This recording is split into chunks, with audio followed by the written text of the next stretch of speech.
where we can address most of the challenges that we come across. And in this process, there could be a lot of other byproducts that we can come across. So these are some key elements that we are focusing on, and largely this cover most of the spectrum of science, technology, innovation ecosystem in the country, ranging from infrastructure to human resources to funding and evaluation to knowledge resources, the overall regulatory framework, institutional structures, technology translation, product development. So we are largely trying to capture. And when we say ease of doing research and development, we try to cover everything from basic research to applied to translational, and to make sure that the knowledge that we produce actually converts into products. So as Professor Jalihal spoke about, it is very important that through R&D we contribute to socioeconomic growth of the country, and that is going to happen only India becomes a product nation. So all this is very, very important. And what is happening globally, the changing global world order, this all calls for greater effort, greater, more intensive efforts in R&D and knowledge creation and converting that into products. So in this initiative, the multiple exercises that we are doing, and we started in a sequence. So on the leftmost one, some of you may have already got this. We started with a very vague, very open-ended thing that we wrote to more than 300 plus institution directors. Please let us know, very open-ended, just a simple email, that what are the challenges that you believe, that our STI ecosystem is facing. We expected, something like 5 to 10 responses, but we were shocked to see that we got about 100 responses in about 20 days. So that was, a kind of motivator for us that everybody is facing problems and we should, take it up, because this problem is not a ministry specific. This problem is something which is across ministries, across states, across the whole ecosystem. And that is why NITI Aayog pitched into this. Taking cues from that, we started organizing regional consultative meetings. This is 7th in the sequence. We'll be doing the last one in Trivandrum on 30th and 31st October, with Karnataka, Kerala, and Tamil Nadu being represented there. Lot of findings we already have, but every time we go to a specific region, we thought that we knew everything, all the challenges. But that's not true. Every time we go to a new place, we get at least some new challenges that are there, which are regional specific or which are sector specific that we are coming across. At the same time, we are also running nationwide surveys. So Indian National Science Academy and National Academy of Sciences India has partnered with us in rolling out surveys, and there are 2 surveys that are already rolled. Some of you who may be fellows of these academies may have already got it, or members of these academy may have already got a form. So the idea is not only to reach out to institutional leaders, but also to individual scientists. So that is where we organize these surveys. 2 surveys, one to scientists and one to doctoral and postdoctoral students, are all running, and we'll be sharing the links with you, please, and with the request that please share with the colleagues in your institution so that we can get their inputs as well. And once we compile all these inputs, we collect all these inputs, we are going to sit with all the stakeholders, including different ministries, funding agencies, and so on, to know their perspective as well. Because this is just one side of the story, where we see what are the challenges that we as researchers are facing. But in order to be able to address that, we really need to listen to funding agencies as well. So that is where we plan to do that once we finish this exercise. Just a quick glimpse of some of the meetings. We started with the first meeting hosted by Honorable Governor of Uttar Pradesh, with good attendance from UP, Uttarakhand, and a part of Bihar. Also, a few institutions from Jharkhand. Then this was followed by CSIR IP Dehradun hosting us, a part of Himachal, Uttarakhand, a part of West UP. Followed by IT Jammu, and this meeting was attended by Honorable Minister Science and Technology himself. And in many of these meetings, we had either, one of the Science Academy presidents, either Nasi or INSA, they always participated in these meetings. This was followed by a meeting in NITI-Aayog. This was followed by a meeting in Science City in Ahmedabad. So we had Gujarat, Rajasthan, Madhya Pradesh and Maharashtra are being represented there.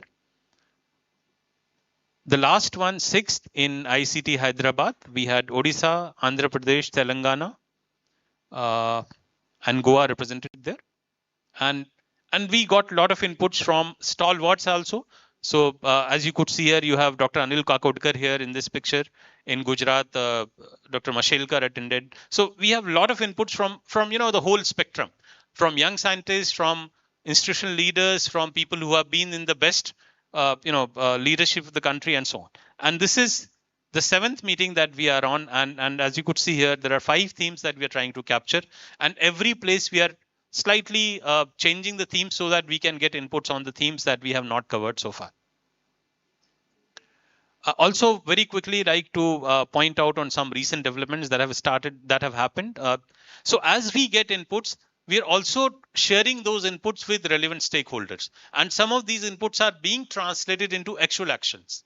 So, for example, this is something that happened last year, 2023. Many of you may have seen this OM from MEA, from DEA, Department of Economic Affairs, Department of Expenditure, on relaxing the limits for maintenance of buildings and so on. So something that has been, this is largely on inputs from NITI-STATE. We got inputs. Then a lot of inputs we gave to this, and this happened. This is the first time that Honorable S&T Minister, who also happens to be the Minister for DOPT, and he called a meeting of all the science secretaries along with DOPT secretary and so on, so that manpower related issues, human resources related issues could be addressed. This was followed by a recent OM that many of you may have seen, which relaxed, and again our inputs go there, which allowed GEM bypass for procurements, for R&D, which gave directors and vice chancellors greater autonomy in global tender inquiries below 200 crores.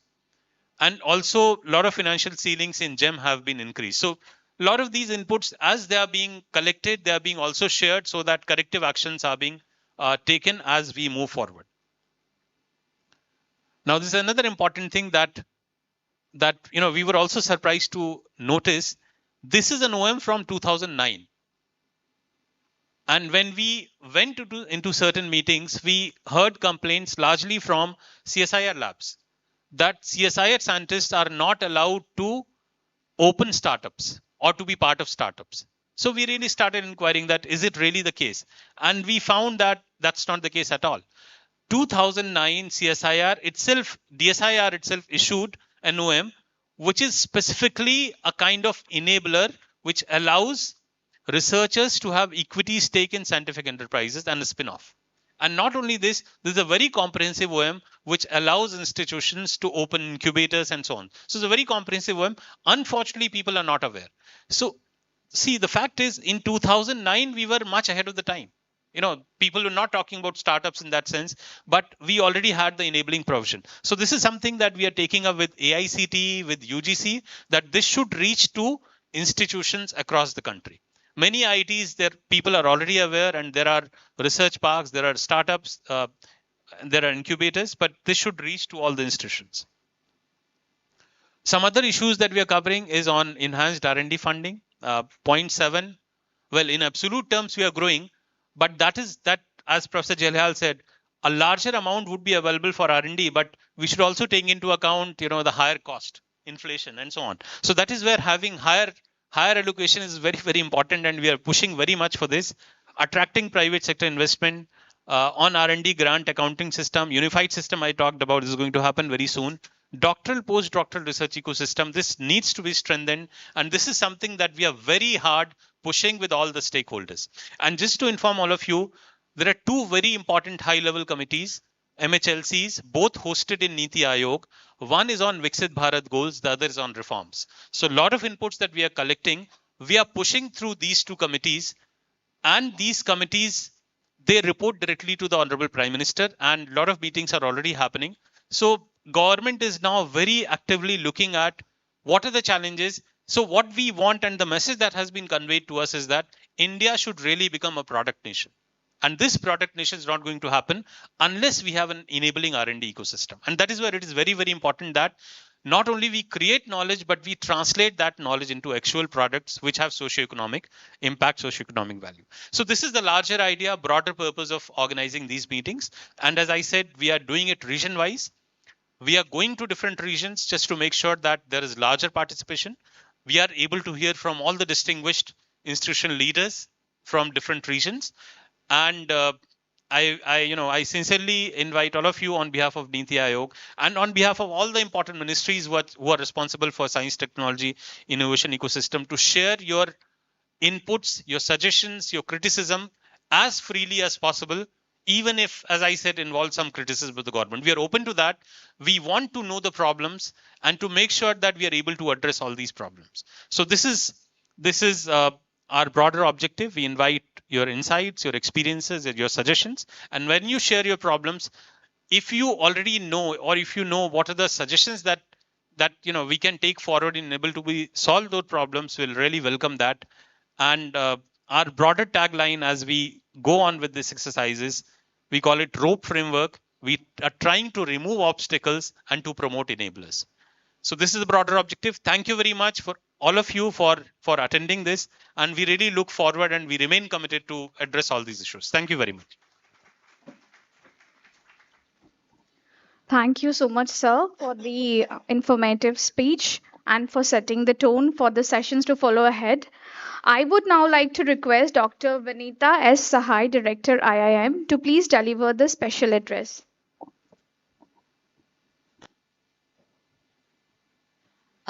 Thank you so much. It's indeed a very, very special day for all of us. And thank you so much, Dr. Devendra Jalihalji, for creating a picturesque scenario. Yeah, truly your campus is very, very beautiful. The perfect setting for what is lined up for coming 2 days. And thank you so much, Vivek ji, for spelling it out so beautifully, that rope thing, removing obstacles and promoting enablers.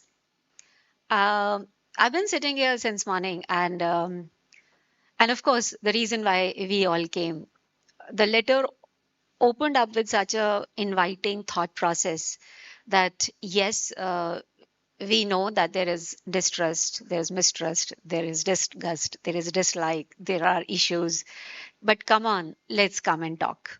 Such an open invitation, and thank you to Honorable Prime Minister for having initiated this kind of a thought, and thank you NITI Aayog for actually making it happen. In any case, I have always loved this quote: don't call me for war rally, call me for peace. So though they are calling for war rally, how do we, as who we are, teachers, I think for all of us, our primary identity is that of a teacher or a researcher. Some of us, like Sangamitra and me and so many of you, are wearing a hat of an academic administrator. That's a different story. But yes, this room full of professors and academic administrators, we have to ensure that how do we take it from the spirit of war to a spirit of peace? It's so beautiful that it's important that we spell it out, but we have to ensure that spelling out should not last the entire 2 days, because the responsibility which is on us is very, very humongous, and so is the opportunity. I've always felt as a teacher, as somebody in academics, that if India is at a very, very crucial point. We keep talking about that, oh, it's population 1.4 billion, median age 28, almost close to 65% of the population under 35. Oh God, we are a young, absolutely young nation. But sitting in this room, these numbers should also worry us. Worrying is the wrong word, should enthuse us. Because this time around, if we do not scale them up, if we do not skill them up, if we do not create enough opportunities for them, sorry, this time around, we don't have Britishers to blame. We don't have any foreign external force to blame. The blame will fall squarely on us. सारी गलती इस बार हमारी होगी. Hum means teacher. Morning was done when I met some of the, I know he's going to come. I somebody who has created a space center for a space institution on his own. Yeah, he's sitting at the back. And yeah, and we need to talk, because if there are some problems happening, and there are two, I don't know, as an Indian, I see two things. One is to create new knowledge, but equally important is the um, legitimate credit, or legitimate taking back the credit of our existing knowledge. Like, I come from Bodh Gaya, and you all know it as a city of enlightenment and city of meditation and all. Believe me, in today's time, we're going to become super, super, super relevant. And I also come from Bihar. So other day I was talking to someone. Um, we were doing some serious research in Stockholm, so-called the happiest part of the world, and so-called the richest part of the world. And we went to the primary healthcare center there, and we realized that 67% of the healthcare cases reported in Stockholm are around mental health. कोई diarrhoea diphtheria से नहीं मर रहा वहां पे. People are suffering mental health, and you scratch it a little bit and you realize, oh, the Western values of individualism, isolation, and loneliness is the causes. And that day, I really thanked from bottom of my heart the collectivism of Bihar and also the collectivism of India. ये जो तीन mummy होती हैं, चार पापा होते हैं, the whole family rallies behind you. If somebody says something, somebody is always there to give you catharsis, somebody always there to give you a helping hand. And the whole family in totality makes sure that you don't end up with a psychiatrist. Now, this wisdom, vis-a-vis the wisdom which is very prevalent in Bodh Gaya, this whole malaise that attention spans are dropping, people don't know how to remain this, that. Being in the moment, there is so much of science around it. There is so much of practical utility around it. And we have to merge these two. So, open invitation to anybody who is in the realm of mindfulness or mental health and all these areas, because we are very, very seriously thinking of how do we translate this all beautiful knowledge that we had, how to handle it, and we stake claim over it by publishing it in the right places, by creating enough empirical results around it so that we can claim that we knew it before anyone else. So I feel that yes, there is so much of knowledge that was already there. Courtesy, like I keep telling people, 1700 long years, India was economic superpower. Trump is disrupting it in 100 years, less than that. So there must be something which we were doing right. If he's talking about the technology which is needed in this part of the country, we have seen what we have done with the Uttarakhand and creating massive infrastructures there within, say, 50 years. I really laugh it aloud when people tell me sustainability is to be learned. I said, you don't teach it to Indians. At least to us, we know what is reduce, reuse, recycle, and all that which goes with it. We always knew that, okay, if organic farming is better than the rest of it. It's only the thermocol plates which are now coming and spoiling all our water bodies and all our rivers and lakes. We had a much better pattal all to do with it. People may say, and of course we are teaching Germany how to make pattals. So point is, two things, yes, has to go simultaneously. We are not saying that we had solutions to all these problems which mankind has created in the last few century, or at least a century. But there is a lot of it which we knew earlier, which we need to stake claim of. And for that also very meaningful researches needs to be conducted to make it much more applicative out there with our kind of branding. I'm a marketing professor, so I know all that new marketing concepts which are now coming forth, be it holistic, relationship, CRM. Oh God, we always knew it. I study and research much something around leaderships. I knew that we had much more better treatise around leadership than what the world is giving us today. Only thing is we never documented it and we never patented it and we never made those dabbas and those frameworks and those models. It's high time we do it now. So one is, yes, reclaiming that past and calling it our own. One is finding problems to our current solutions. Another one, since morning I've been hearing, somebody gave a very beautiful idea कि ये researchers को थोड़े दिन admin कराना चाहिए और इन admin वालों को थोड़ा researcher कराना चाहिए. Well, second part is little difficult to do. And even the first one is not so easy because, yeah, we have to understand and all these GSTs and GFRs and GEM is everybody's nightmare. And with all my humility, and believe me, I would say with all my humility, because other day I was sitting with the Chief Secretary of Bihar and I jokingly asked him, I said, is there anything in the Bihar which you can say largest, biggest? And उन्होंने मेरे को बोला, ma'am मजाक कर रही हो क्या? मैंने कहा, no. इसके बाद अगर आपसे कोई पूछे, is there anything biggest and largest in Bihar? Please, with all my humility, I'm sharing it with you that you can tell that yes, IIM Bodh Gaya, which is IIM Bihar, is the largest IIM in the country. Yes, we are. And for the very simple reason, when we say कि इस बार नहीं पढ़ाया नहीं बढ़ाया तो कौन पढ़ाएगा, we've really ramped up the numbers. 1600 is what we are doing, and we don't do anything online part-time evening executive because there is no executive in Bihar, no industry, no commerce, no factory, no corporate. तो क्या रोएं?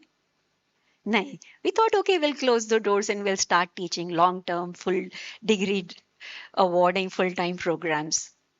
And with all, again and again, I'm saying with all my humility, in a place, and sorry, ma'am, I'm claiming it. She even asked me, Bodh Gaya is in Bihar? And I was kind of, oh, Vinita, still a long way to work. And which is why what brings me here. That one, to meet all the leaders which are in this region, meeting Sangamitra ma'am, meeting everybody who is in this region. And I thought, let me take the lead and go and meet them. Because first of all, my library budget is 4 crore, underutilized. I don't mind anybody from this region coming and utilizing our facilities. 1600 students means 100 faculty. My young faculty need to meet you all and your faculty need to meet us. Because what management possibly can help is translate those ideas into actionable things, practical, applicative things. You people give such brilliant guidance to all those incubatees, to all those startup owners with your brilliant science. Well, you would need a marketing professor like me to sell it around, or a project management professor to actually get it, produced. So why create silos? Why not collaborate? Why not share issues, share resources, share problems? And for that, we need to meet more. Yeah, that is perhaps reason many of you may know my institution because we very actively keep asking you to come over under some pretext which ministry creates these days around NLFLP. We approach Ministry of Culture, we approach Ministry of Chemical, whichever institution, because it's not head of the institutions who are going to do research together. It is the professors who have to meet and collaborate. They are the ones who, dissemination of ideas is very, very critical. And seeing is believing. So we will have to meet up more. We will have to create these kind of platforms more. Our problems are very clearly our own. Like, without Sangamitra ma'am saying anything to me, I knew her problems and she clearly knows mine. This part of the country has very characteristic problem of their own. And mind you, we all fight the similar battles. And we give a lot of hope to each other as well. And at the same time, legacy issues can be problematic, while legacy issues can also be inspirational. Like in creating this campus of 1600, believe me, जो इस area का जो problem होता है ना, house arrest, लाठी charge, घिराव, पथराव, सिर फूटना, गाड़ी फूटना, सियाग लगना, सब हो जाता है हम लोग के साथ. As an academic administrator, to create spaces, to create campuses, to create new campuses. But at the same time, we also recognize that in the legacy of these spaces, when I get very, very tired, all that I do is go and visit Nalanda. All that you have to do is breathe in and breathe out. When you look at that space, when you recognize that if Harvard is difficult to get by today, Nalanda was even more difficult. And that's not too long ago. If we could do it then, we can do it now. As simple as that. Yeah, there are issues. And which is what, like, Apna Campus Banake, I have today very, very convincingly tell you, and again, whether it is Nalanda or Viktor Frankl's book, which inspires all of us, but yeah, when we started creating campus, we thought building banani hai, Tata Projects aayega, L&T aayega, at least Sharpurji, Palanji to aayega, you know, our problems. When the tender opened and with that the L1 kind of constraints and e-tender wizard kinds of constraint, we saw the name and we ran to the computer. Ki naam bhi nahi suna. Website to chhodi dijiye. But again, which is why I keep sharing with everyone who is in these kind of roles. 600 pages EPC mode 3 was our tender. Yes, that guy knew nothing. I call him thukpatti contractor. बंदे ने पूरा campus हाथ से बना दिया. एक machine नहीं लगाई. But we had a contract of 600 pages.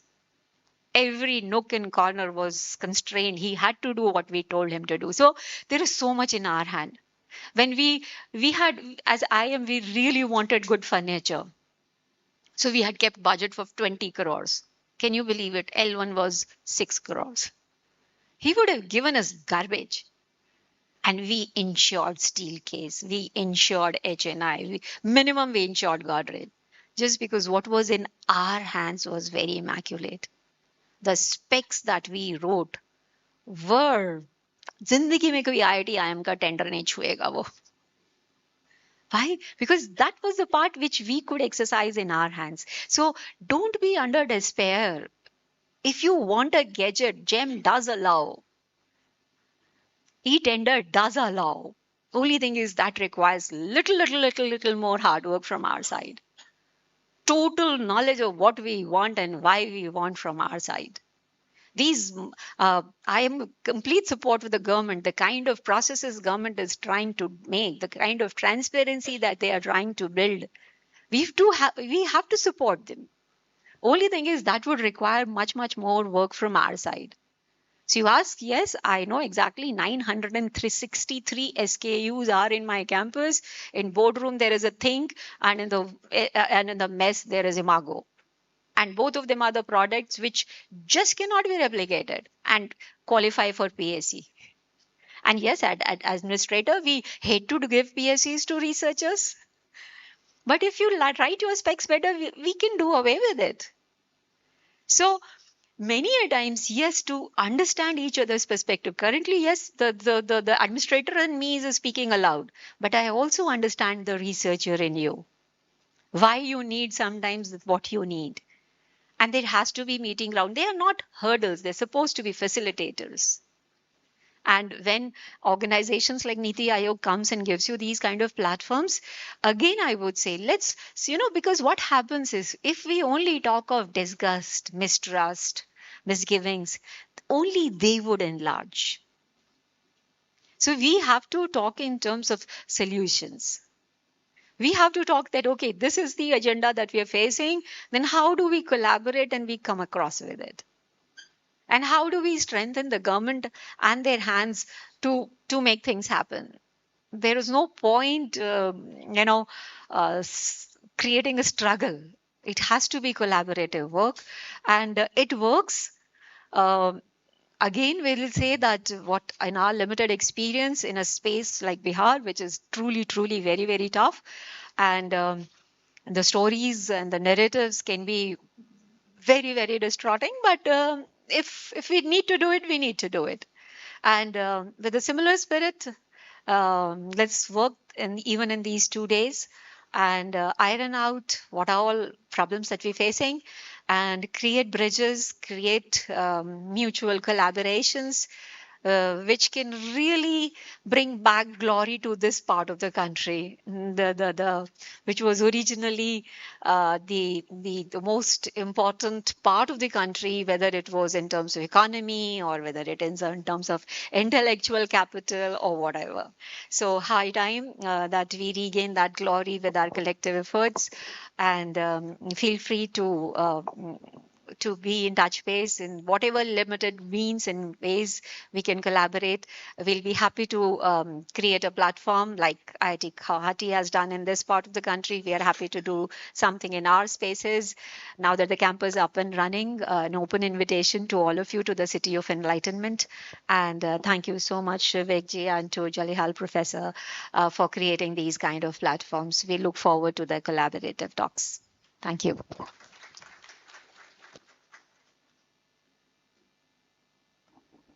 Thank you so much, ma'am, for this valuable speech, which rang a bell in all of our minds that yes, the time has come.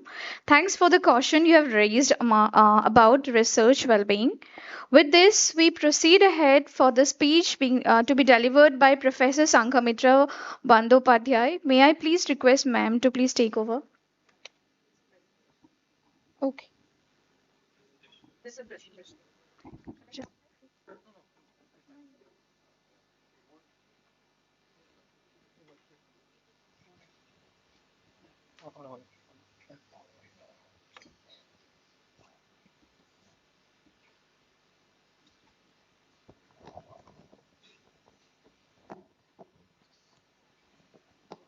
So very good morning to all of you, and it's a pleasure to be here this morning. Professor Jalihal, Vivekji, Dr. Sahai, and all colleagues from institutions in and around Guwahati. The topic or the purpose of this meeting is very interesting: ease of doing R&D for accelerating scientific growth of the states and union territories. And since we are all in higher education sphere, I think it resonates with all of us because we are doing both teaching and research. Some institutions more teaching, less of research, some other institutions more of research and less of teaching, but then we are all very similar.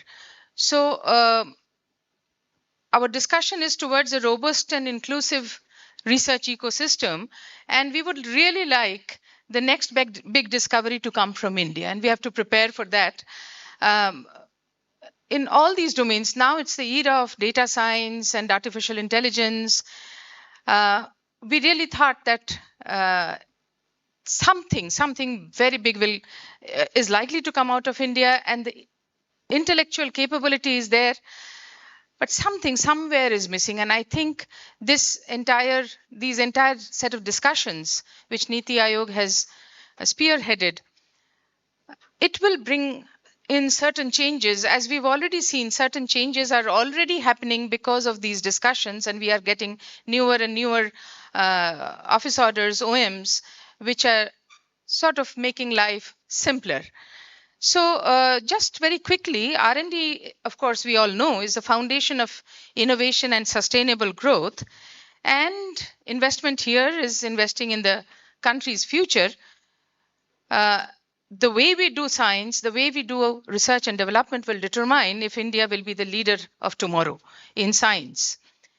So enhancing the ease of doing R&D will certainly accelerate the nation's competitiveness. As Professor Jalihal has already mentioned, and we are all aware, India's R&D expenditure remains about 0.65% of the GDP, which has remained the percentage has remained almost the same, sometimes dipping also over the years.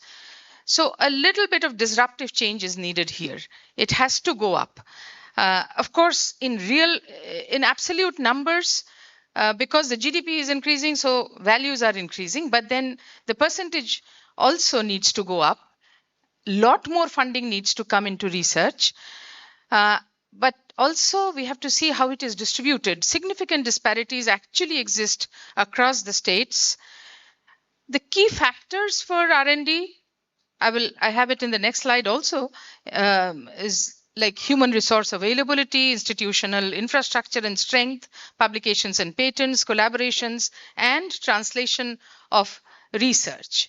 So defining what is ease of doing R&D is, of course, it involves the policy efficiency, funding accessibility, infrastructure readiness, IP facilitation, and the goal is to have a seamless, transparent, and collaborative research environment. So the pillars, as we all know, of course, the human resource, a curious mindset, along with trained and skilled human capital. I would say this is more in the pre-R&D stage, and this curious mindset, etc., that has to be built in a very strong school system. It cannot really suddenly appear in individuals. So it has to be cultivated from the school level. So that is also something that has to be kept in mind. Higher education is not just suddenly it'll come. There are systems which are feeding into the higher education system, and that those systems also have to be taken very well care of. Then the pure R&D stage, which starts from the trained and the skilled human capital, involving infrastructure and funding, government policies, institutional structures, and of course, very important, oversight and evaluation. And along with R&D and post R&D stage would be the translation, because that's where we actually see the research in action. So one thing that we all are, I think, on the same page is the funding models. We have funding difficulties. Of course, the different funding models which are primarily government, which as of now, possibly India is in that domain, which primarily government funding. And of course, the advantage of having primarily government funding is that a lot of research can be focused on public good and national welfare, human welfare. But then for the government, there are so many things to be taken care of. Prioritization is often a little bit difficult with a lower focus on translation. Primarily private funding models, well, it has too much focus on profitability, quick returns, maybe more targeted towards consumer products. A hybrid, of course, is the ideal mix, a mix of the two above, government as well as private, in a little more of right now in India, a little less of government funding, little more of private would be the ideal situation. And looks like ANRF, I was just checking it up. The Government of India part is about 28%, and private and higher education and philanthropy, about 72% is supposed to come from that, 14,000 and 36,000. So this balance seems to be quite good. At least I found it to be quite good if we can really collect that 72%, and that is coming from private, but then routed through the ANRF, so an agency which can actually focus on public good. Otherwise, if it's totally private, the public good part, the research in the public good part may be little compromised. So this seems to be an ideal mix, so slightly lower than and also this is something that one of my entrepreneur friends had told me several years back,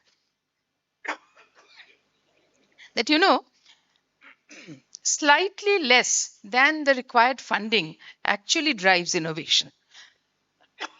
If you fund enough, innovation gets killed. So make people slightly uncomfortable. If they are too uncomfortable, then of course nothing can be done. But too comfortable, one becomes very complacent. So slightly less than optimal is a good way of looking at it. And that's what it's an entrepreneur friend, and he's doing pretty well. So I think he funds his employees a little less than what is required. So of course, policies and institutional structures for ease of doing science, ease of doing R&D, very strong infrastructure is needed, and it should be accessible to the large population that we have. Here, only the top institutions have the best of the infrastructure, and that too is quite limited if we compare it with the developed countries. So particularly in the AI era, where computing, high-end computing resources are imperative or accessibility at least. It must be accessible to all researchers in colleges, in universities, state universities, private universities, public universities, wherever. And a very, very important part, because now where the world is headed with this AI, doing a lot of things which, coming into the human domain, creativity, innovation, we thought was the human forte, no longer. AI has come into even the creativity domain, innovation domain. So it looks like even tomorrow coding, like we used to code on computers, is a skill which will not really be required. because the computer will code, the AI will code, make the code. You will have to just go through that code and debug it and make it more efficient, etc., etc. So then where will the IP really lie? What appears now is organization or the country which holds the data will be the real driver. So in the government of India, there's a lot of focus now on data creation and data repository creation, because as many of us know, I work in the area of computational biology. Whatever I do at the end, whatever algorithm I develop, because I come from a computer science perspective, I finally end up using the US data or the European data or even the Chinese data. Indian data is hard to come by. So that awareness is there now, in a very big way. And it's getting also measured. And as we know, whatever gets measured gets addressed or gets managed. So we hope that in the years to come, enough data will become available to the researchers, Indian data, because it's Indian conditions, Indian problems. So Indian data will get available, and that's where a lot of investment has to be made. It's often a thankless job because just data collection, but there are many journals which also get publications for getting big, nice data sets. But then students are often not interested in doing such mundane job. But that is somewhere investment has to be made to get the Indian data available in various domains. Compliances are too many. The administrators of higher education institutions know a lot of report making, lot of compliances are there. And I would say probably there's an environment of fear that what if I do this wrong? It can happen. So there has to be an environment where mistakes are not really penalized when it's an honest mistake. So it has to be judged. But looks like, I mean, a lot of paperwork needs to be reduced. A lot of compliances are there. Bureaucracy needs to be minimized, and trust has to be increased. As I saw in Vivekji's presentation, trust-based funding. Yes, I think, as I have already also noted down, maybe start with a few institutions. But then what I have felt in my own experience is 95% of the cases, things are properly handled. There might be some administrative lapse here and there, but overall, good intentions and good results. 95% of the cases. 5%, there's some wrongdoing happening. But for that 5%, if the 95% gets penalized by having to do too much of things which are non-productive, that needs to be thought through. So, and funding distribution, of course, we may think that if we have a total kitty of 100%, then a small percentage could be kept for absolutely unconstrained funding, only merit-based. But then we have to dedicate a part of that funding which is available so that the distribution across regions, across genders, across communities is also equitable. Because every region of the country needs to come up. If anybody is left behind, it will pull the country behind. So everybody has to come up. So some part of, but then it cannot be just a reservation type of thing that I reserve so much of fund for this, because there's merit is also very important. So a part of the funding should be purely merit based, but a part of it can be merit plus looking at the distribution so that equity is also achieved.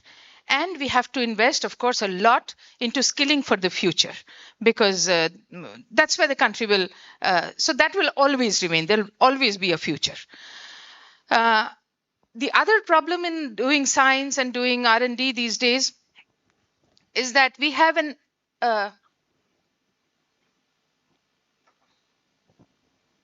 disproportionately high focus on publications, which has caused a lot of problems. We know that a lot of places, quantity is being prioritized over quality. Unethical practices are coming up just because we have to show a lot of publications. That has to be rethought. In fact, it also cannot be one size fits all, right? Because there are disciplines where publication has to be the most important aspect, but there are disciplines where publication need not be the most important aspect. So we have to sort of cluster or categorize probably the disciplines with varying weightage over these categories on publications, patents, funding, and translation, because the translation part often goes missing when we are evaluating. We are focusing too much on the publications, and therefore a lot of things are happening which should not actually happen. So this sort of, a collective thought can be put into, because fund generated, nobody will fund just for the heck of funding, just for the sake of funding. So unless there is an impactful research going on, attracting funds would be difficult. So how much funds could be attracted has to be a major part. But then if we think that it should be everywhere, mathematics people, for example, would find it very difficult to really score high on the funding generated. So it has to be, as I said, categorized over disciplines. And of course, as complex administrative approval procedures have to be simplified, with fragmented research funding, which is there, which with the portal, if it comes up, and if it can be integrated with artificial intelligence processing, a lot can be facilitated.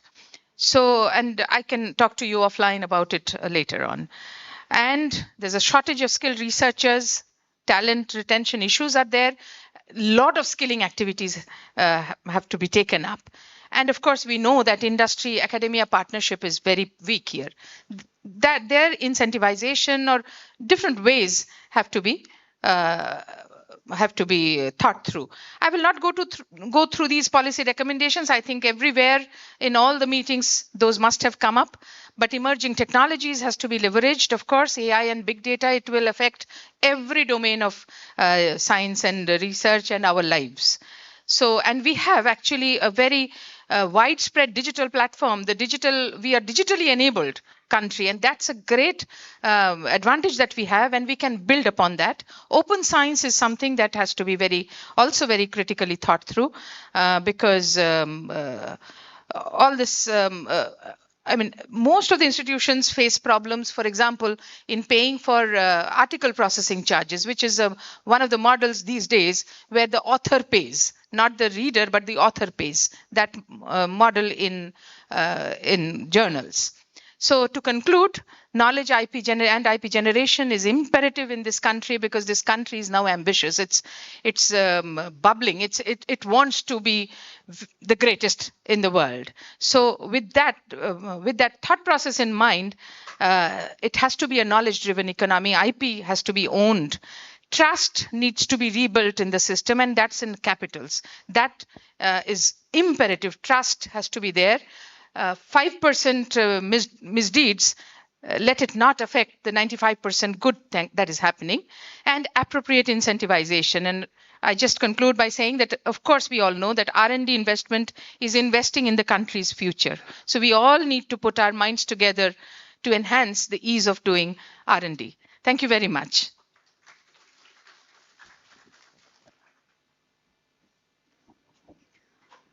Thank you so much, ma'am, for the informative presentation and talk. You have enlightened us about research and development today, its policies and structures. And to me, as a researcher, your shared knowledge has not only been limited to research quality and publication, but also the importance of translational research. Thank you so much for the inspiring speech. I must say that the speeches delivered today were truly thought provoking, very insightful for each one of us present here. We were all blessed to be part of this knowledge pool. And on behalf of all, I would like to express my heartfelt thanks to all the esteemed dignitaries on the dais. Now, let's take a moment to felicitate our guest of honors, and this has been arranged by the team NITI Aayog. May I please request Professor Vivek Singh to felicitate the guests present on the dais?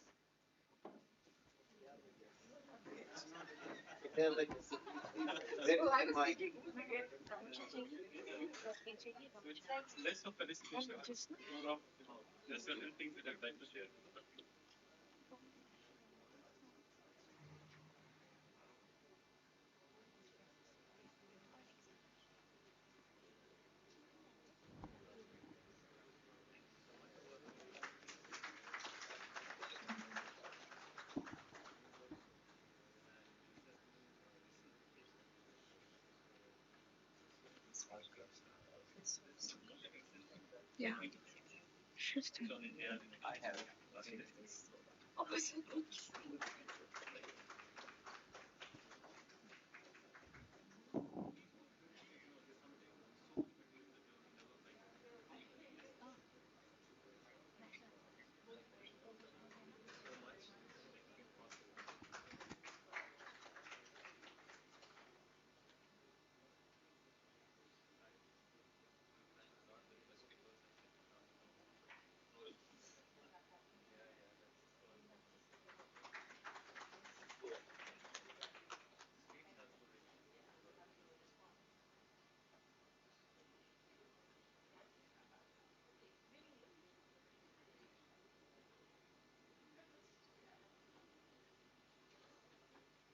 It's not a felicitation, just something that I wanted to pass on to you. So it's a very logo that we normally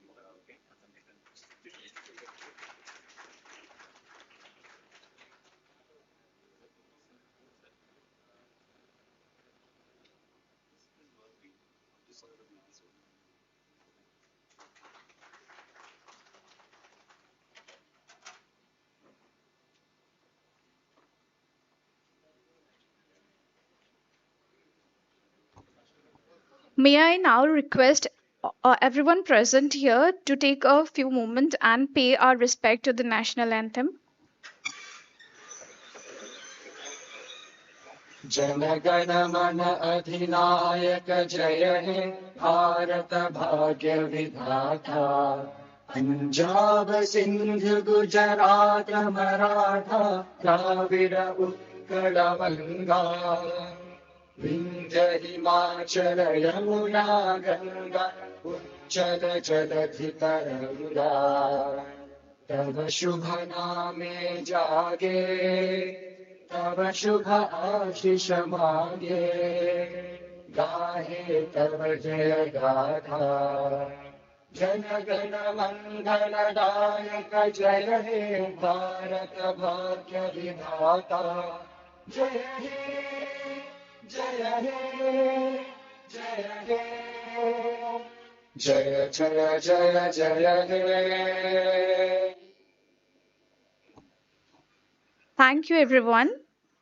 That concludes our inaugural session. I now request all the dignitaries and participants to please join us for a group photograph that has been arranged on the podium in the front side. Following the photograph, please proceed for tea and refreshments served at the dining area. We'll reassemble here by 11:30 a.m. for the technical sessions of the day. Thank you. What's the time? It's already. So what time should it? Okay, we'll reassemble back here at 12 sharp. Thank you.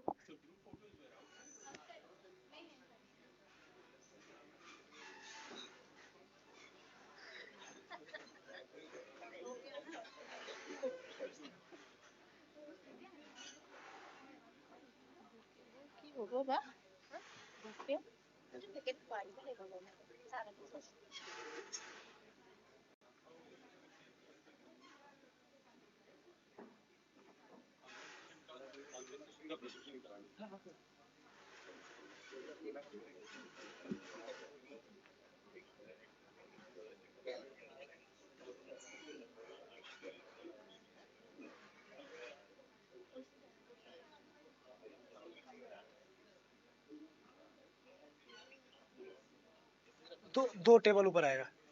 हाँ ये हाँ ये दोनों उठा कर रखना. बाकी photo खिंचाने के बाद आएगा तो ले जाएगा लो. हाँ उसको गमला के नीचे.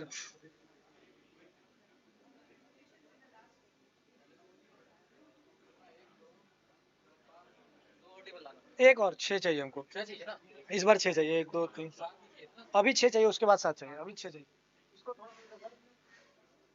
वहीं उठा कर रख दो.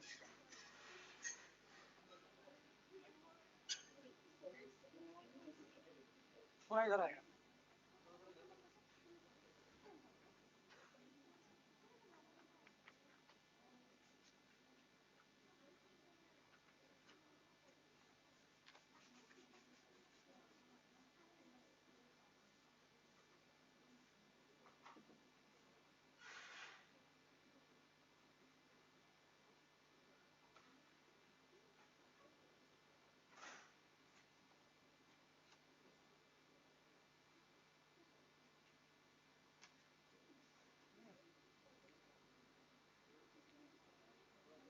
इधर आएगा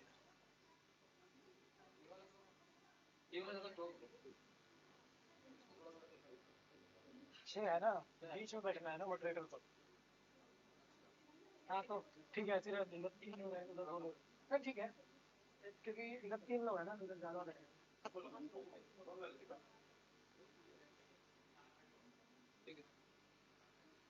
मॉडरेटर को नहीं बैठा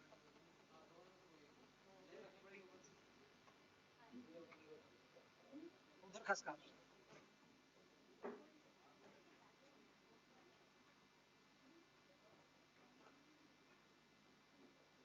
बैग ले आना होगा बाहर से।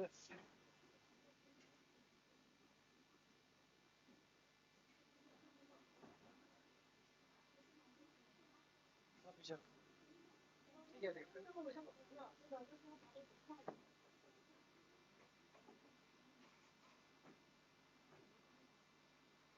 ये भी अभी वो अपना ले जाएंगे, उसके बाद इसको लगा देंगे।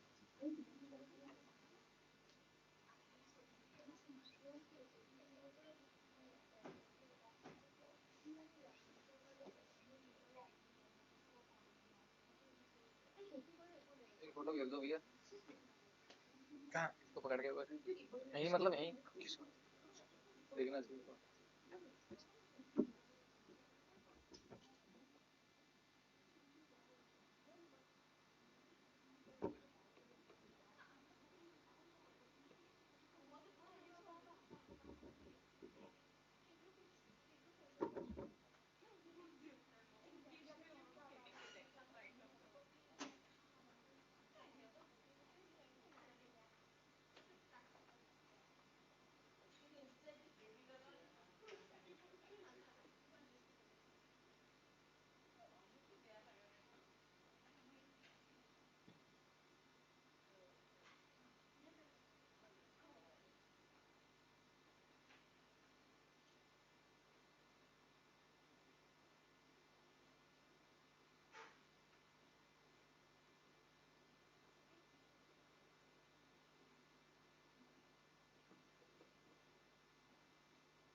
वो अच्छा है अभी 6 गोल आना है, बाहर से बोला।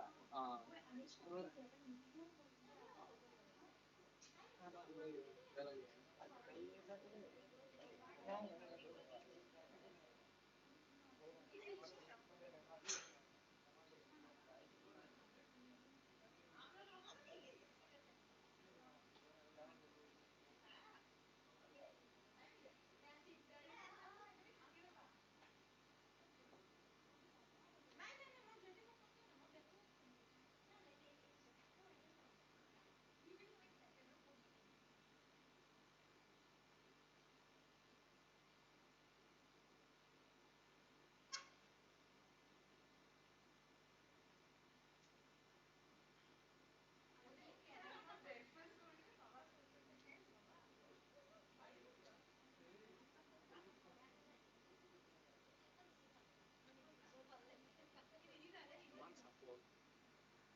Cuman dari diri gue kan di bori mereka buat lu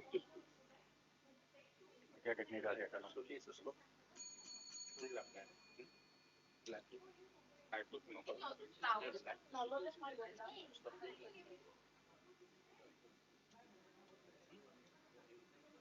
ada ikut kalau tak perlu udah di sini buat lo aja तेरा फोटो का नाम है छह हो गए ना, सी टाइप आरएक्स का ना होता है सीटाई था उनको दिया मैम को भी। वो क्या वो ले लेंगे वापस ले लेंगे। वो यूएसबी कर रहा है वो आपका था क्या? तो ले लेंगे कोई।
Kumar Singh, जो भी उनका designation है, will be acting as a moderator.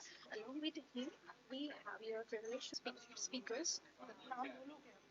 नाम बोलोगे ना? हाँ बोलूँगी. Then sir will also take it over later on. No, मैं आपको बस आप बोलोगे हाँ director ये मैं बोल आप respected speaker उनका designation देन वो लोग जब बोलेंगे हो जाएगा फिर उसके एंड में उनका डिस्कशन वगैरह सब होगा अगर मुझे बोलना है कि we come to the discussion and we request everyone to participate ठीक है मैं बोलते हैं नहीं भी बोलते हैं तो मैं बस बोल दूंगी कि we come to the end of the session then I request the moderator sir जो भी उनका नाम है टू काइंडली फैसिलिटेट सो एक एक करके सबका पहले फंक्शन बोल दूंगी उसके बाद I will request Arvind Singh sir to वो corner one thing, I'm very sorry. Was about it's about eating. हाँ ठीक है. एक और प्रोफेसर बाग जो है ना ठीक है प्रोफेसर बाग को बुलाना चाहिए आगे सेशंस में आपके आगे पुलिस वाले लोग ही करेंगे हाँ उसके बाद तो मैं लंच के लिए हो जाएगा हो गया हाँ ma'am I just wanted to tell you this professor Bag को बुलाना है लास्ट में moderator so I will just यही वाला ये करके we have privilege to have Professor Vinay Kumar Singh, Director Physics. Along with him, we also have the presence of our esteemed keynote speakers for technical session 1, that is Professor Suryana.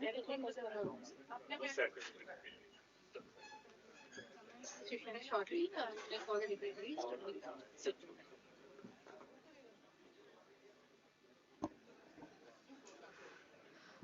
may I have your kind attention, please? We shall be starting the session soon, so I request everyone to be kindly be seated.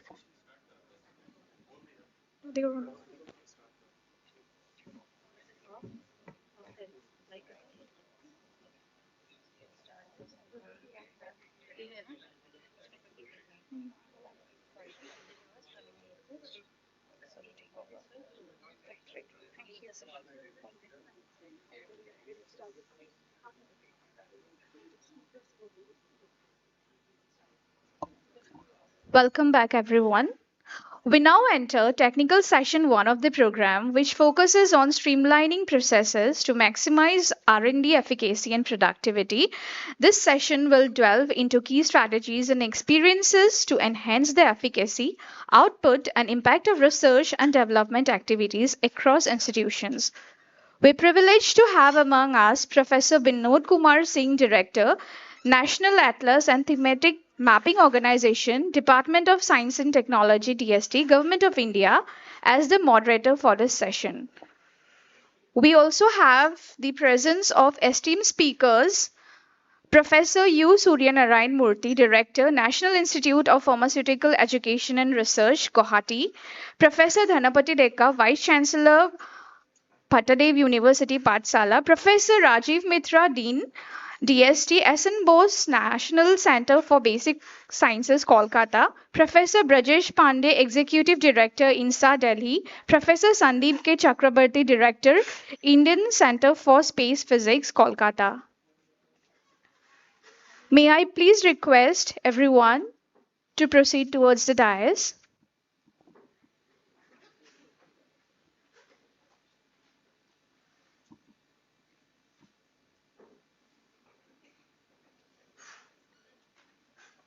Now I would like to request Professor Binod Kumar Singh to kindly moderate the session and take it over.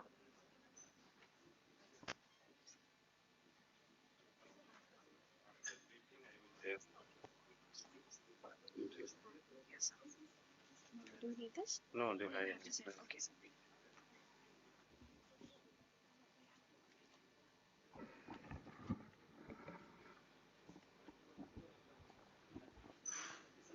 So thank you everyone and it is good morning or afternoon. We are at the verge of afternoon.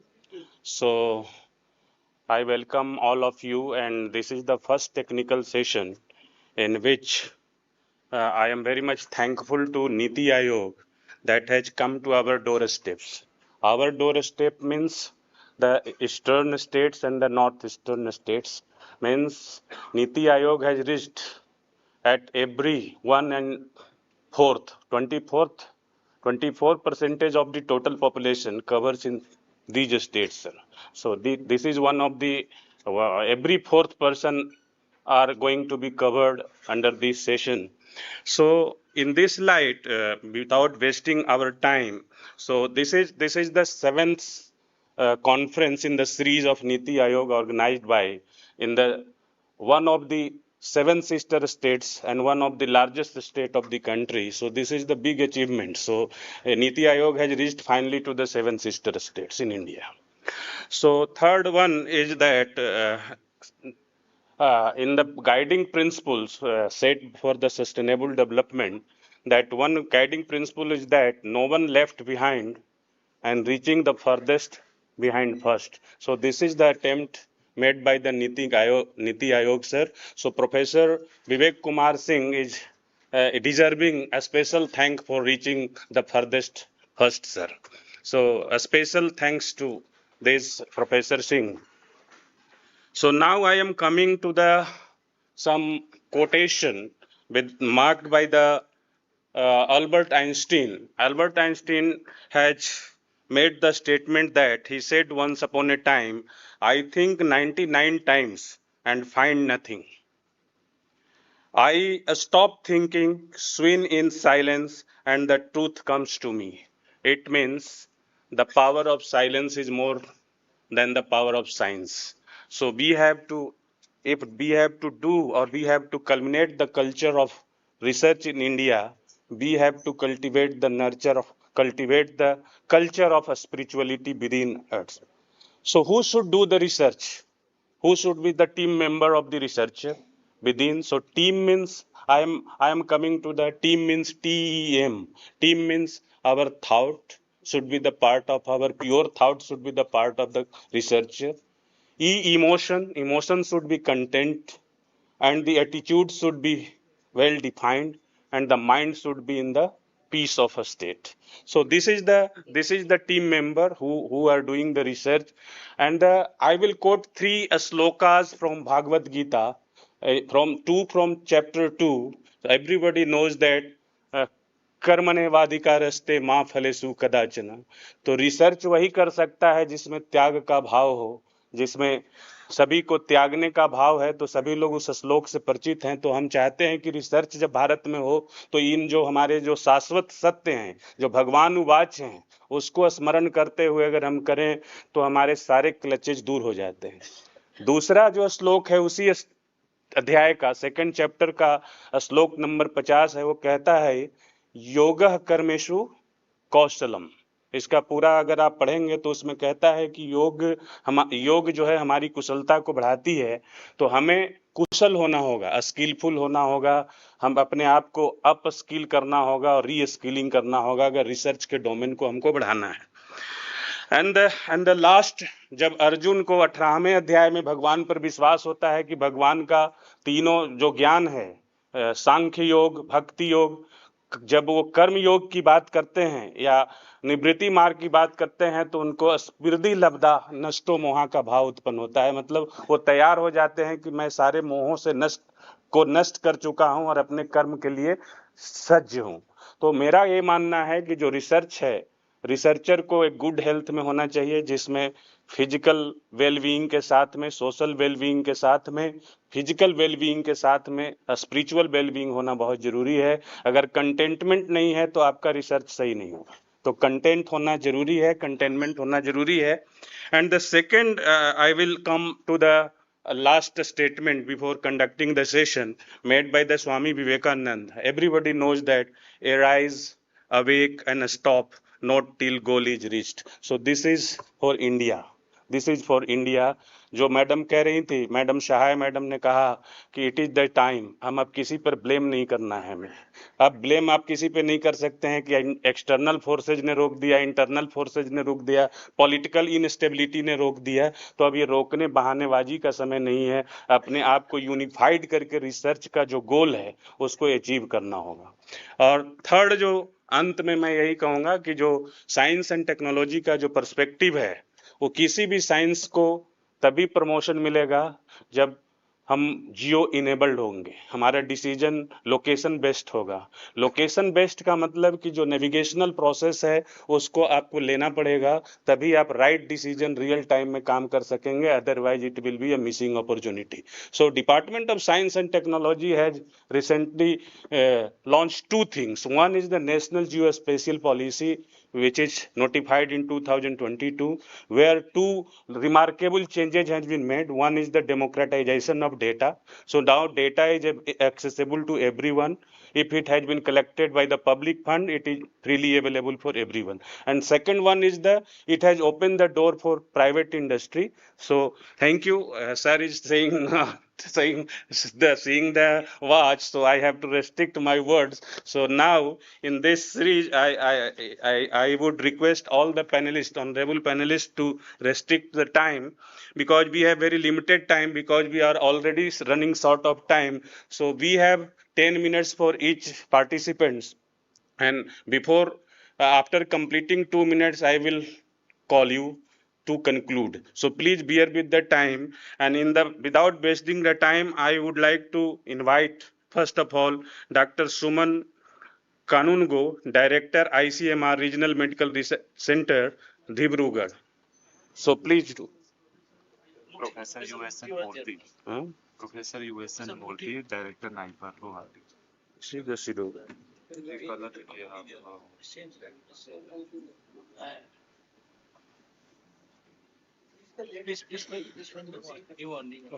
Okay. So sorry. So sorry for this inconvenience. So first, again, I would like to invite Dr. Yush Suranamyam Murthy, Director, National Institute of Pharmaceutical Education and Research, Guwahati. So please, sir, it is over to you. Thank you very much. मेरा presentation. And good afternoon to all of you. Before starting the slides, let me introduce myself. I belongs to NIPER Guwahati. This is an institute established in 2008, in first institute in the Northeast. First institute in the sense, first national pharma institute in 2008. We were there in the Guwahati Medical College for up to 2016. Then we came to our Chancellor in new campus. I am sandwiched between IIT and AIMS, and complementing each other from the technology side and medical side. And the title is, that streamline the process to maximize the R&D efficiency as well as productivity. Okay. Now, next one.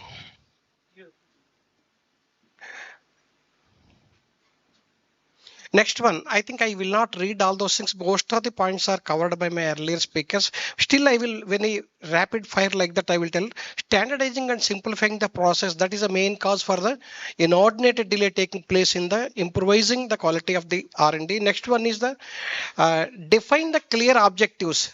Most of your projects are getting rejected, or they are sending back, for which 6 to 8 months will take place because there is no clarity and confident, mainly lacking of the clarity in the objectives.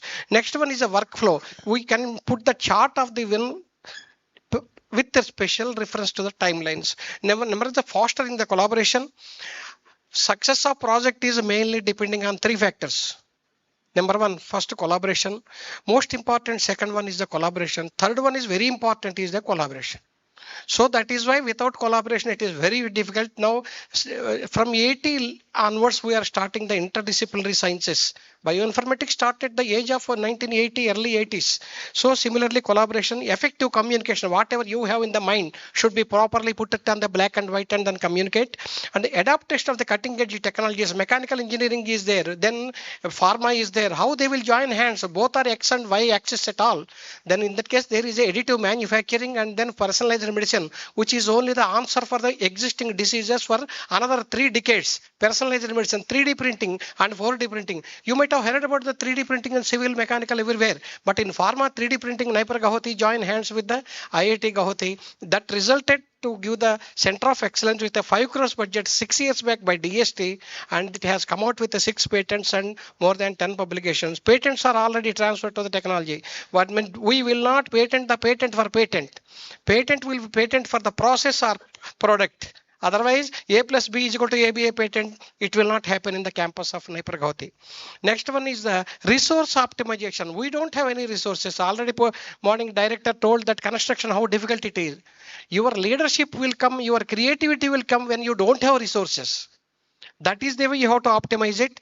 And performance matrix, when you do it every day, performance matrix should be there. Everyday analysis should be there, which we will not normally do. That is a failure for the performance outside. Finally, project will be out. Next, continuous improvement. This is in computer language, we call it a continuous precision. Whatever data you have generated with your forecasting model in 2023 should be better than 22. 24 data should be better than 23. 25 should be 24. This is called continuous improvement, or in our language, it is a continuous precision. Streamlining the documentation. Whatever you do, regulatory things will say what you do we don't want. What you document is more important.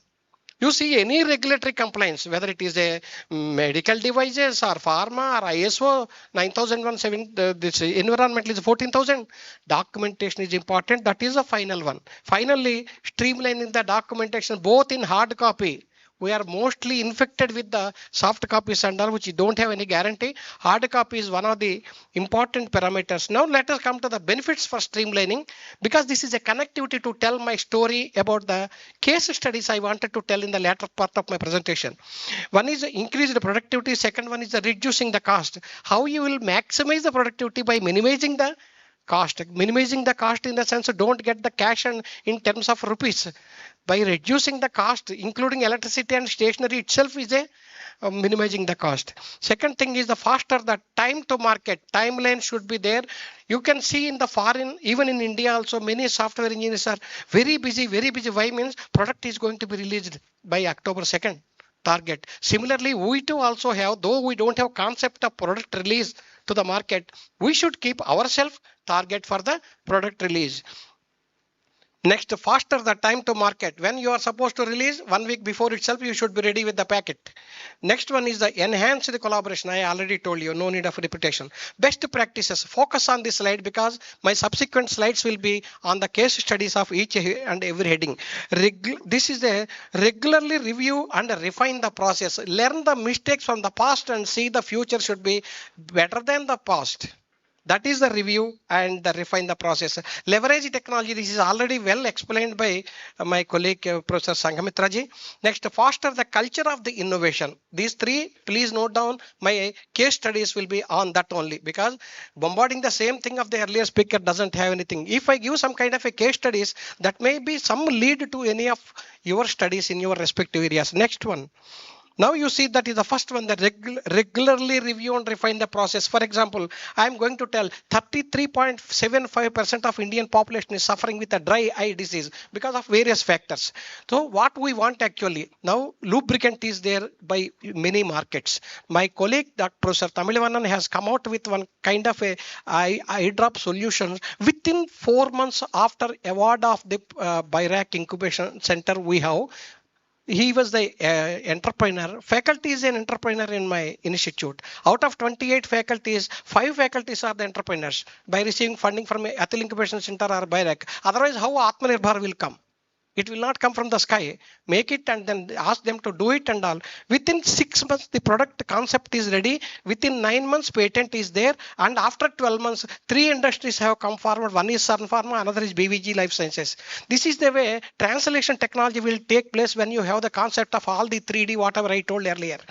This is the one which is going to come to the market very soon. Shortest incubation period of the product, what I wanted to say, by following the number one, that is regularly review and refine the process. Second one is the leverage the technology. How to leverage the technology in the sense, you see, any technology, if you develop anything, the first and foremost thing is availability of raw material should be abundant and huge. That is why my another colleague from the medicinal chemistry department, he came out with a lutein. Lutein right from my childhood, everyone knows. It is a antioxidant and natural color from the marigold.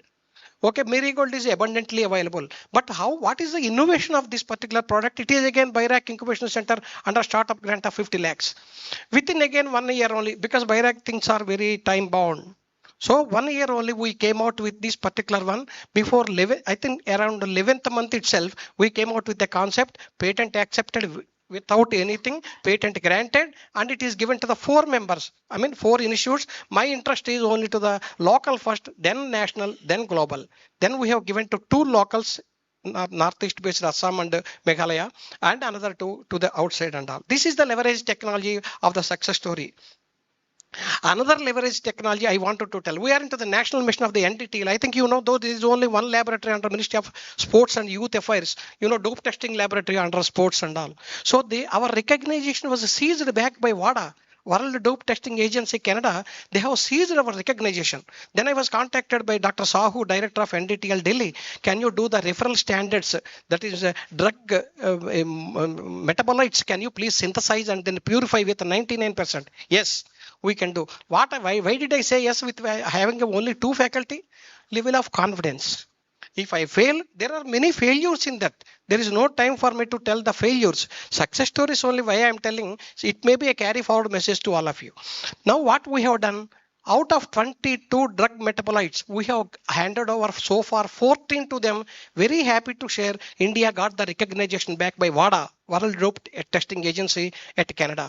Our sample at 5 milligrams per vial is supplied to 32 countries as a gift sample from the our nation, that is India. This is another one by leverage technology success story. When you come to the faster culture and innovation, innovation will not come every day or every month and every year. Innovation once only it will happen. To come out with that one vaccine, it will take years together. Only thing you have to do some kind of a renovation for the innovation. Then only it will keep on improvising that one. This is the one foster culture. This is the BIRAC incubation. We have got this many incubators by giving the gender respect to the women. Out of 32, more than 16 are the women incubators in my BIRAC.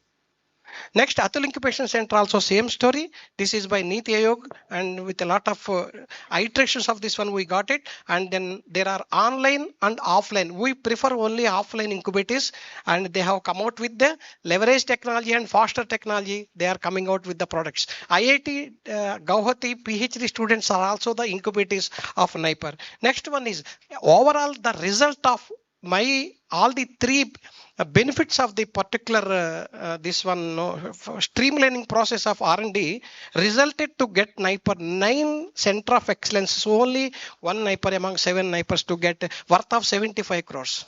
Apart from the last one, PRIP scheme, 100 crores for each NIPER that is given from the PRIP. Prime Minister inaugurated in October 24th last year. The most important in Sangamitra's presentation, she told whatever technology or whatever infrastructure you have, it should be shareable. Otherwise, it is a crime. It is a national property. Of course, 25 years back, I brought the Param 10,000 to IICT. Now, when I had a problem in the drug discovery, we have been awarded by MITI a advanced center for the exclusively for the drug discovery to promote the drug discovery in the Northeast region. And we are successful in getting this one. Happy to share with this. Because of this, we are supplying and sharing my data, not on my facility, to some of the CSIR labs in outside. Where you are locating, where you are sitting is not in this one. It's a matter. Longitude and latitude. Longitude and latitude is not a matter. Your attitude and altitude is only the matter. So that is why we are promoting drug discovery in this one. And medical devices, say 69,000 crores of the money is spending every year to receive the medical devices from various parts, mainly from US and Germany. For that, we have to start this one. Thanks to IIT Guwahati for joining hands for establishing the medical device course, followed by within no time. This is the another classic example. Within no time, Department of Pharmaceuticals has given me the medical device testing facility in and around Northeast. Within 3 months, I got the NABL accreditation. With that, I am helping all the government hospitals. Once the medical device is perfect, the data generated is perfect. When the data is perfect, treatment will be perfect. So we are into that one. Now finally, I want to suggest every R&D sector should invariably implement the 6 Sigma. I don't want to go and read all the Sigma. 6 Sigma's error-free implementation. Once you do that, that will be a wonderful show, and it will faster with the minimum expenditure, with the maximum output. Finally, this is my holy place, NIPER Guwahati. Thank you. Jai Hind. So thank you so much, Murthy Sahab, for giving very detailed presentation on the themes. And without wasting, we have very respected second presentation, Honorable Professor Dhanapati Deka ji, Honorable Vice Chancellor, Bhattadev University, Pathsala. So I would like to invite you to give your deliberations. I feel better. I feel better here. Okay, good afternoon, everyone, and respected Dr. Vinit Kumar Singh, moderator of the session, respected Senior Advisor of NITI Aayog, Dr. V.K. Singh, and all the dignitaries, including the Vice Chancellor and Director of different institutions, and the researcher. And I am representing a university, state university, where the university has been upgraded from a college to a university. It is a 6th year running. So our problem is very, very different from the whatever the established R&D institution. So I know, everybody know that what a university, what are the institution, they have signed today, they have shown good result only for the research ecosystem. Those have a good research ecosystem, they are signing. So for that reason, our university also thrive best, including Mida University, whatever university is coming up from upgradation. There's a same problem is there. I will discuss later on the problems. So let me go with some of the slides that whatever is very, very important for us. There's the innovative India. This innovative India is now the need of the hour. Innovative India for the research. The research earlier, whatever most of the scientists or teachers are doing, for as a part of their teaching job or as a part of the research job, whatever is in the institution they are doing. But the research is not a routine work now. This is not an academic activity now. Whatever we understand now, research is national mission of creativity, collaboration, and societal information. So we should generate, manage, and apply knowledge. That is a very important for us now. So these are vision for our research. Vision is the easy to do. So system should be exist. Whatever we discuss from morning onwards, the system should be like that, easy to do. Easy to do for the research, so that our researcher can easily go ahead with the research environment, or that our researcher can get the fund, facility, everything in their research institution. So if it is not there, then it will be very difficult to go ahead with the research environment, whatever. So this vision, this is the vision, today's vision, and it also align with the NEP 2020. Which emphasizes on research, innovation, and multidisciplinary knowledge, and also Atmanirbhar Bharat, self-reliance, and Viksit Bharat 2020 to 47, positioning India among global knowledge and technology leaders. So these are have today's need. And easy of doing research, why matters? That is the topic of the today's I mean to say discussion. Ease of doing research, why matters? Because our thrive, our interest is to be, we should be a global leader now. Whatever research we are doing, we are very lacking behind. We are lacking behind in the research in comparison to most of the developed country. Even in China, I am coming there.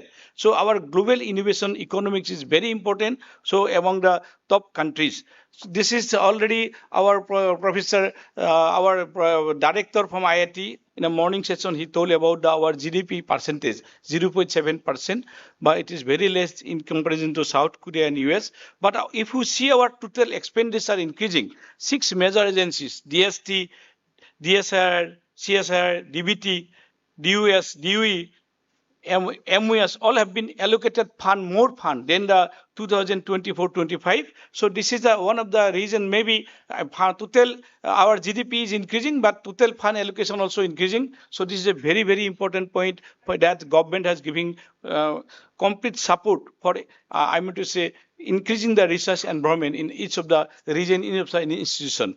This is the administrative bottleneck is there. That is obvious. Lot of administrative bottleneck still there. But our government is doing a lot of, I'm going to say, work for that, so that it will be removed. Fragmented funding mechanism also been there, and limited industry academic integration, still everybody told this. To move from a research dependent. Till we are in a research dependent to a research driven economy, that is a need of the hour. The research ecosystem should be very simplified. It should be integrated and digitize our research ecosystem. So innovation thrives when researcher can focus on ideas, not paperworks. So paperworks are more than this. So in this slide, I like to show you our India's position in case of publication, where we are in. If we compare to China and US, that if we, this is the sources from Scopus, Web of Science, all this, and this is the data 2020 to 23, but it has been changing very less. In case of global publication, China's publication is very high, and this world largest producer of scientific paper, repeat growth since 2010. Next, followed by US 15 to 17%, but here the publication has a strong impact factor in US, so it's a more valued. Then India is 5 to 6% as my data is concerned. So, but it is rapidly growth. That is especially in engineering, material science, chemistry, computer science. Our top 5 publications we have right now. So this is a very important thing that India is growing in research. So then if you see the quality of journal, that's already our madam has told here in the morning hours. Okay, quality journal is also not matters, but quality of journals has given more impact in the worldwide. So this quality journal, if you see, if we am to categorize is Q1, Q2, Q3, Q4, then in case of India in a chemistry, 39% chemistry papers in case of worldwide, but China is 56% and US 58% Q1 journal. And India's, if you see India's summary table, the journal count Q4 is more in case of China, but other journal count is Q2 also higher. So that is the, that means journal, perhaps all of we know, if we publish in quality journal, more impact factor journal, then our citation will be increasing. That is, and patent application also we are lagging behind still. China is leading, and then US, but US perhaps you know, high international participation and strong private sector innovation. That is was happening in US. All we know, but I just, for your kind attention, I just make it here. And but India, but our patent application is very, very less still, but it is increasing. So that is the through startup or policy incentives or increasing steadily. This patent application is increasing in India. A very good news. And patent grant also, in case of you see patent grant, though China is giving more patent grant, US patent grant is highly qualified, high quality and high impact patent. India patent grant is still lagging. So but improvement are underway in examination time and improve rate. So R&D patent conversion also very less in India, highest in US. So these are the key factors where our still we have to go with this. So these are academy industry gap. 10 gap we can find out. Engagement, mainly 4 board areas: engagement and awareness, learning skill, idea to execution, border areas. Mainly we don't have a communication regarding needs and capabilities. Our capabilities and industries need. There is a big gap is going on. So that is how this a lot of step has been taken by our NITI-STATE and central government, whatever our organization is there, but still there is a big gap. Then interdisciplinary collaborative research is very important. So though we have realized that interdisciplinary collaboration research is necessary between science, engineering, social science and humanities, recently ANRS has given a call that all the state universities can apply for a interdisciplinary research where social science will lead and other science faculty will can join. That is a very good initiative. So we have a need team science and transnational research. That is also need of the hour. So that is all this link. The research should be linked to the national priorities towards clean energy, climate resilience, food security, healthcare. These are all these things is necessary. Academy, industry, startup, integration. This also been very, very important now. And the indicator of innovative research nation, whatever we understand, that one point I just mentioned, GDP, maybe targeting 2% GDP, it will increase the fund allocation, and ultimately our scientists or students, our teachers can participate more.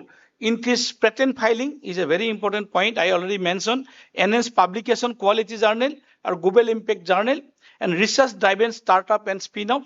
a greater contribution of research to GDP, so that point actually we are not arriving. We are not still unable to Sir, please contribute to conclude. Your GDP. time is So, almost over, okay, sir. sir. Okay, thank you. So these are the key enablers. Already government, ANRF already we have. Digital research infrastructure is developed. Research autonomy is, I request the NITI-STATE to see, so the research autonomy can be given to the respective institution, and international partnership is developing. Then these are the challenges we have. Complex administrative approval is very important in challenges. Rigid procurement and audit system is there. Limited autonomy for research and institution that I mentioned.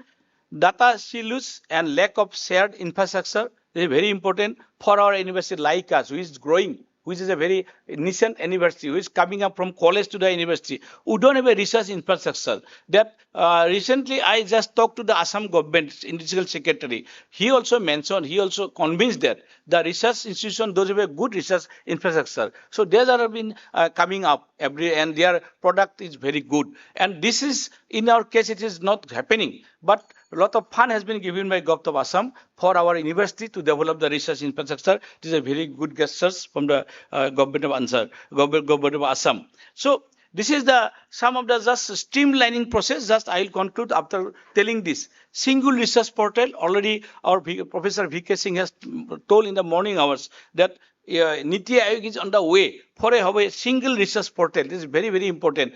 Different integrated all R&D scheme. But otherwise, it is very difficult for the researcher, and it will take a lot of time to screening. If one research application has been made today, it will take 9 months or 10 months to get the recognition, or whether result has getting the recognition. That should be standardized. And auto approval mechanism also very, very important, which all of you know, developed countries, that process is their auto approval mechanism. That is not here yet. That should be developed.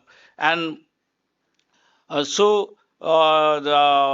time is not there, I like to conclude here. And with this concluding remark, that integrated research cloud, whatever I feel from the northeastern region, from a university in the lower Assam, I feel that there should be a cluster research facility in the, maybe in the lower Assam, some cluster university research facility, so that researcher should not go and here and there for analysis. I used to send my researcher to the Tezpur University, IIT Guwahati, mainly Tezpur University, it was my parent university, so I have a very good link. So I used to send my researcher there so that they can go ahead with the best. This is a big problem now. So for analysis, if you have to, they have to run from here to there.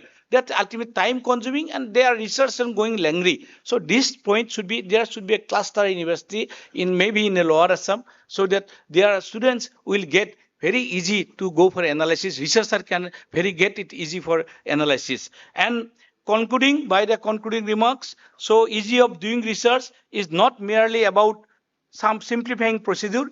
It is about empowering creativity. So this should be re-engineering and the system, digitize our process, automation, the AI, the driven evaluation system is necessary, so that it will be very fast.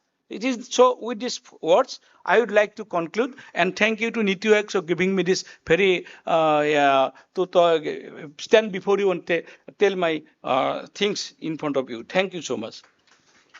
Thank you, Professor sir. So our third presenter is Professor Raju Mitra. He is Dean and Admin Research Art Group from DST SN Bose Institute, Kolkata. So we have been given very specific theme on streamlining processes to maximize research and development, efficiency and productivity. So we should restrict on the theme rather explaining other things. We have to restrict on it. Okay. So thank you, Professor Mitra, sir. Thank you, NITI-STATE, for organizing things. Very interesting aspect of easing science and research development. Because apart from being a dean administration, I'm also a senior professor, so a active experimentalist. So the hardness we suffer in doing experimental research in India is very something which should be addressed over here. So our institute is an autonomous institute established under the Department of Science and Technology in 1986. It's a rather new institute, and it has basically was a mandate of doing basic research on physics and mathematics, but later on it has evolved to do experimental research, also in some sort of chemistry and biology. And we are also involved in research and development with industries as well.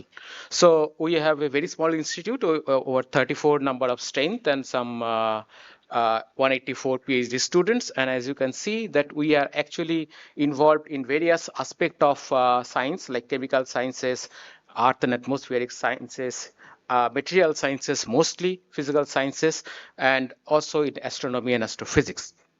So we have departments like astrophysics and high energy physics and physics of complex systems, which are mostly on the theoretical aspect of physical sciences. But we have departments like chemical and biological sciences and condensed matter physics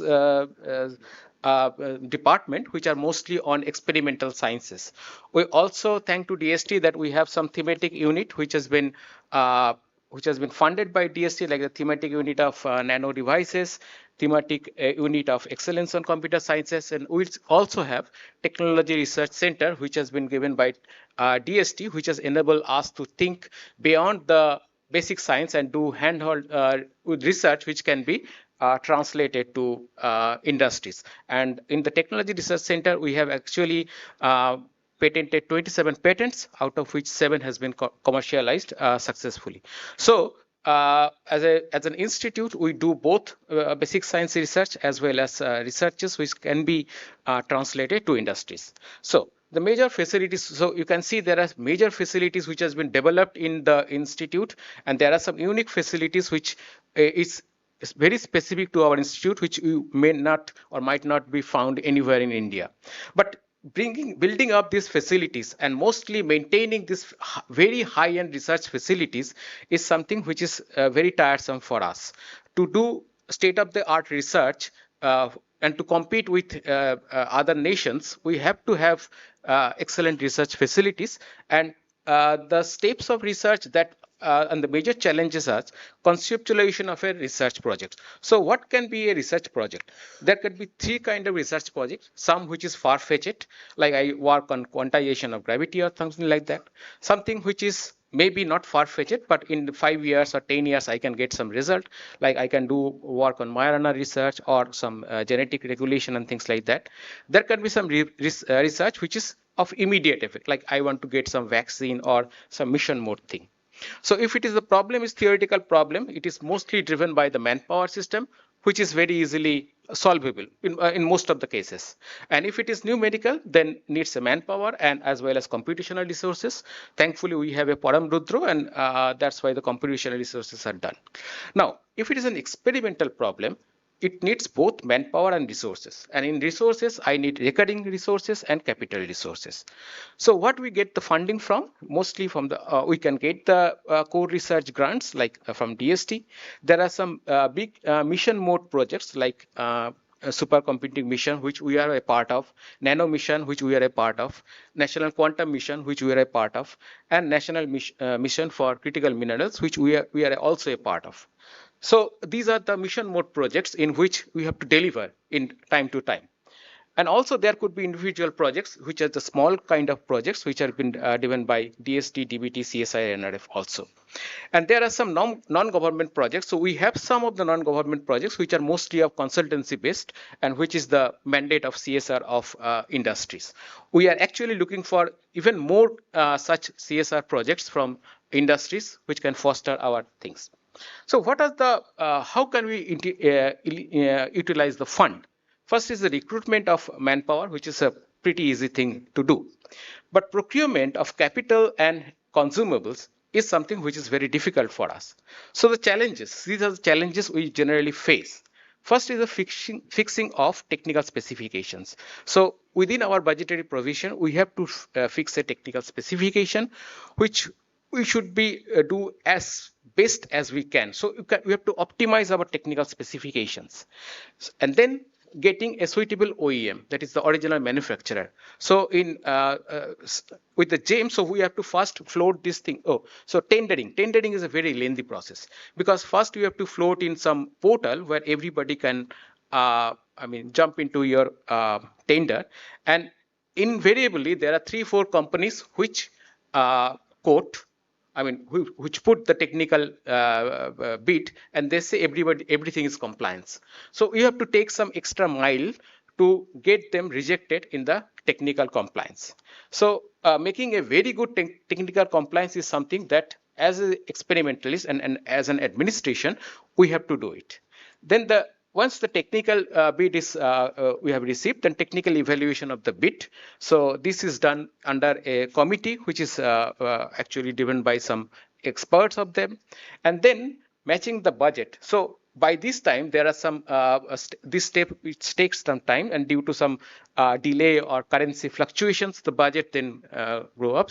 But I found that DST and ARNF, they are kind enough to consider these things in their things. Then placing the PO. So this is another thing that makes some time, and then after say stipulated time of 3 or 4 months, the instrument is shipped and delivered and installed. So this is some time. And the problem is that now, since everything is centralized budget, so everything you have to do in a financial year, maybe sometimes in quarters. So this makes life even more worse than us, because it is very difficult to complete everything within a stipulated time of, say, even you start something in the month of March or April, it is very difficult to finish the installation by the month of February.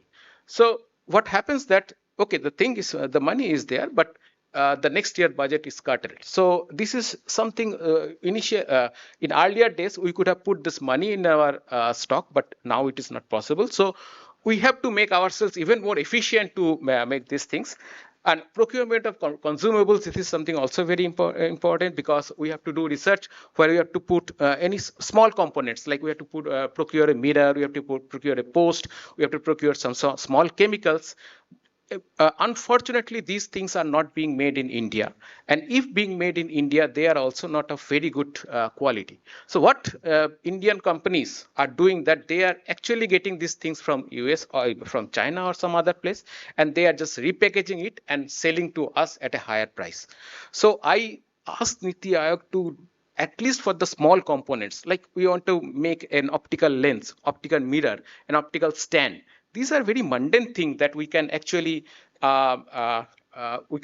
make in our household, because I have some colleagues who can make some beautiful stands from 3D printing. So this is not something very unusual thing to do. So people can do it for this. I think so administrative overload. So most of the time the PI has to do all these things, because we do not have much of administrative people who are efficient to do all these things and to liaise with the companies and liaise with other things. So most of the time it's come to us. Then the preparation and submission of UCAC. So ANRF recently has started something which is called administration to administration. That means the administration of ANRF will talk to administration of the corresponding institute, and they will talk. But I don't think that is going to happen very soon. So we as an individual PI have to take some extra step, and then reply to the audit queries. This is something we have been suffering for long. I give you a small example that I have indented a very big capital instrument which has to be shipped by last year, and there was suddenly a clause in the LC that the instrument should be have a third-party inspection, but the OEM, they do not allow the third-party inspection. So what I have to do is that I have to write something that I don't want a third-party inspection. So the instrument has come, and then it has been installed. So there was an audit query on me that I have violated the law. So I asked the auditor if I have not violated the law and I have actually rejected the PO. So the auditor said, then you would have a even worse audit note that you have not utilized the money. So the instrument is there, the instrument is running, but I have an audit objection on me that I have overruled something. So I have to trust myself and the OEM that I can actually install the instrument, and I have the faith on myself and my colleagues that the instrument will run and we will get good results out of that. But the government or the authority at the other end should have also some faith on us, as Professor Shangamitra Bandyopadhyay has said, that we are doing the best to do serve the nation, not on the stipulated time of our office hour, all the time. So they should also have this faith on us that we are also doing something. Last thing is sustainability. To keep the sustain the operation, you need manpower, trained manpower, and also funding for AMC, power consumption, spares, etc. Actually, most of the funding agencies, they do not fund for any sustainability thing. So this is something NITI Aayog and the funding agency can also take care of, that while we are procuring things. So this has happened for the state universities. If you go to the Calcutta University and other universities, they have got some one-time fund of say 100 crore or something. They have procured things. But to run a transmission electron microscope or a high-end instrument, you need a noise-free, a pollution-free environment. And to sustain this thing, you need recurring money. So for us, as DST is paying something for us, maybe it is a bit easier for but for the state universities, although they can have or afford to get some capital instrument, it is very difficult for them to sustain those things. So we have a Calcutta University campus just beyond us, which is their nano campus, which has been maybe 14, 15 years old. They have major facilities to do the nano thing, but unfortunately, many of the things are non-functional because of this thing. So this is something, because I understand that not the national institutes, it is also the onus on the state's institute that they should contribute to the progress of this institute.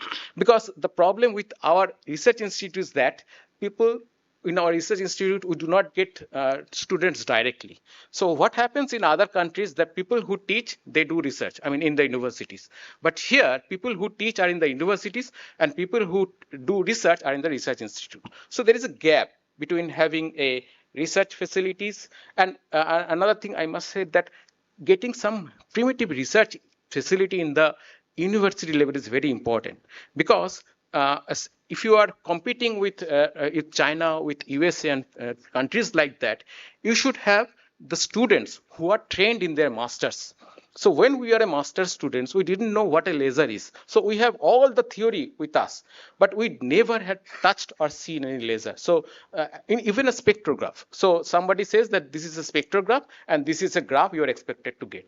So if this knowledge comes in the master's level, the students' quality and also the research quality will be enhanced by a ton. Thank you very much. Thank you, Professor Rajiv. So now we have next presenter from INSA, Dr. Brajesh Pandey, Executive Director. So it is over to you, sir.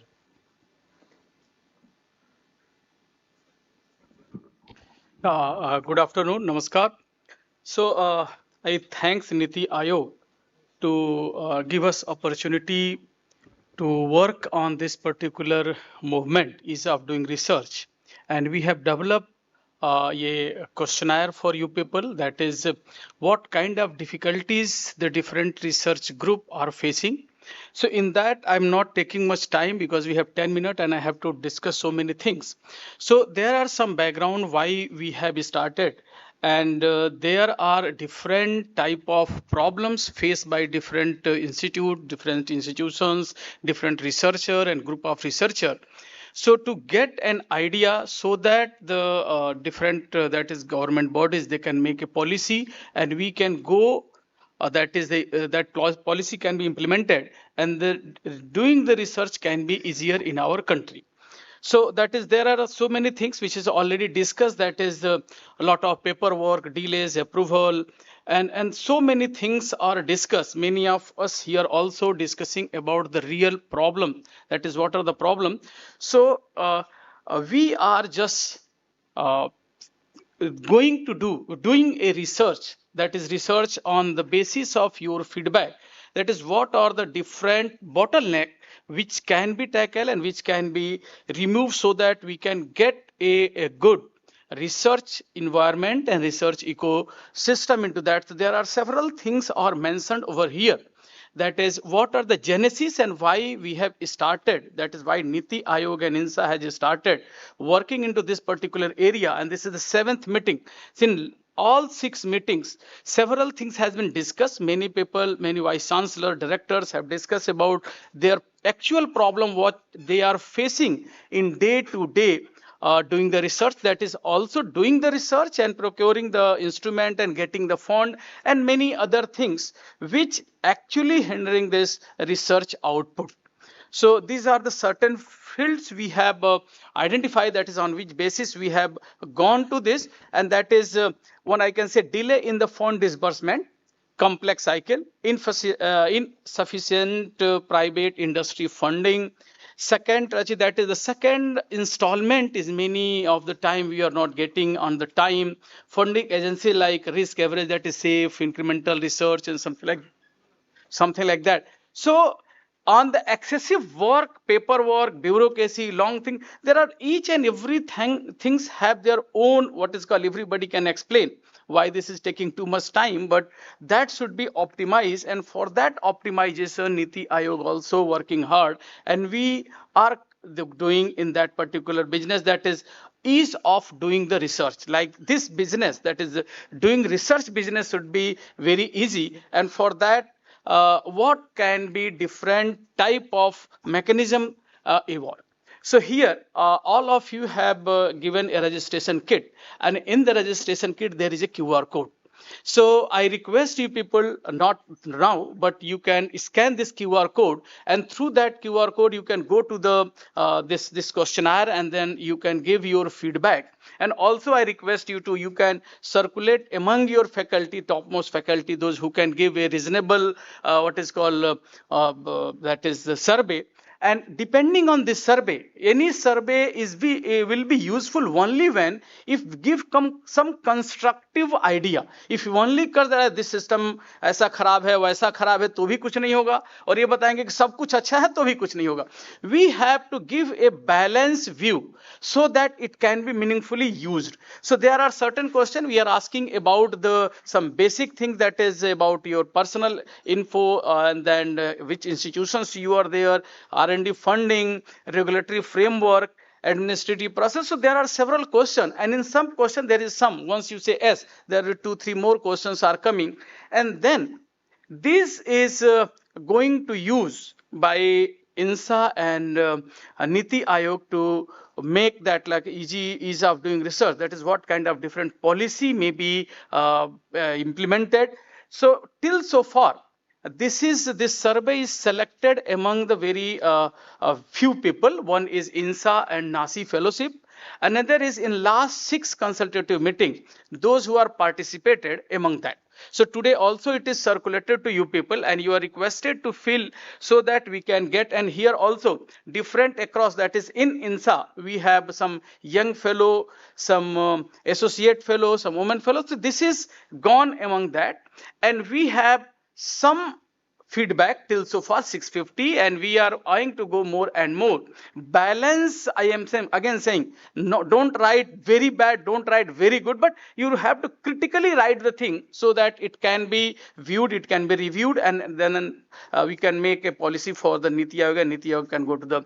So this understand challenges faced by researcher and institution, quantify delay, difficulties, and inefficiencies in R&D process, collect actionable suggestion, use finding to inform policies. These are the objective. And then we have in a certain area, we have out of 650 feedback we have received, we have given to whom we have already circulated. So these are the certain areas from where we have received the feedback. I'm not going to read one by one. So that is all across the gender, that is male, female. Again, we have different age cross sections, that is below 35 years of age, 30 to 45. So these are the different ages. There may be, once you go to the Google form, that and you can also suggest the different field can be also captured. But but whatever we have designed, I request you to please fill into that. And if some certain other field you feel that this field also be included, please in the feel free section, there is a last session, there is some suggestion you can write, so that in future if we have to refine that form, we can include all those things. So these are about the funding agencies, how much from where the researcher has got the different funding. In coming months, we will be going to have a cumulative report on that, and then maybe Niti Aayog will share with all of us, that is what kind of spectrum and what kind of opinions are there among ourselves, among the researcher, and also we are circulating. This is circulated among the faculty scientists. Now we are circulating among the PhD student. They have another different kind of aspect about our research ecosystem, and to understand that is what a PhD student or postdoc student, they are understanding about their problems and what kind of each they want to continue their research. So if I say funding issue faced by PI, certain questions are there. And among that question, once you go to the Google form, you will get all these questions. So what kind of different spectrum is there in the mind of researcher, in the mind of faculty, and what kind of output they are giving, that is this could be like this could be like that. So in that we have this questionnaire, and from there we have to collect. And again I am saying, please ask your faculty colleagues in your institutions to fill this form, so that we can get a real picture about the current scenario going on, so that a better refined policy can be made, can be framed, and that can be recommended to the government for implementation. So I'm not going to read each and everything. You can see this. This is among more than 650 what is called replies, that and we want to make it more and more. We are approaching to the different department for their faculty feedback. Here also we are circulating. We are also circulating among the PhD student, so that we can get this information feedback from different sections of the society, that is from the researcher, so a better policy can be implemented. So this is all about, I think I am going in a right direction on the key. So okay, so these are the suggested reform which can be till so far we have received some of them, and we are looking from you people so that we can get more and more this kind of suggestion, and that I can say constructive suggestion which can be accumulated and that can be given in a form of a policy thing. So this is our next step. We are going to have more and more, and we are eyeing to have at least 1,000 to 2,000 replies. So I request you to please go ahead and give your suggestion. Thank you so much. Thank you very much, sir. Very insightful deliberation and very pertinent to the theme. So now we have next presenter, Professor Sandeep Kumar Chakravarti, Director, Indian Center for Space Physics from Kolkata.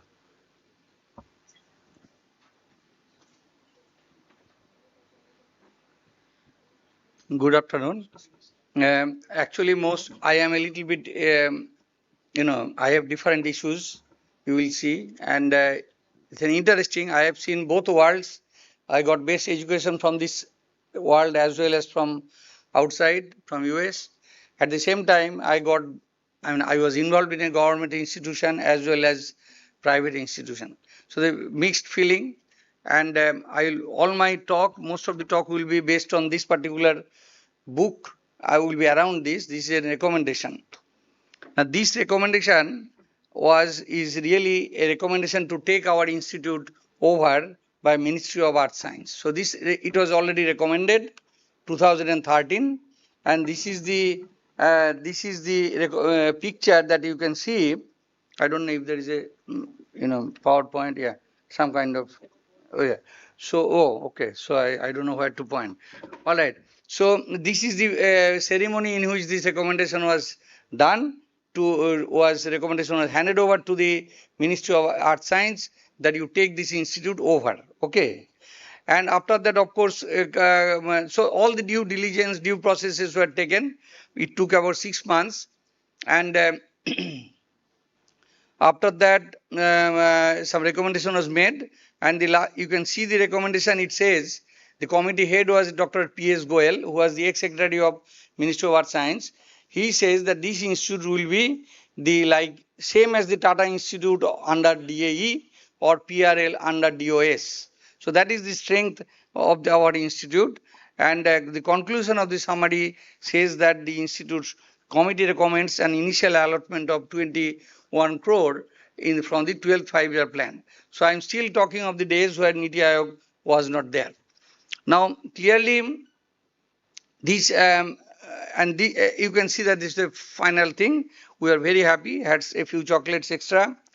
And then after that, their ministry called our government saying that you have to give a no objection certificate. So West Bengal government gave a no objection certificate, higher education department.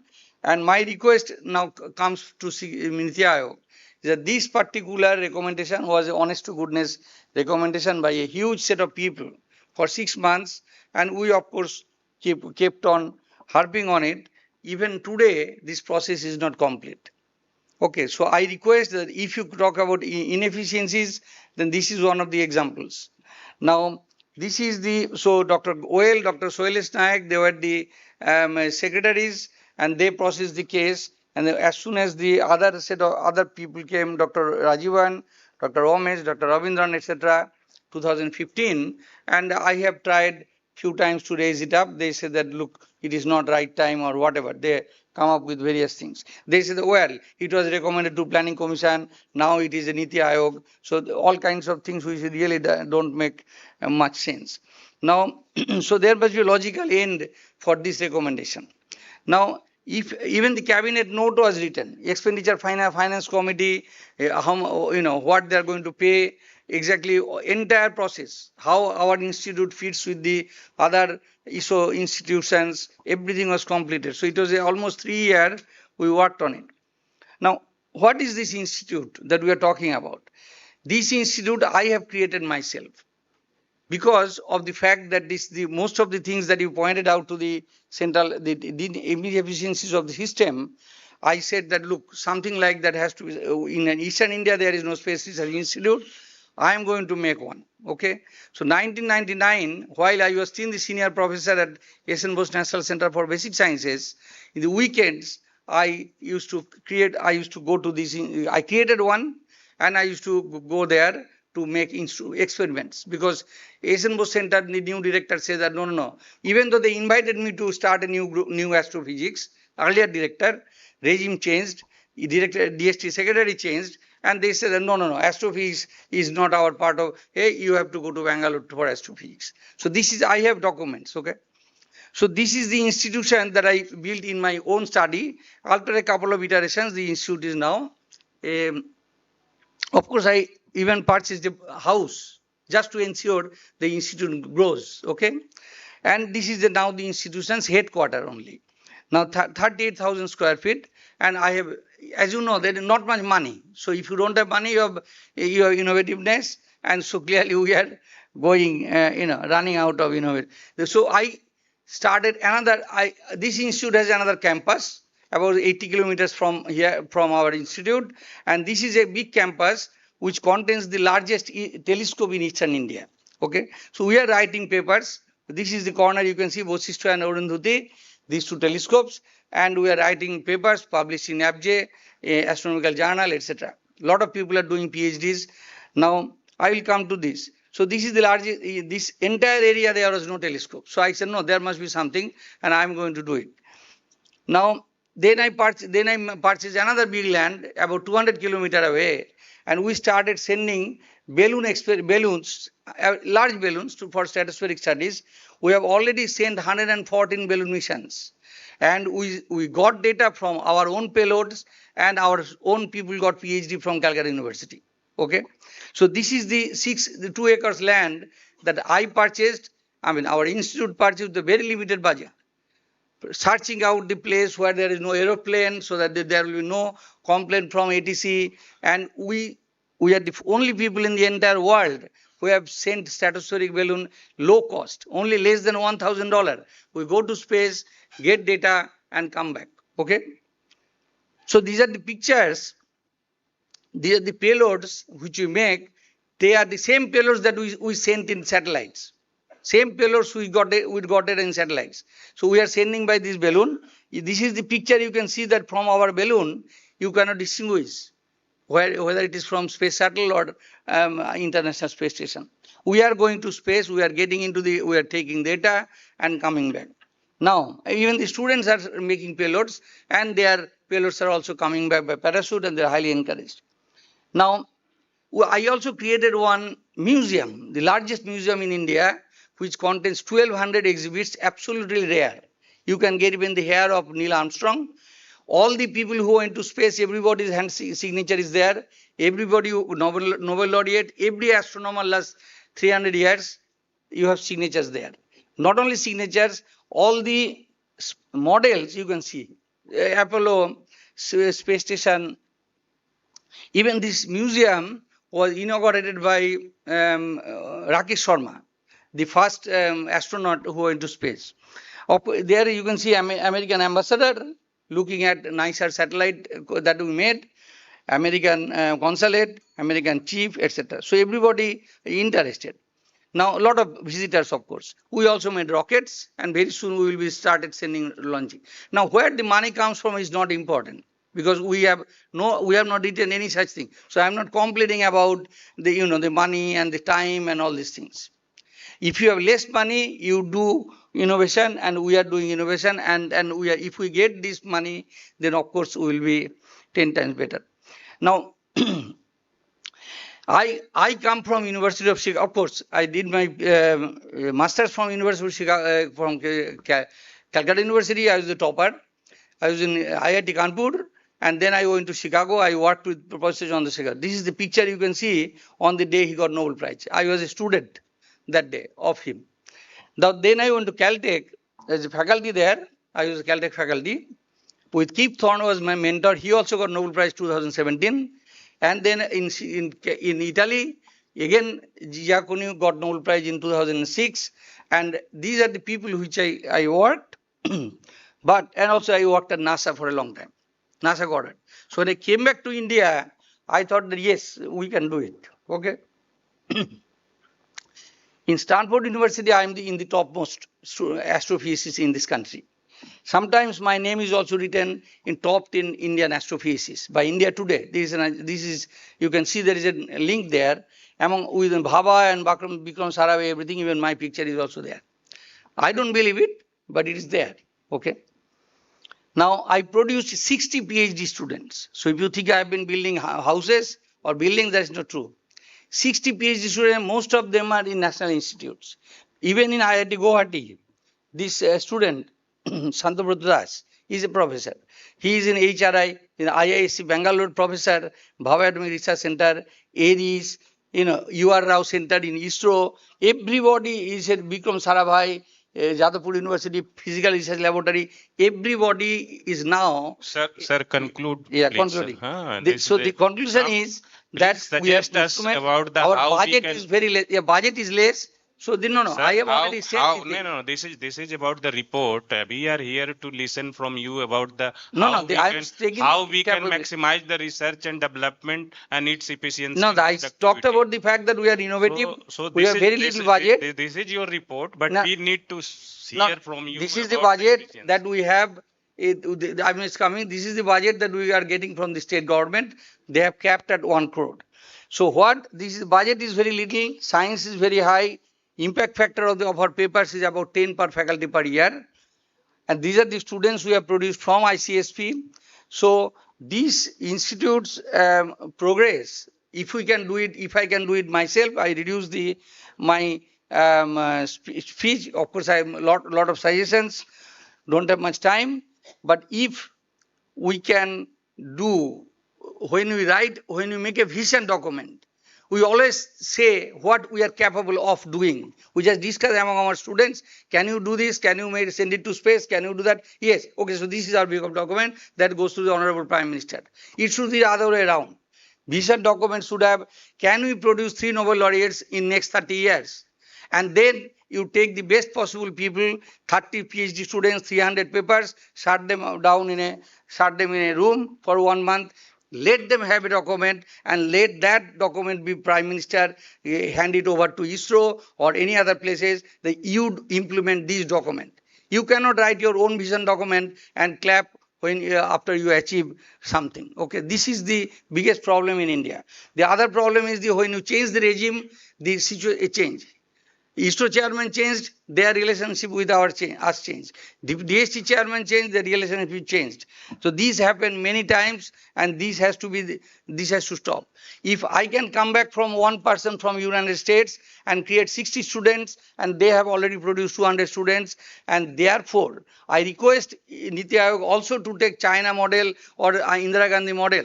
Call them up. Find out who are doing good, call them up, give them higher salary, allow them to have their own institution if necessary with 2 crore rupees. You will see that given chance, they will do much better than staying in a general big institutions. Don't disturb them. They like the loners are much better. All the great scientists are loners. Pack hunters don't do very much great science. So you have to trust the people and find out who are the great, call them up. Like Prime Minister Indira Gandhi used to do. That is where all these great people came in India. So there are many suggestions. Okay.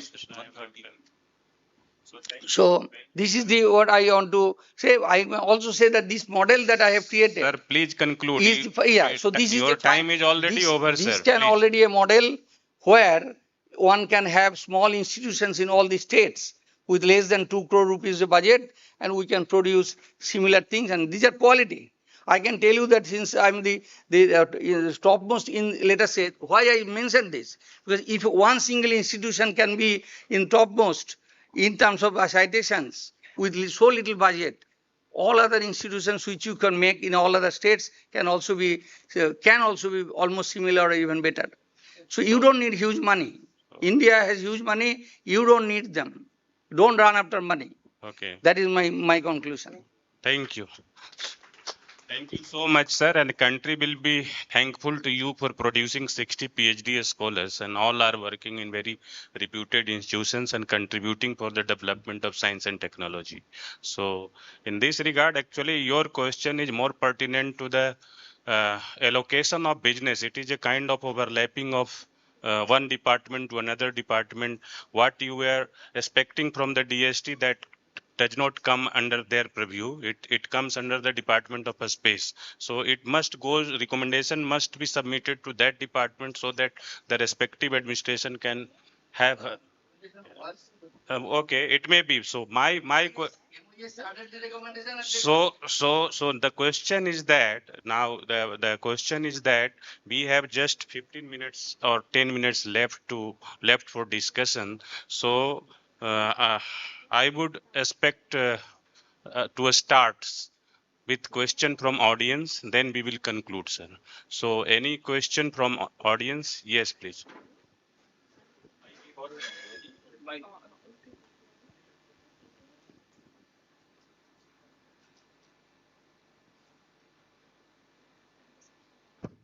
Yeah, thank you. I'm SP Agrawal, Director of Northeastern Space Application Center, Department of Space. First of all, really it was wonderful session, and many things came into our mind that how to do good research and how to increase the efficiency. We were mainly talking about the government sector as far as universities are concerned or these institutions are concerned. But currently in India, if you look at the engineering colleges only, there are more than 5,000 engineering colleges in India.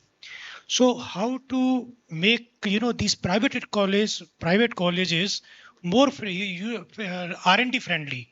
So what is your idea about this R&D friendly private colleges and universities? Analyst, are you? Actually, we have in Calcutta, we have many engineering colleges which are in Macau, Maulana Azad, that university. There is already university on engineering. So many of those engineers come to our institutes. They don't have much easy access to that, and they make payloads, they make the VLF antenna, receiver, etc. So I suggest that similar kind of smaller institutions will have better access to by them if they are colleges. And so I think that if similar models are done in various states, small nucleus like that, and all the colleges are attached within 100 kilometer, all the colleges are attached to that, I think very good innovative work can be done. I will give you one example that when you send a balloon, you and point to a star, you require a much bigger budget, like Tata Institute has. But we had innovation. We let it go and find out the whole world. But then when it comes back, I pre-process and then find out which star sent what. This kind of innovation, actually engineers have started with. We have written codes to, so even a smaller budget, as I said, less than $1,000, you can do very good science. So engineers are there in our institute. They come, visit, write projects for 3 months internship. So even the optical telescope, a lot of people come. I think that in your case, I would say that there will be some such kind of nuclear center, and let us say the engineers within 100 kilometers of that region should be attached to this one, 100 or 200, depending on. Then only you can get. You see, these are very bright people, but their is not getting used up. In our institute, we have a program in which we can accommodate people for small projects. And mostly the engineering colleges that you are talking about, they mostly serve the ITs. But we need some engineers who can do something like polish a lens, which can make a very good reflectance or transmission, whatever it may be. So the core research, mechanical or electrical, those people will be very helpful for us. Like we are designing something, some circuits or something, those people will be very useful for us. But we are also catering people who are in, suppose say AI, we have a, we are in our institute, we have a branch of people who are doing AI and ML. There are people who are coming to do these things. And suppose I am a spectroscopist, so I have to write many codes like to analyze things. So these kind of engineers, I found them very helpful for us. So if they get some impetus from us also, that will be helpful for them. But most of them come for recommendation, not for doing further research. Thank you. Any more questions? Please. Actually, I have two questions. Am I audible? Introduce yourself first. Yeah, I'm Sheel Kapoor. I'm the CEO for Fast India. Fast India is a non-profit organization driving science and technology acceleration across India. We work with the government, industry, and institutions. I have two questions. One question is for Professor Chakravarti. You talked about Indira Gandhi actually attracting talent back to the country. We keep talking about attracting talent back to the country. Today, there is a great opportunity with US, with the turmoil there. But we always get stuck related to salary discrepancies, not ruffling feathers of our existing science faculty. I would like your perspective on how that can be addressed.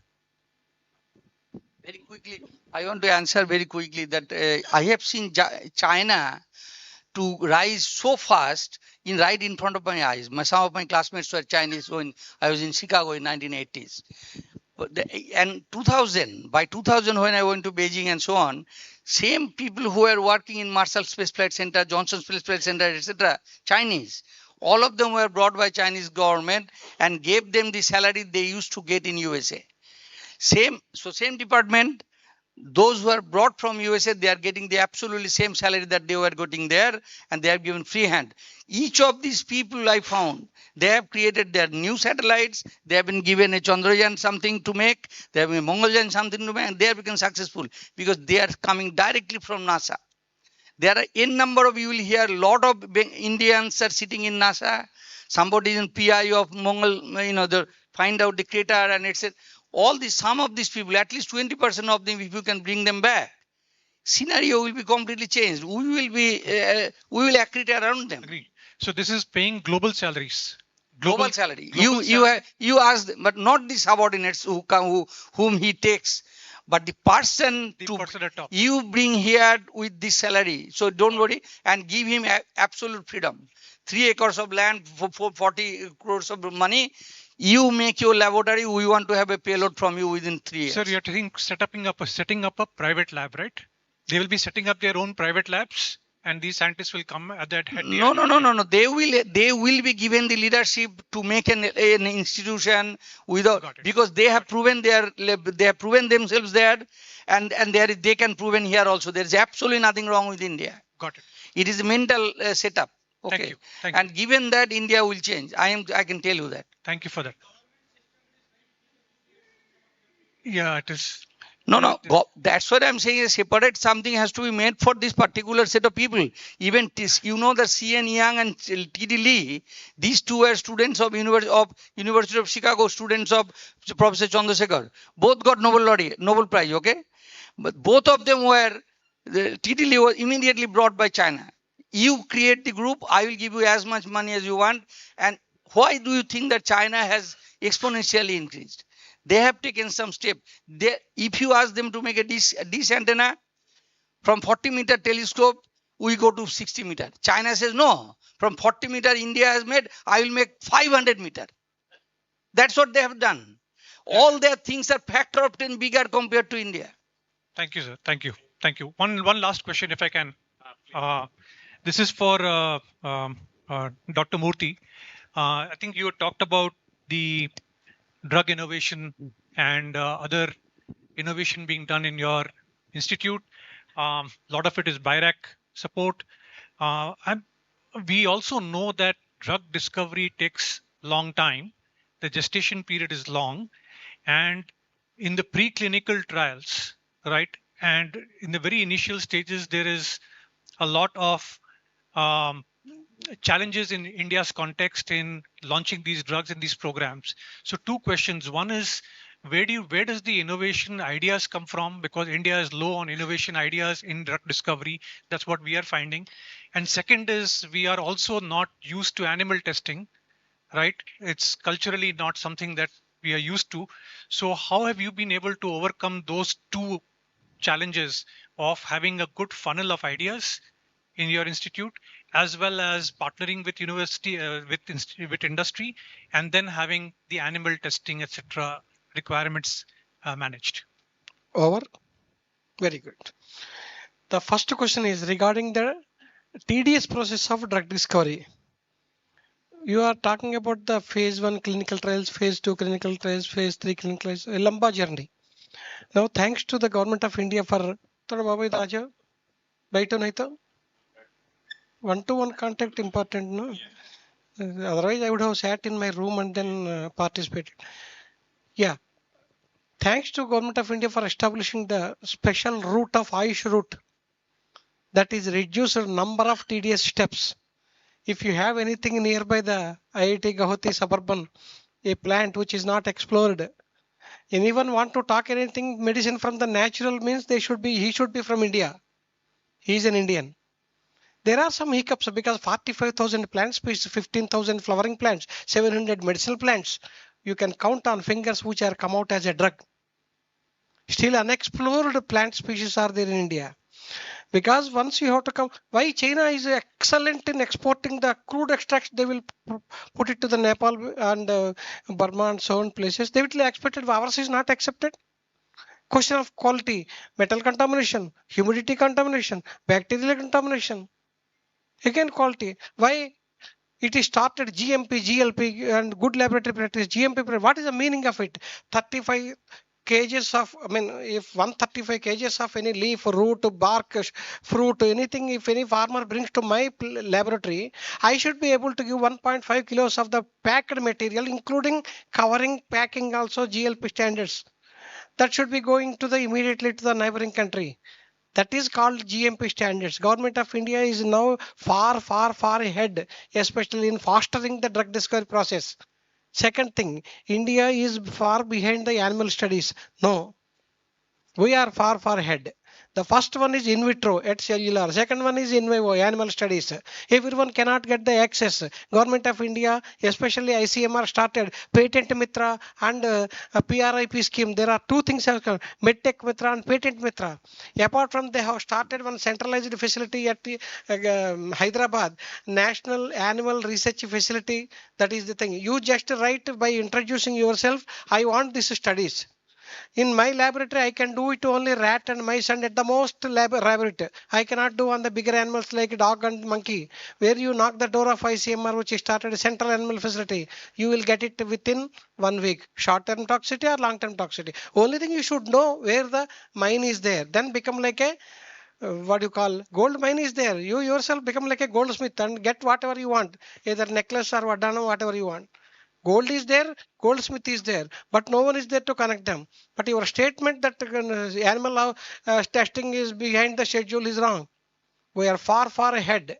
Unfortunately, some of the people who are not competent to speak about animals also, they are in the ethical committees. Like unfortunate thing, I don't mind to take Nagarjuna, film actress wife Amala. She is there to take care of whether how many animals are I am using when I was in ISCT. I was shocked. She is a film actress. She don't know where is the tail, where is the nail. She wanted to see the quality of the CSIR laboratory. That lady. Regulations of appointing the persons also should be competitive. Don't put film actors and drama actors in the science. Sir, uh, if I can ask one last question, rather a very pertinent thing, wanted to make it. This will be the last one. Yes, thank you, sir. Thank you for the opportunity. Being we are discussing ease of research, and this session is specifically for process improvement. I'm Professor Firdaus from IIIT Guwahati. I'd like to mention that the problem we face as a researcher, in one project, 3 years, 3-4 times, the funding pattern has changed. Right, today is CNA, tomorrow Reserve Bank account, and our whereas from a small institute, our accounts department, which comprises of 3 people, overwhelmed with like 15 different ways of money dispersal. Can we take it as a point that we make it uniform, make the life easier? This is one point I want to make. Second thing, one funding agency told us that every quarter we need to give a plan and they will give us money in every quarter. We need to teach, we need to do research. We are not CAs or accountants that we will be able to do that. Please forgive us and please allow us to do research rather than doing reporting and accounting. So these are my humble submission that in the name of easing or doing research, can we take up these matters? Thank you for your question. Niti, no. Niti, suggestion and Niti. N-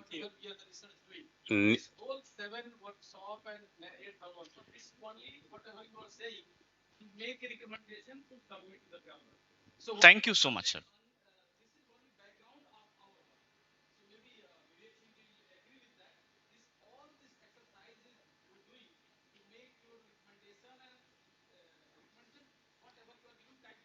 Right, sir.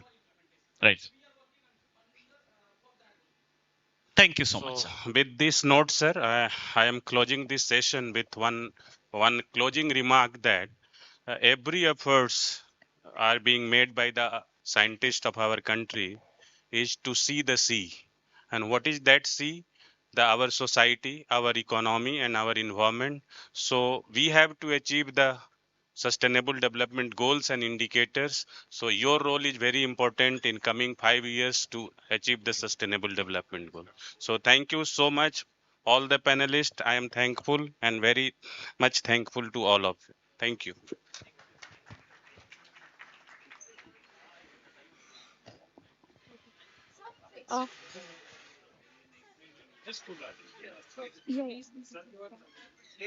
May I request all the delegates to be seated on the dais?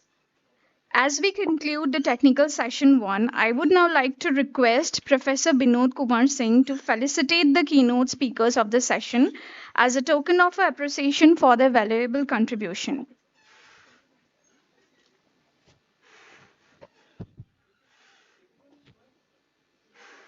Yes, sir. Yeah. Everyone is requested to please be seated for 5 minutes.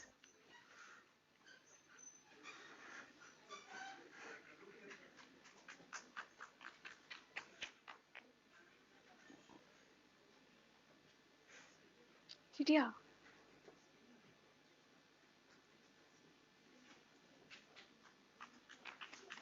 मैं Wikipedia उठाऊँ।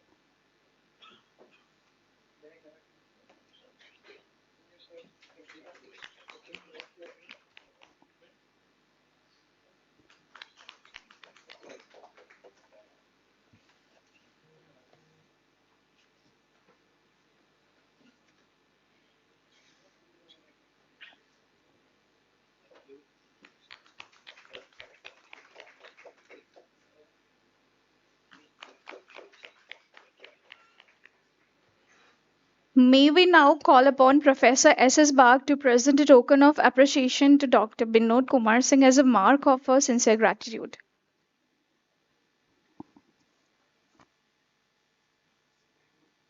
यहाँ से चले जाओ आगे से जाना हाँ Follow.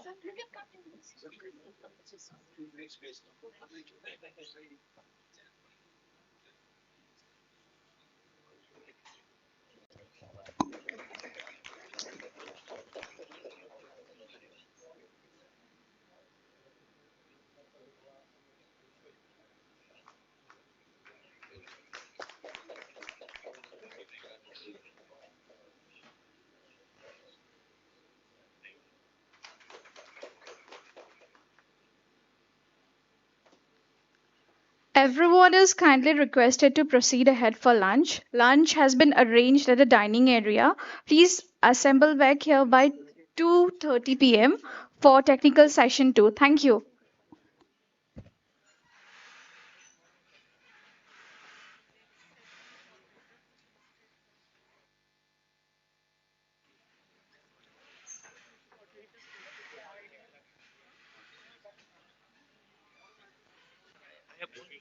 Thank you so much. I have one point to talk to you because I am unable to mention.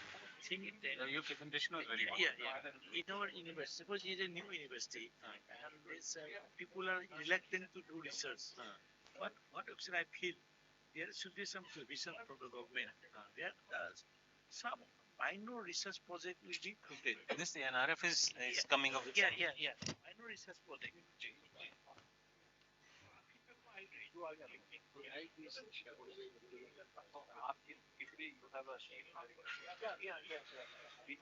told you about the cluster university.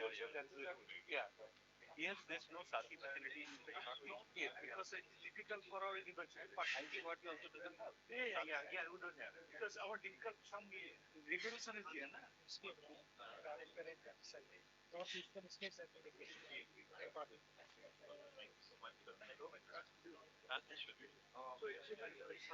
There is some regulation is there under. I'm surprised. I think some They are not in here.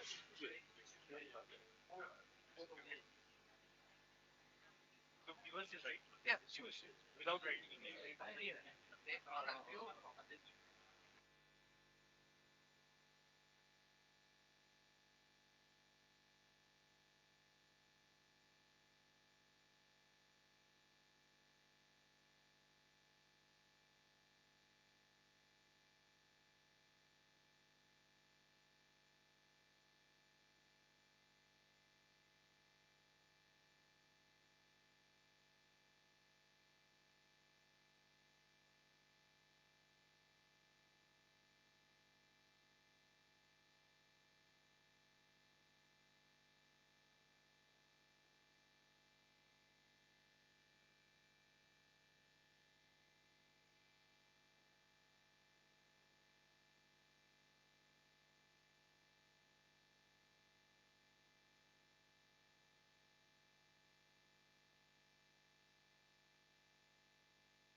এইটো এনেকৈ কৈ থাক মানে এনেকৈ হ'লে সুবিধা হ'ব along with him he stood here esteem the speaker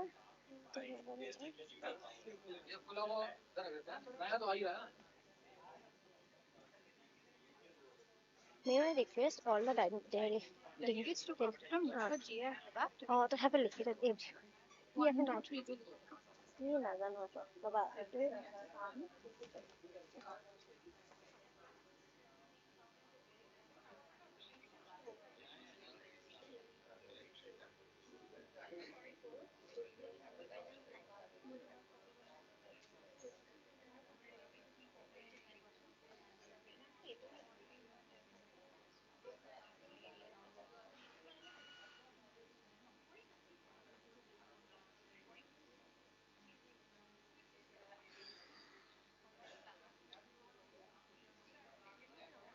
ঠাকঠাকটো সঁচাকে লাগে তোমাক কওঁ বহুত দিছে কিন্তু তুমি কেনেকৈ নাৰ্ভাছ কৰি থাকা বুজি নাই কোনো প্ৰব্লেম বহুত নাৰ্ভাছ হ'ব এইখিনিতে বহি আছো ন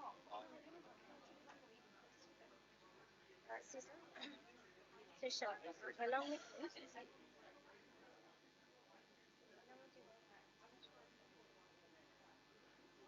বেছি মাতি যদি আমার মাথাটা নষ্ট থাকে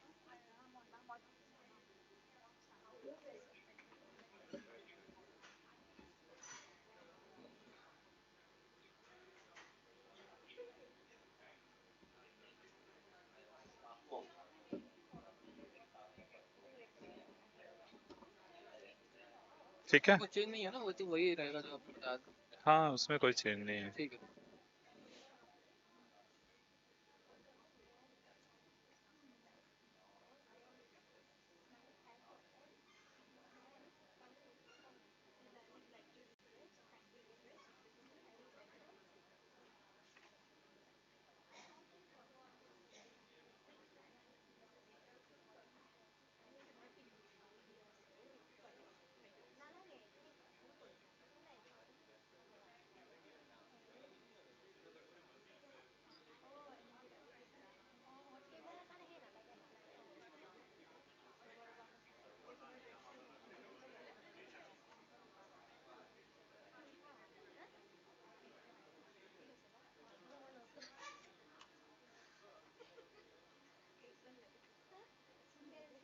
ক'ব পাৰি ভাবিলো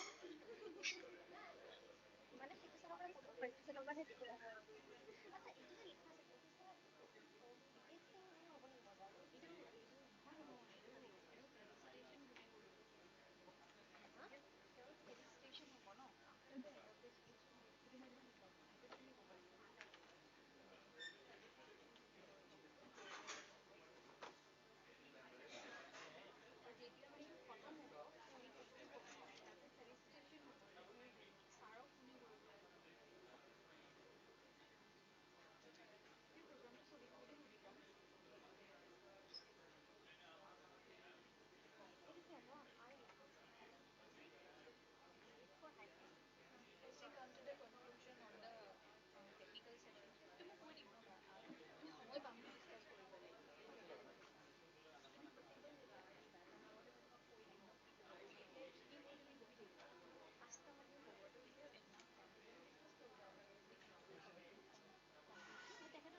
लाए थे कहाँ यहाँ रखो ना यहाँ पे रखना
May I have your kind attention, please? We're waiting for all the delegates to be back.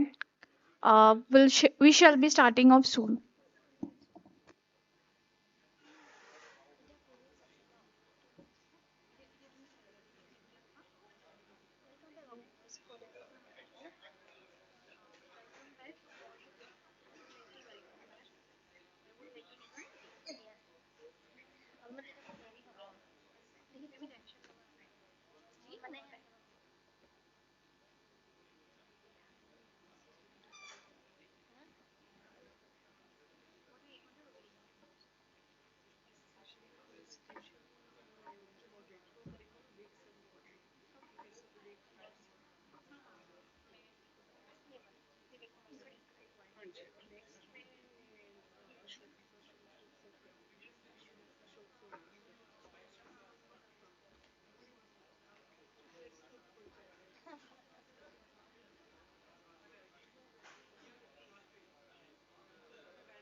I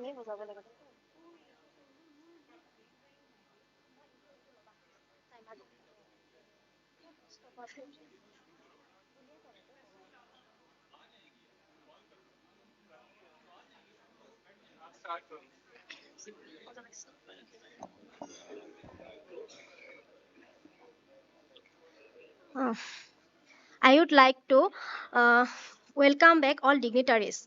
We now begin technical session 2 of today's program, which focus on attracting and retaining quality human resource for accelerating research and development. This session will highlight strategies, challenges, and best practice to build and sustain a strong human resource foundation that drives innovation and excellence in research and development. We are honored to have Professor A. Ilaya Perumal, Director, NIT Nagaland, as the moderator for this session. Along with him, we are privileged to have our esteemed keystone speakers, Professor Shamarat, Member Secretary, AICTE, Professor DVLN Chamayalu, Director, NIT Manipur, Professor Narendranath S., Director, NERIS Nirjuli, Professor Orupjyoti Chaudhuri, Vice Chancellor, Madhavdev University, Narayanpur, Professor Rintu Banerjee, Deputy Director, Indian Institute of Technology, Kharagpur, Dr. Shukanta Roy, Dean Academics, National Institute of Technology, Aizawl. May I request all dignitaries come to the dais. Now, I would like to kindly request the moderator, Professor A. Ilaya Perumal, to take over the proceeding. Thank you, sir.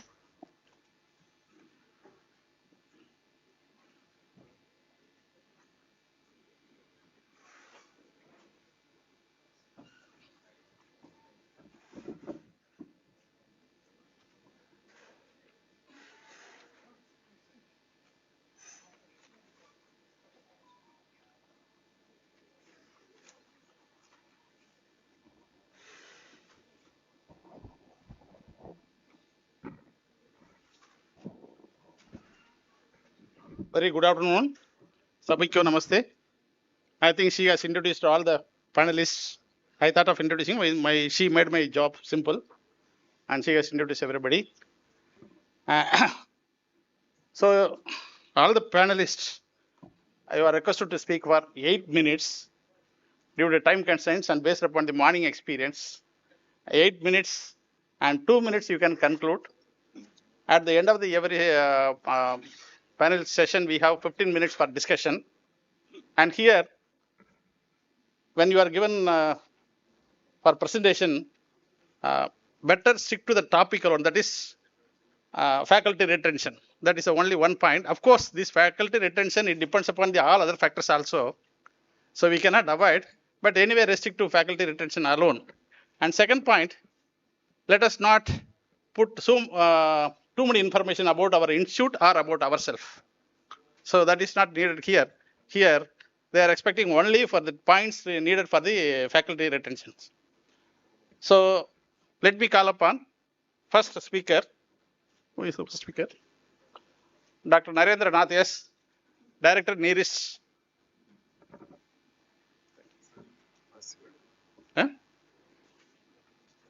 Myanmar, Shyama Nath. Okay.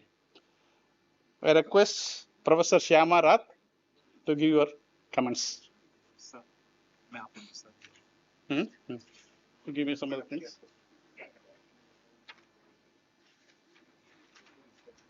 Since he was sitting this side, I started with this. Thank you, madam. Please.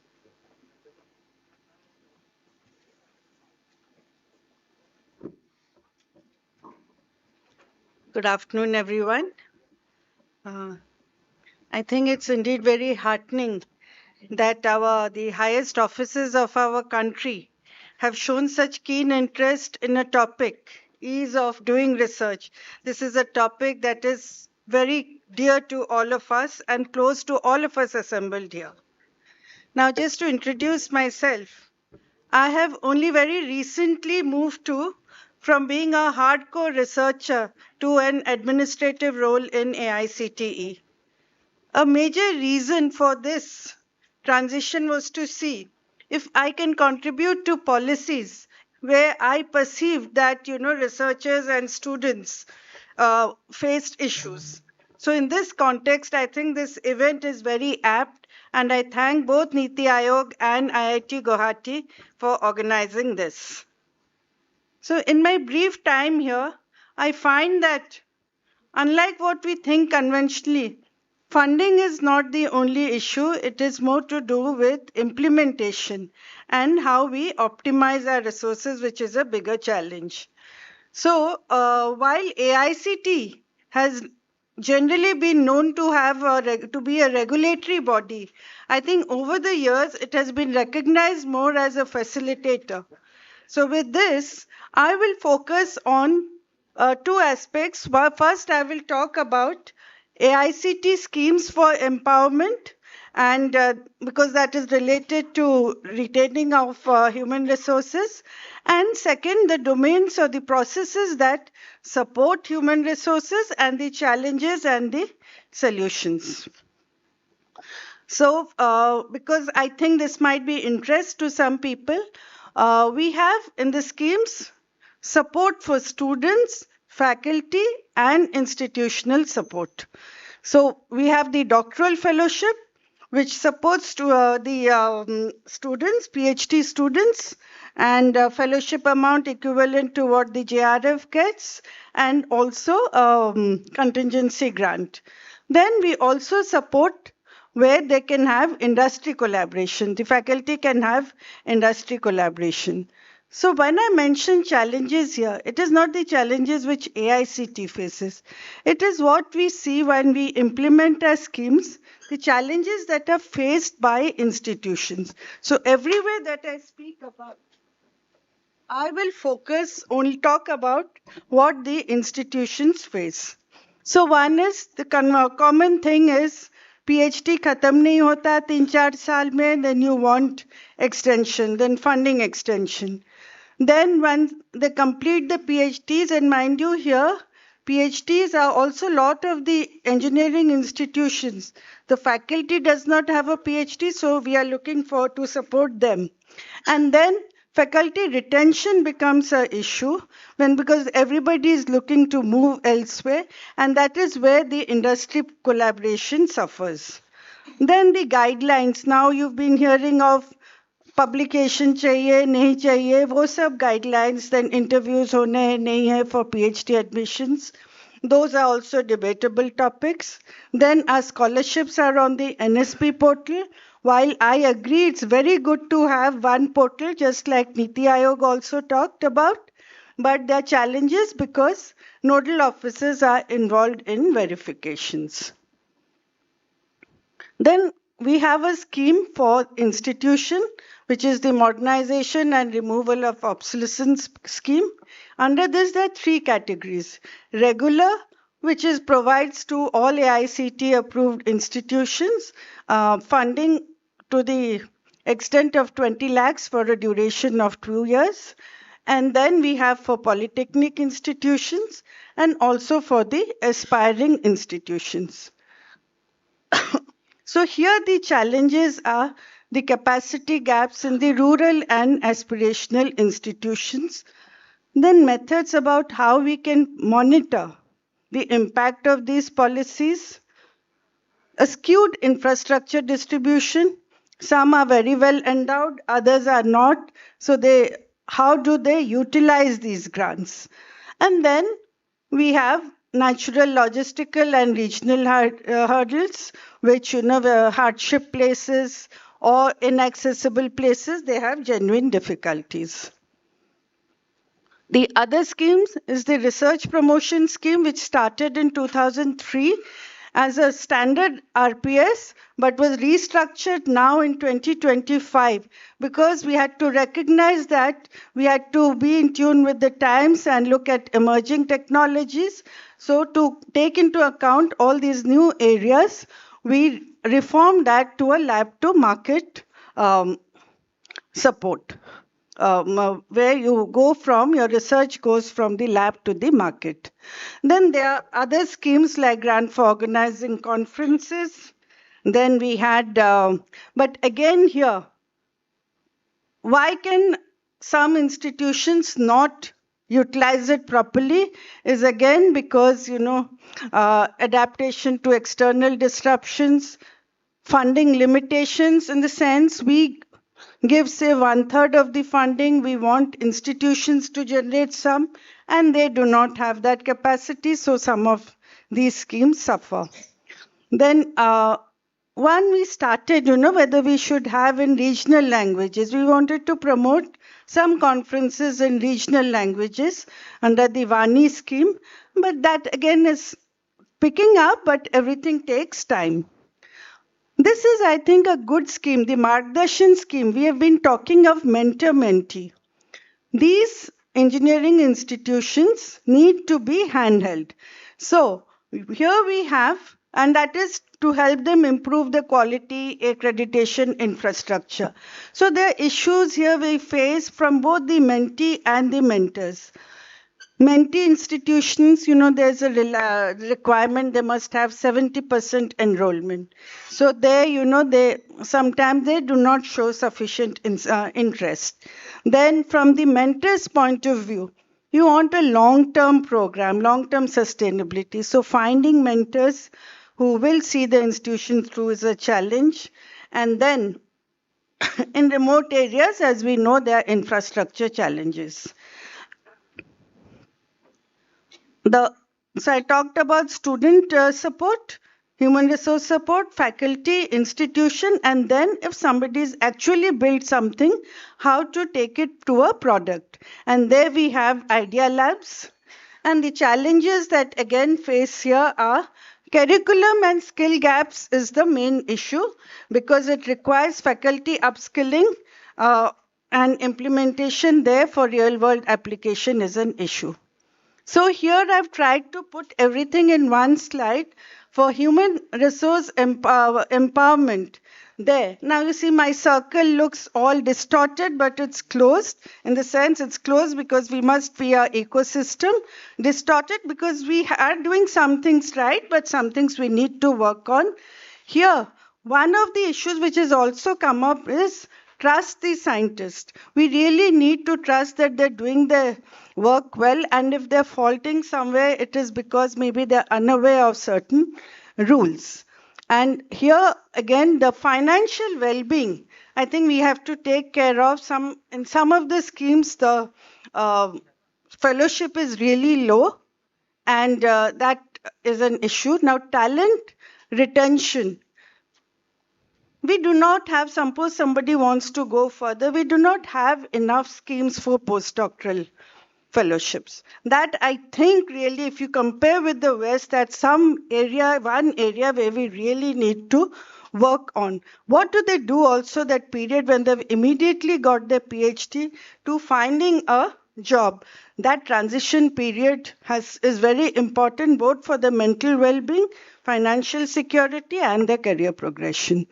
I think these are the things that I want to talk about. Then infrastructure, of course, we all know about. Now, when we talk of remote areas, the other day somebody said ki I had to transport something, liquid nitrogen nahi tha. So these are standard some of the issues that they face. So I will not talk about this because we know it. Then when we talk about academia industry collaboration, it's very easy to say it, but here what we should work is on-site engagement. We have to somehow get industry to the academic institutions and also get them involved in the curriculum and training. Normally we say ki, oh, the skill set is not good enough for them for industry requirement. But how do we do this? So there has to be more active engagement there. Evaluation processes have been talked about. For a PhD student... Madam, please conclude. Okay. For PhD student, how do we evaluate a thesis? Should we now move from the conventional model of how a thesis is written to something new? And research funding, again, is it just H-index and number of publications? So with this, I think I will conclude since my time is over, and this was my last slide. And only one suggestion if I have to put, all these forum, please include a representative from finance branch in all such deliberations.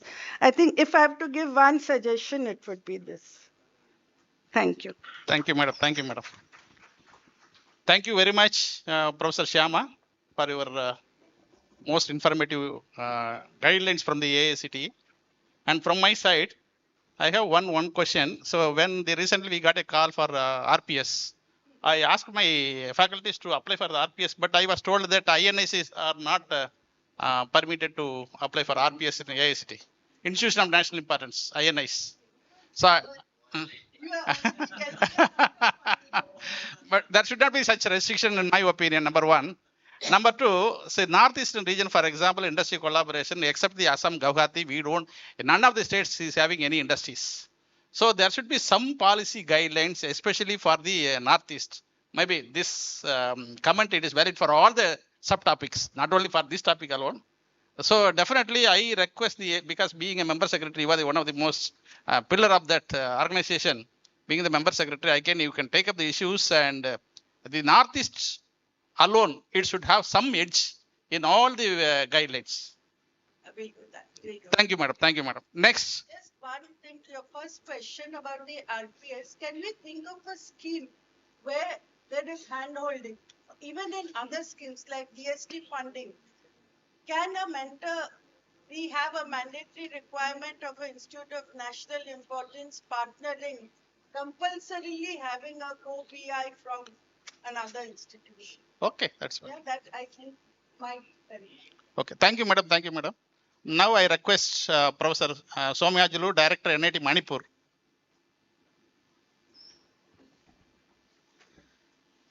I do not have slides, so just I will give my thoughts on this topic. First of all, I thank NITI Aayog for inviting me to this important consultative meeting and sharing my ideas regarding this session. Attract and retain quality of human resources for accelerating R&D. So there are 2 points involved here: how to attract human resources and how to retain the quality of the human resources.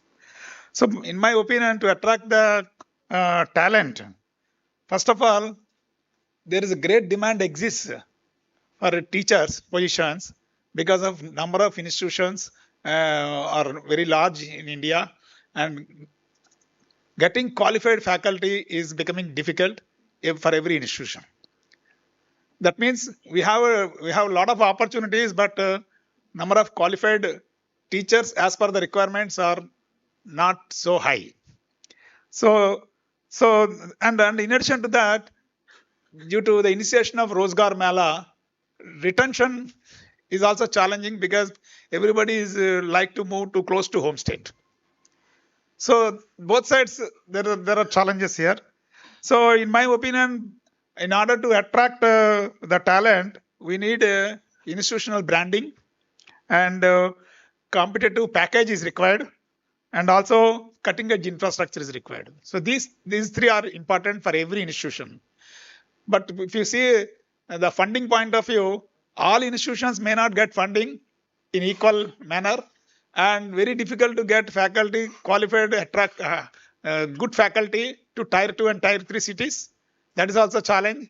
And package, again, it's challenge because we are not giving packages on par with industry, particularly for certain branches.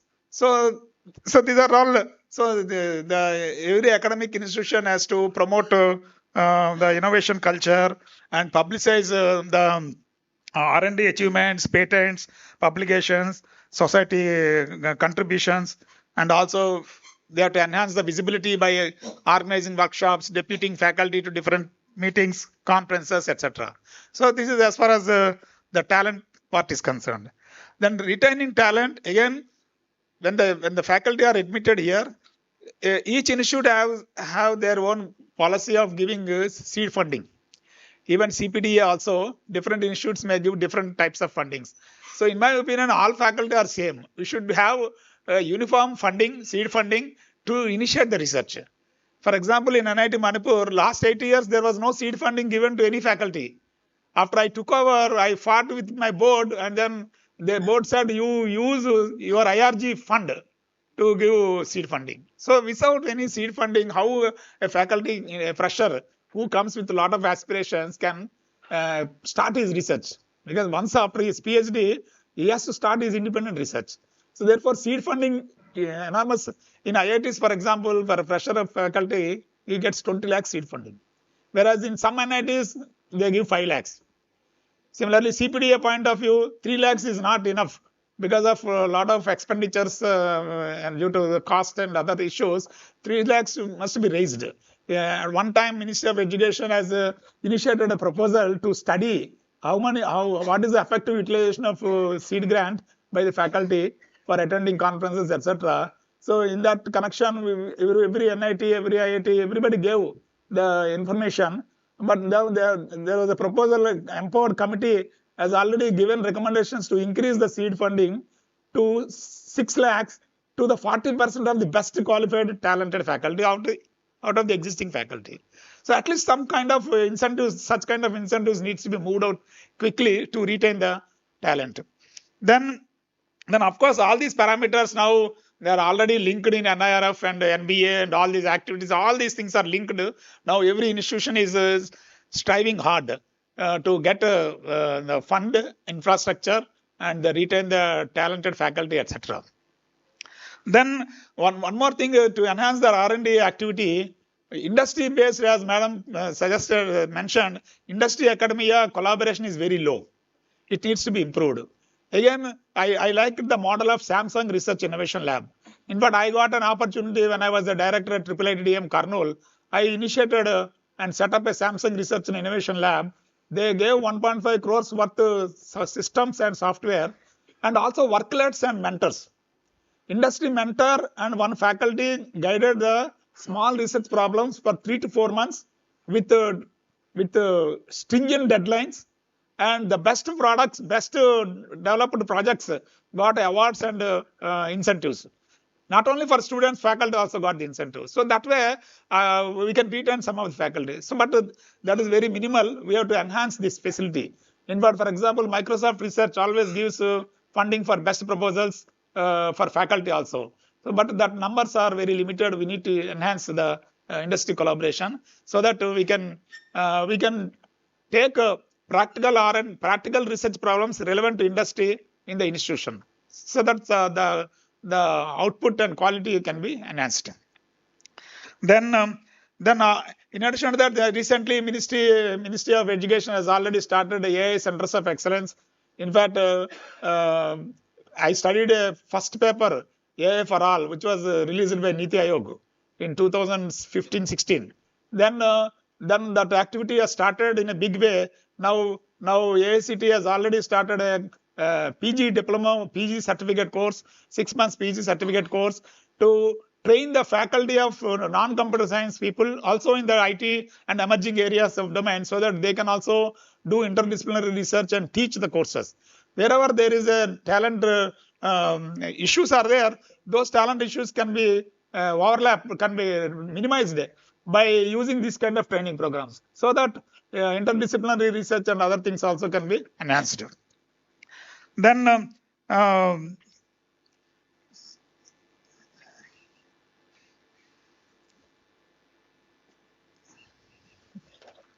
lastly, autonomy and recognition is also important from the researcher's point of view. Every researcher should be given a free hand to do his research. As some of the speakers, eminent speakers mentioned, result may be bad or result may be excellent, but we should encourage them to do the work so that they can freely continue the research. So with this, what I feel is branding and package and cutting edge infrastructure are very important to not only attract the talent and also retain the talent in the academic institutions. Thank you, one and all. Thank you, Professor. You have finished within 2 minutes before. So you have taken 3 points sharply, which is very, very, very important. That is infrastructure, branding, as well as the funding pattern. So all these 3, once again, the Northeast region, it is totally different. So almost this conference itself, it is specifically for the Northeast region. And for example, the what is it, the seed grant. Now almost if new institutions are having the around 800 students or 700 students, NITs, out of this 50% students, ST students, we don't get the fees. 50% students only we are getting the charge. And with that IRG, we are not able to do anything. So at least for with the time constraint, maybe for the next 5 years, next 10 years, like the seed grant and all those things, it may be given priority. The government can take charge of that, giving the grants, maybe with a limited period, next 5 years, next 10 years. With the same 5 years or 10 years, faculties also can be given for hill area allowances, suppose. So these 3 points are very much important. Thank you, Professor Swami Ajala. Thank you once again. Next, I call upon Professor Narendranath, Director NITI-STATE. And before that, one more point I wanted to add, just industry collaboration. Since there is no industries located in this Northeast region, the industries which are located in the mainland, they can be given option to set up a lab here on their cost, that the expenses involved for them, it can be given as a tax free or something. That's a special concession can be given for the industry personnel who is setting up the industry labs in the Northeast regions.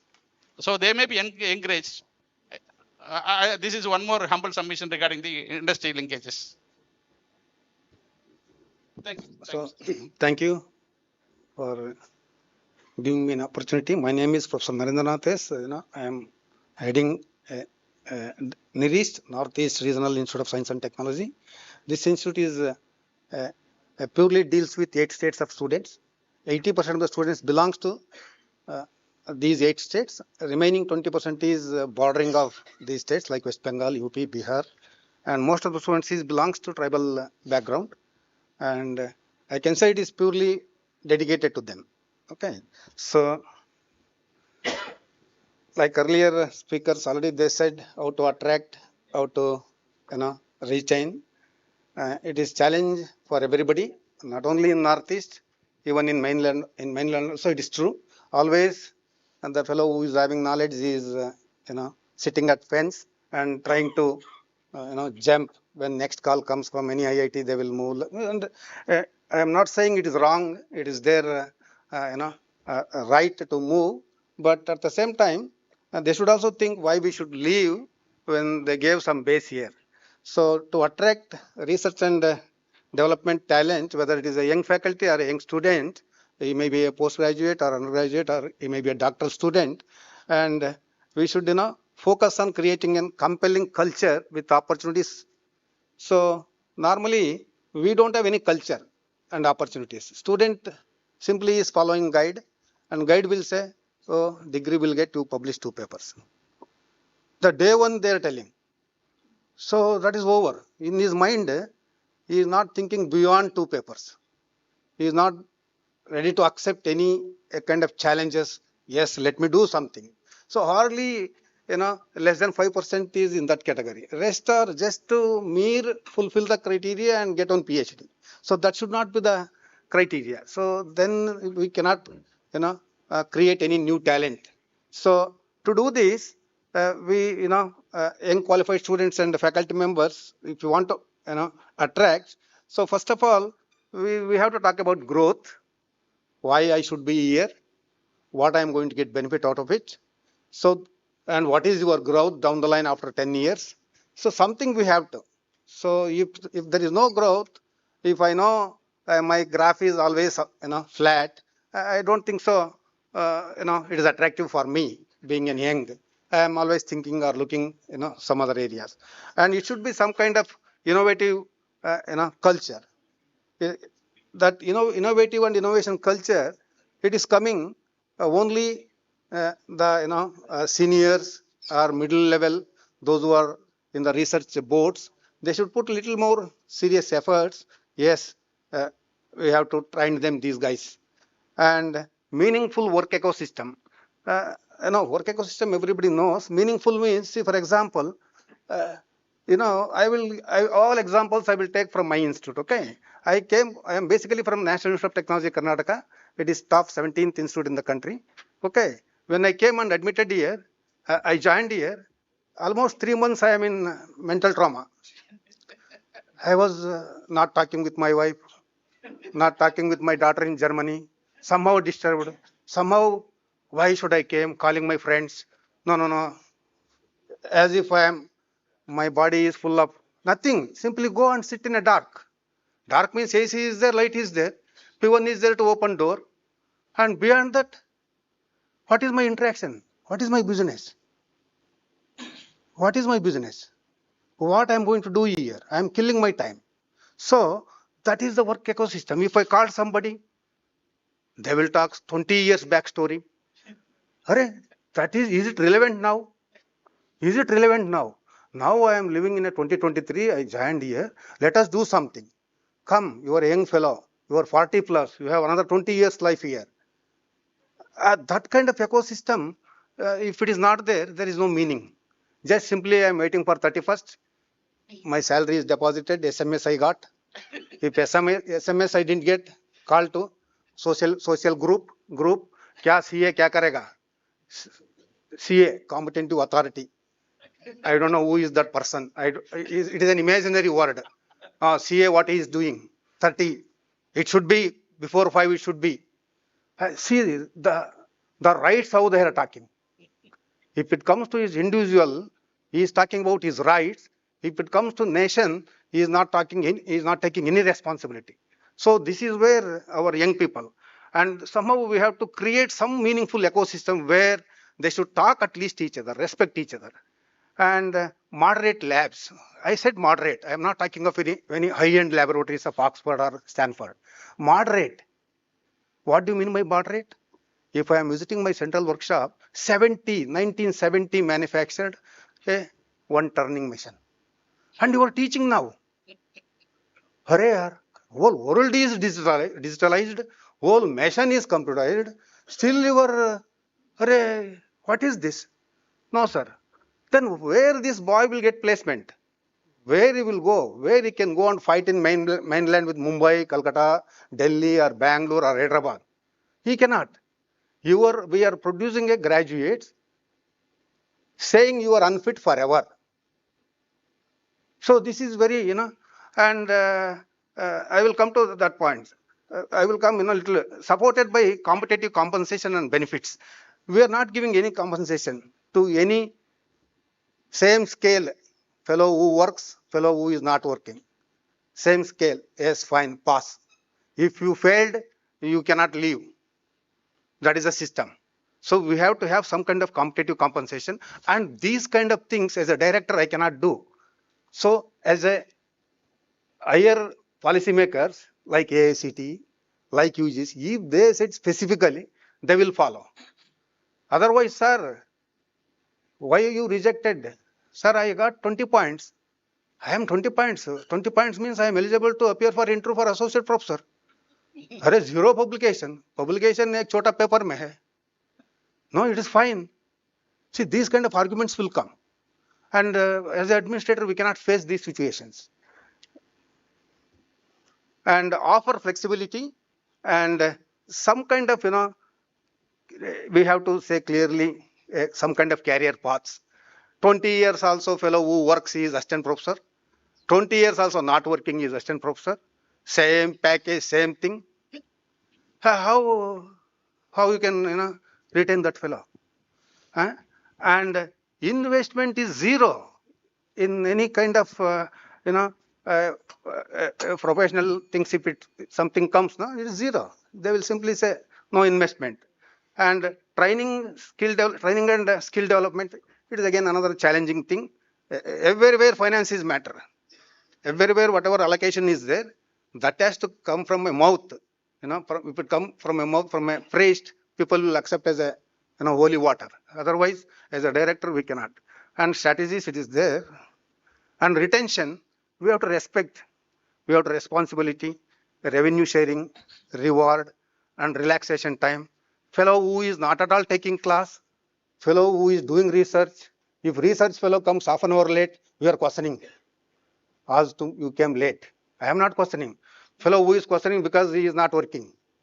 He is working why? He is coming late or not. See, these are all issues. And these factors is, definitely affects. And these are all other factors. So lack of, a kind of agreement, what I can say. Just 1 minute, madam. Lack of awareness. So this is among faculties, among students. I'm not talking faculties whether it's senior or junior or in my view. So lack of that kind of awareness should, understanding of R&D is required. See, if you talk the professor of 64 years, he is going to retire next year. He will go back to his joining date. From there, you will come to today. It is very tough. And for that, you have to have optimization of work services, some kind of enhancing of effectiveness, improve perception of R&D. For that, you have to motivate faculties and supporting staff and students. Higher role of mentors. Who is mentor? Again, a storyteller is a mentor. A real worker is a mentor. And Sir, more on conclude. hands-on experience. And the factor 2, insufficient of inclusion and diversity. So sometime I am feeling myself inclusiveness is missing here and there. So that gap we have to fill. And diversity is also. And improper working conditions, so that is also matters a lot. And finding skill gaps, encourage upskilling among R&D groups, and networking with higher institutes or good laboratories. And these are all specific problems as far as my with my interaction with my faculties. Lack of R&D projects. We are applying, no reply. That is the status.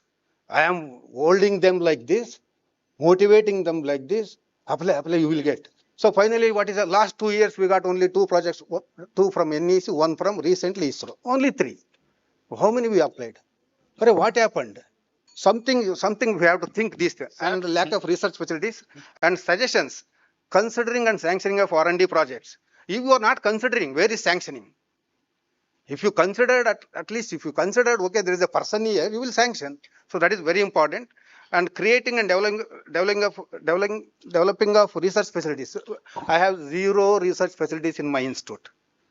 I am talking research, 0. And Sir, I think we can conclude, sir. Allow, this is last point. Allow to participate. Wherever new schemes are initiating from Government of India, so immediately they will say, as per NIRF ranking, it should be less than 100. I went to coma. I am coming in 150 to 200 band.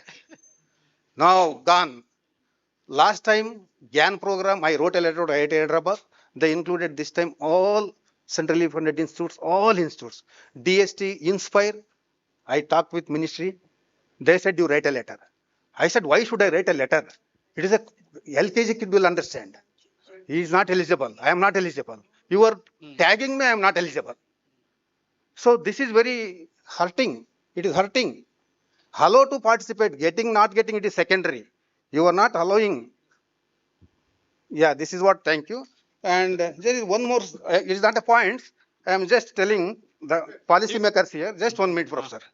My sincere request. Okay. Regarding CPDA, recently we recruited 40 faculty members. We are unable to give one computer. What is the cost of one computer? We are unable. Finance will say, no. There is no provision for this. Okay. See, then CPDA, there is a set of rules they circulated. If one word changed, he is not eligible. What they will do, everybody will enjoy only conference. They will wait for 2 year, 3 year period, 3 lakh, 2 lakh 40,000 I am eligible. One visit to east or somewhere nearby. So this one has to think. And uprooting of R&D society. Those who are in good laboratories, they are all uprooted research and development community. They untouchability. We are untouchable. I am untouchable. NITI is untouchable. So this is not the case. They should accept us. They should talk to us. If I mailed, they should courtesy send an email to us. That is missing. And regarding all current young faculties, why they are leaving institute, I asked few people. I recruited 42, 2 left. I asked, they said there is no health facility. They said there is no education facility for their kid. They said there is no entertainment. I said, without this you can leave. Without this you can leave. You lived like this. Your father lived like that. Your forefather is like that. Now he wants that. I cannot create his entertainment one high-end theater in the Near East. See, these are all the issues. Please, how, and government of India is saying, look east, act east. Look east, act east. We are in east only.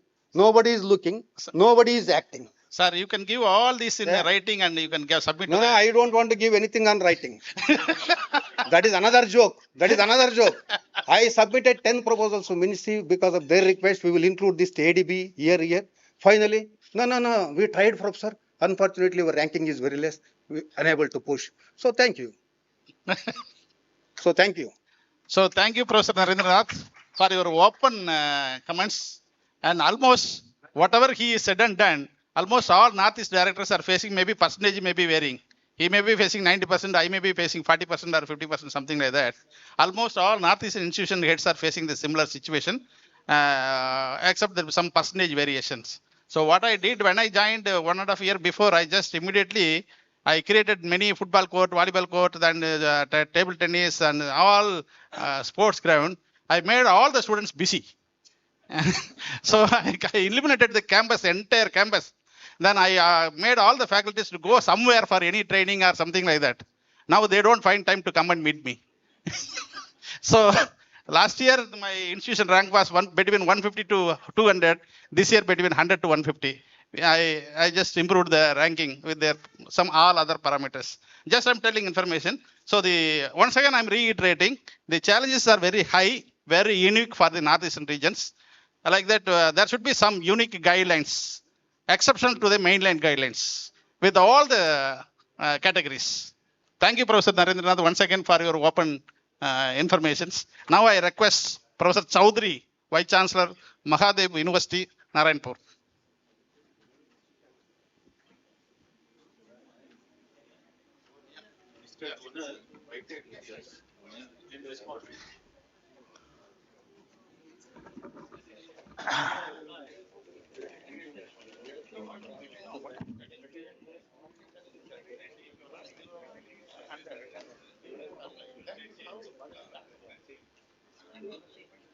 A very, very good afternoon to all of you. Respected moderator, the participants in the dais, as well as in the house. Frankly speaking, I have my considerable reservations regarding my ability to speak on a subject having ramifications in terms of attracting and retaining employees, particularly the researchers in an organization. Knowing fully well my limitations on the subject, I have decided to accept the invitation in the hope that it will enrich my own experience out of the deliberations in the House. Kind of forgiving as you are, I am sure you won't mind any lapse on my part during the course of my presentation. Well, I don't have any slides here. I have a few thoughts to share with you. As it has already been stated in the House, that the Indian economy is in a takeoff mode, and we are targeting the whole concept of Viksit Bharat by 2047. But we have seen that for the purpose of readiness on our part, when we do require research on diverse fronts, the allocation in terms of research is significantly low. We need the researchers. We want to attract them, and at the same time want to retain them. The question is how to do that. Here I would like to re-emphasize the need for a psychological approach, which is already in the domain. It's not that I have given a new thought to it, which is already in the domain I just want to re-emphasize the need for it, for attracting and retaining employees and the researchers in the organization. The whole argument and the thesis on my part is that of human relations. I'm not talking in terms of developing a personal equation in the organization. That is not. Human relation as an organizational practice need to be re-emphasized. There was a time when the organizations were smaller in size and human relations was a part of the entire system. But what I have observed that there is a gradual withering of the away of the practice of human relations as an organizational practice.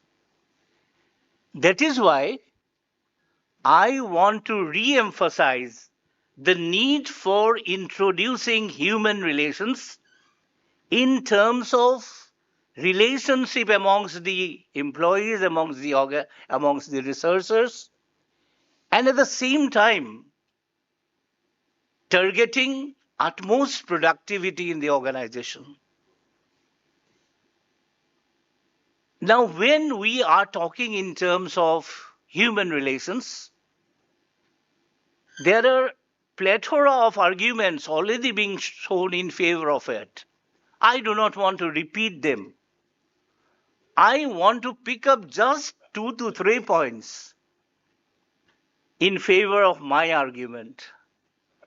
One is developing trust in the organization.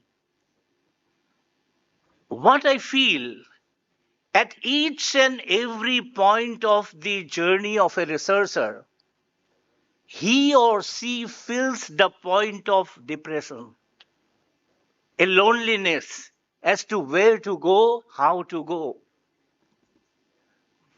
In the midst of too much of formalism in the organization, he or she finds herself or himself in a nowhere position. So, in this point of time, the researcher could be assisted in the form of a theoretical device of human relationship. It is on the basis of that particular recommendation that trust could be built up in the organization and the researcher wants to stay on in the organization. That is one point. Second, we are in need of flexibility and autonomy for the researcher. Flexibility and autonomy as part of the overall democratic domain is already there. But only macro recognition is not enough. We do need micro level recognition of the autonomy and the flexibility of the researcher to get the target. I do not want to elaborate, time does not permit for it. And finally, an easy flow of information. Many of us have developed a culture where what my next table is doing, I do not know. In human relations, when it becomes an organizational practice, it provides for an ambience where there will be free flow of information. So on the basis of this, I do think that human relation, if practiced as an organizational practice, could be of great help in attracting and retaining the researchers. A very simple proposition, when human relation is practiced, you have the satisfaction in your mind. You want to stay on. You give highest level of productivity. And when this is known to everybody, then there is an attraction for your level. So both the purpose, attraction and retention, could be addressed by one of these psychological approaches. It's not that it is only one of the, it is the only one thing that is needed to attract those people. There are plethora of ways by which it could be done. But from my side, I have emphasized on this point of view. So thank you very much for giving me a patient hearing. Thank you all. Thank you. Thank you, Professor. You have really highlighted three important points: flexibility, autonomy, and accountability. These three are very much important. And autonomy, real autonomy. See, for example, in my experience, in my knowledge, almost all the institutions survives only by 30 to 50% faculty contribution only. So every institution, some non-performers are there, 30 to 40%. So having known that, I immediately first day itself, I told my faculty meeting, those who want to work with me, come along with me. Those who don't want to work, better don't disturb your neighbor, don't disturb me. That's all. Now we have 38 faculties. Around 20 faculties submitted 120 proposals for my institute. They have got, till now this year itself, till now they have got 30 crores. So autonomy and motivation, all these things are very much important. It depends upon the region, institute, and the head of an institution and other faculty culture. Thank you, Professor. These 3 points, it is very much important for the growth of institution. Thank you. Next, I call upon Professor Rintu Banerjee.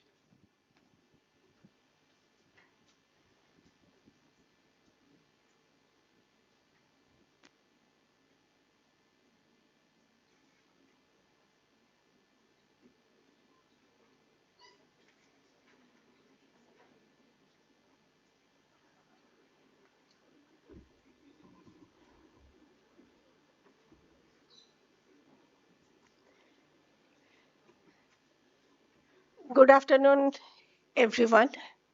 After the delicious lunch and few more speakers have already highlighted different aspects of attracting and retaining the quality human resources for scientific environment, for better R&D. I would like to emphasize upon the few points on this, and definitely I will not repeat the things which is already been dealt with.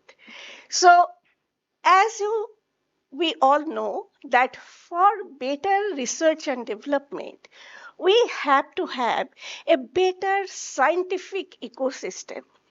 And for better scientific ecosystem, we can have the cutting edge research topics, state-of-art infrastructure, laboratories, and we have to have nowadays the digital resources. When I'm talking about this, I want to tell you about the digital platform, which is the utmost and dire need of this particular moment when we are talking about self-reliance India. And when I'm talking about this, I would like to tell you that, yes, this is the thing which is utmost needed. And for doing that, we have to have the interdisciplinary research activities, which is already been initiated and emphasized for last couple of or decades, and we are trying to give the interdisciplinary topic to the researcher. And when I'm talking about this interdisciplinary research, obviously I can tell you that the entire research ecosystem can be divided broadly into two major groups. One is the fundamental research, another is the applied research. When I'm talking about the fundamental research, at the cost of the applied research, we should not compromise the fundamental research, because this is the basis of the technology development or the technology dissemination or the TRL level, what we are talking, the technology readiness level. So these are some of the topics which are very much interconnected with each other.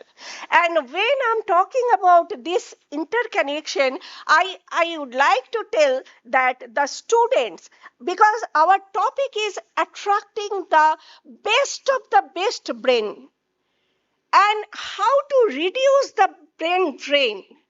These are two different aspects that has to be addressed at the same time. So when I'm talking about the brain drain and when I'm trying to retain the best brain of our country, we have to have the state-of-art laboratories and those facilities which can attract the new and the talented pool of this young generation will be coming and attracted towards us. And when I'm talking about this, I'm talking about the technology development because we are going for self-reliance India. And when the research is decided, it is decided based on the regular need, the need of our country at this particular moment. And when I'm talking about the need of our country, I'm just telling that everybody since morning we have heard at least 50 times artificial intelligence. But I'm telling that India is an agricultural based country, and if I'm talking today the agriculture, then I will be talking the precision agriculture where the application of AI will be equally implemented to this. AI application in cyber security is already known. Quantum mission is also known. Semiconductor area is well studied and all. And if we are talking about the precision agriculture, the biomass which will be getting generated out of this agricultural byproduct, it can be utilized and energy and its that agricultural residue, how it can be going for the valorization, productive phytochemicals generation, byproduct generation, energy, sustainability, and climate change. That can be equally clubbed with the recent development with which we can compete globally with the best brain which we are talking about. Now, based on our G20 declaration, our institute has identified 12 best that area of research, and these are some of the things which is already been known to many of us, that Bushudhaibu Kutumbakam.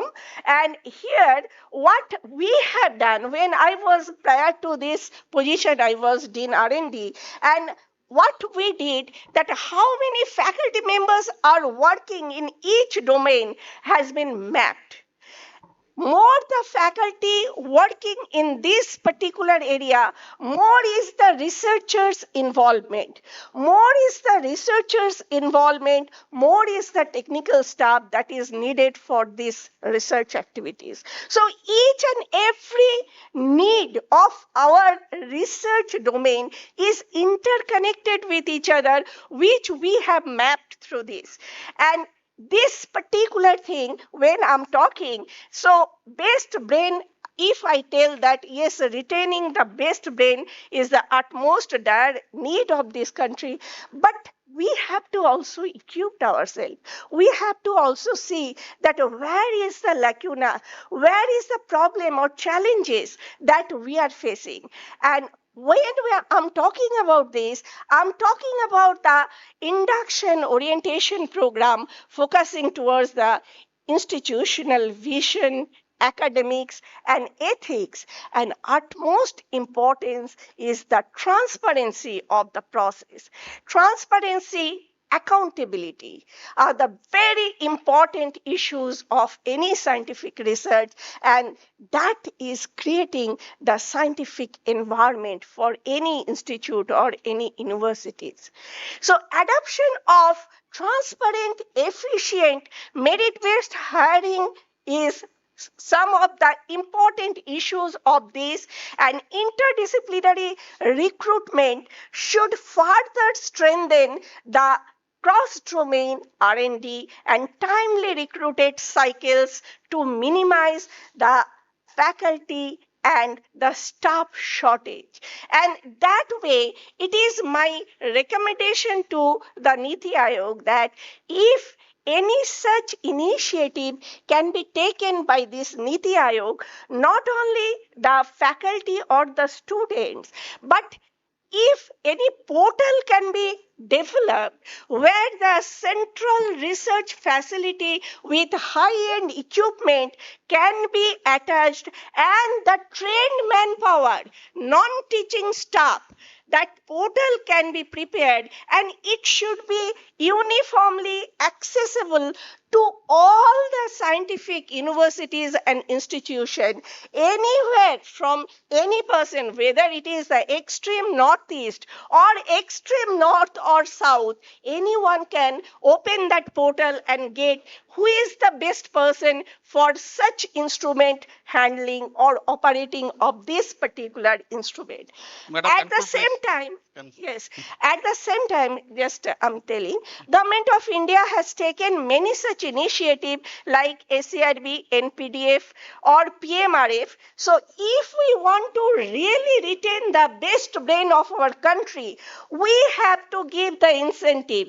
We have to give the enhanced scholarship to those candidates who have or who have already received some fellowship from the best university of the world. And if we can equivalent that, then only will be successful in retaining our own product in our own country. So here, continuous training and some of the incentive like fellowship, regular fellowship flow, seed grant, publication charges, that APC, which is very, very important nowadays for publishing any scientific journal or articles. These are some of the things which are to be given utmost importance. And if we see this and maintain the transparency, performance-based promotion. So this is very important, not that 2 years and 20 years people, if a person is productive and given the output, then he or she should be given recognition. So this type of policies should be taken throughout India, and all the institutions and universities should be brought under the digital program like NDLI, and those type of programs, if it can be there, then the scientific information or the journal publications which are there can be accessible to each and every student. And at the same time, I would like to tell that central research facilities should be made mandatory for any university or institution. And all high-end equipment, if we want to keep, it should be there and it should be accessible to each and every scholar who needs for that particular instrument for analysis. And strategic human resource management is already, I have told, that pivotal for accelerating R&D excellence in India's premier institute, and it enables IIT and leading university to meet the global innovation as benchmark. And when we are comparing ourselves, we should always compare with MIT, ETH, Zurich, NUS, the best university and their practices, why they are based, where is the shortcomings, that should be analyzed so that we can bridge this gap and we can reach to our destination. So for preparing this particular document, I have taken some information from different IITs like IIT Kharagpur, IIT Madras, IIT Delhi, IIT Bangalore, ACRB, DST, and MOE, not MHRD, now name is changed, and I gratefully acknowledge them and thank you very much for your patience here. Thank you. Thank you, Professor Indru Banerjee. So you are IIT Kharagpur, you are the most well developed institute, and you have talked based upon your own experience and facilities available over here. Like you never bothered about untouchables, like Professor said. Yes, So I want a solution from you for the Northeast because you are a leader in that region. So if you see that the last 10 years, the academic leaders, many of the academic leaders came from IIT Kharagpur. Yes, he is an example. So IIT Kharagpur, I know. So this is a living example. You know that IIT Kharagpur, it is a what is it? Well established and well developed institute. And I request the IIT Kharagpur to be a mentor institute for all the Northeast institutions in extending the facilities and sharing the knowledge resources. I will be happy to do that. And one more thing, suppose if we are in Northeast institute, for example, from Nagaland, traveling from Dimapur to Kohima, it takes 2.5 hours. Our road network it is not so good. Even if we have excellent facilities in IIT Guwahati or some other place, our students, see, our faculties can travel by air, but students cannot travel by air. If they want to go for some doing experiments, they cannot spend time 2 days, 3 days for traveling alone. I request the honorable members from NITI-STATE and IIST and other agencies, wherever possible, that the sophisticated central instrumentation, experimental facilities as well as analytical facilities like supercomputing and high performance computing in the Northeast in 7 states, at least 2-3 places you should put it. But as far the geography is concerned, it is sufficient to have only one. But to go from one place to another place, it takes 2 days by train. So unless otherwise it is established like that, for it is very that difficult. only I have in my recommendation, I have made that digital platform should be accessible to all university, institution and research institute who are engaged in research and development activities. So once this digitalization will be there, automatically it will be getting connected with each other. No, one second, we want to have the technology infrastructure for that first. Of course. Okay. So I'm just telling this thing that yes, I'm also in very many committees in it is not that fund flow is not there in Northeast. Many institutes are there. There very good infrastructure and very good instrument are available. But it is not accessible to all. Yes. That is the problem of this particular area. And being the person of hardcore research, you just ask anyone, morning till night, I used to spend my time in my lab. So people will be telling, oh, you are not getting renewable energy. You go to the lab and she will be available. So that is the image of mine. And that may be the reason, sir, I can tell you that where is the problem lies.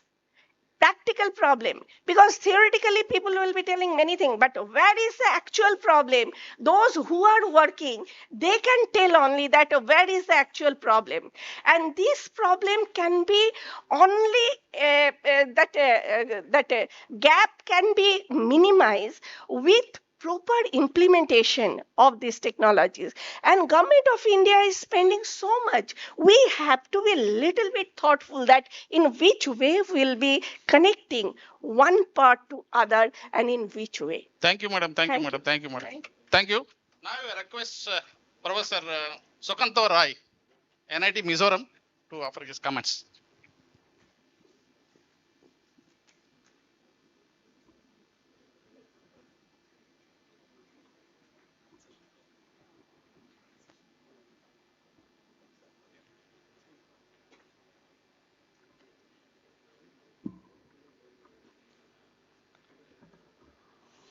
A very good afternoon, everyone.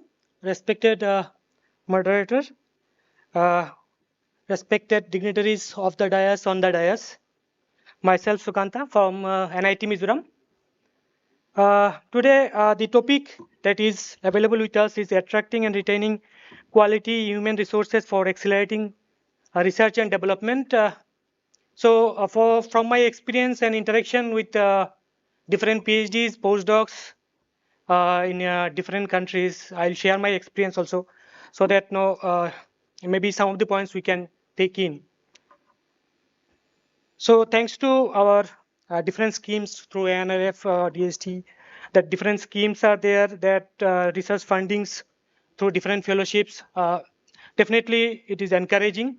But still, we are talking definitely on India still faces several persistent challenges in attracting and retaining research talent. So there is a playground or platform that we need to talk how to retain and attract the research talents. I was listening the previous sessions thanks to Professor V.K. Singh, our senior advisor at Science and Technology NITI Aayog, who said that NITI Aayog is basically looking for different problems to be discussed in the open platform in this, in this kind of meeting. And some of the slogans like removing obstacles, promoting enablers.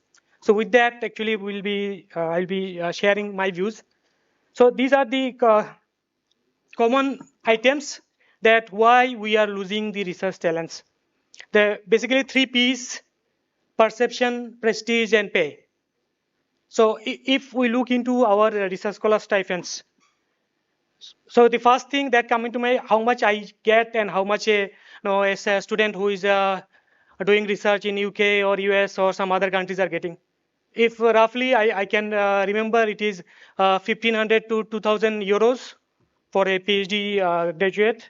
In US, it is much more than that. In maybe in the Southeast Asian countries, it's a little bit less, but comparatively much higher.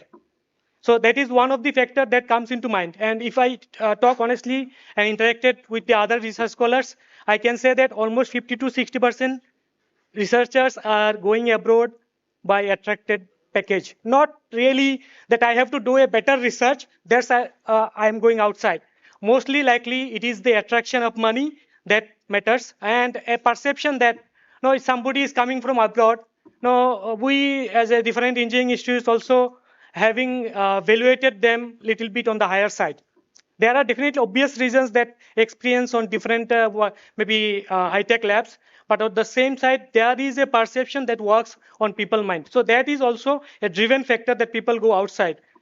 And there is something called career uncertainty. When we look into the PDFs here, most likely most of the institutes are advertising like 1 year postdoc. It can be extendable to second year, or 2 years postdoc, it can be extendable. So the day the research scholar enters into the institute, maybe 1 month he will be taking time to settle down, thinking about research, thinking about the professor, interacting with the professor. That okay, we have to do this research, publish some papers. Okay, fine. I can guarantee you on 3rd or 4th month he will be thinking that how to get a next job. That is the reality. Once a student enter into postdoc, he is thinking about after 1 year or after 2 years, what will happen? Definitely, I have to search a job. So that career uncertainty is there. And if I look into the different academic institutes, I'm talking about academic institute, not the research labs, the research council actually. So academic institute, we hardly see the research positions are there created. Those are actually assistant professor. It's a, we want the all-rounders to work in the academic institute. So we expect that they will teach, they will do the admin work, they will do the research. So the all-rounders are there in the academic institutes and they will continue the research to in-depth research. But we, in most of the cases, we are lacking on that factor that we are not creating the research position, the scientific officer positions, maybe 1 or 2 in some of the labs, but not we are creating those research positions or research assistant professor whose focus will be mostly on the research side, maybe his contribution 20 to 30% on the teaching side. So that is something that I want to highlight. And then I think facility wise, yes, it is not about only IITs, IISCs, or a few selected council or labs in India. There are a number of, I was listening to morning that faculty, some of the experts are saying that 5,000 engineering colleges are there. So what about those 4,800 colleges? So what about the facilities? A few days back, we have seen the ANRF PR programs also. Most of the programs, when it was discussed, the leaders, the mentors. So that time, the idea was they would handle the institutes of other institutes, but mostly look like when I discussed with some of the NITs, it looked like that they are trying to make a central facility as some of the IITs who will be the mentor, and the other institutes are basically will be visiting that institute to get the facilities. So what about that development of research facilities on those institutes? So there is also a lack on the thinking side. The funding deficit that 6.6% to 0.7% is already been discussed by many experts, so I will not discuss. Then bureaucratic hurdles. In the morning session, we have seen 3 speakers are talking about that bureaucratic hurdles that during the processing, in getting the fund, and also during particularly procurement. So these issues are already there. So I need to think about that again and talk about that again. Some of the things that career progression wise, I would like to comment here. Then when we are talking about the attracting or retaining the researchers, we have to think about what about their career progression. Means as a researcher, if somebody is doing the research in an academic institute, how he will progress being a researcher, not being an assistant professor or being an all-rounder. How as a researcher he can sustain his career in an academic institute. We have to think about that. And the performance matrices, when we talk about these promotions, again it comes all about 360-degree performance. So the performance active, if somebody, we want that real research is being happening in the academic institute, then we have to make also performance matrices for the promotion in two different categories. Somebody is okay, good in teaching, then he may focus on the teaching and partly research is okay. But if somebody wants to grow his career with the research, there should be opportunity there. No, and performance indicators or matrices should be there that will help him in the promotion aspects. Research culture and life is another aspect that I think people are talking about suicides, empathy from the mentors or supervisor, then mental health. In India, many of the institutes, I am not really talking here about the IITs. Many of the institutes don't have the counseling services. That is the honest thing. So whether government sometimes taking the data that whether you have a counseling service, somebody clicked yes, we have a counseling service, one person is there as a counselor, but whether in real ground the PhD scholars are getting the counseling service or not, nobody is detecting that one. So there is also a factor. And then the quality of life is obviously relevant with the financial aspect as well, apart from the facilities that is available in the particular institutes. And when we talk about the facilities, it comes with the money. And money, again, distributed to the premier institutes. So all those are connected. So sir, I would request NITI Aayog members. Yeah. So to take it forward, that if we can do for the, not only focusing on the IITs or premier institutes, but also the other 4,800, those numbers. So this is the way forward that I try to highlight here, that career prospect for the researcher in the academic institutes, what we can do for them, whether there is a possibility to create permanent positions for the researchers in the academic institute. Then the salary and incentives is nowhere as par with the global standards. So whether the government can think about that one. I know that pay commission is about to set up, so there will be opportunities, I hope. Then funding opportunities. Again, if somebody is talking about the NRF ranking and the top rank institutes, then there is a problem already been discussed. Seed grant is an issue. And if there is a national policy to give the seed grants to even the other institutes will be useful. Distinct performance indicators for different group of people would be really nice for the academic institutes. Health and mental well-being need to be taken care, and reduced bureaucratic hurdles. So that's, and then regarding NIT Mizoram, sir, quickly I say that we have in last 3 years around 60 research projects, including consultancies, and research scholars, more or less, it is 70 to 80 research scholars are joining IPDFs, 2 by IPDFs in each department we are taking every year. And yeah. Yeah, so, yes, it's okay. So yeah, thank you. Thank you, Professor Sugandha Roy. You have nicely touched upon the issues and challenges regarding especially for the research scholars and postdocs and career prospects for the research scholars. And it is true that there is a quantitative research only going on, qualitative research is not there. For example, so I am the visitor nominee for the NITs for the past 2 years. I used to go to many of the institutions for selection process.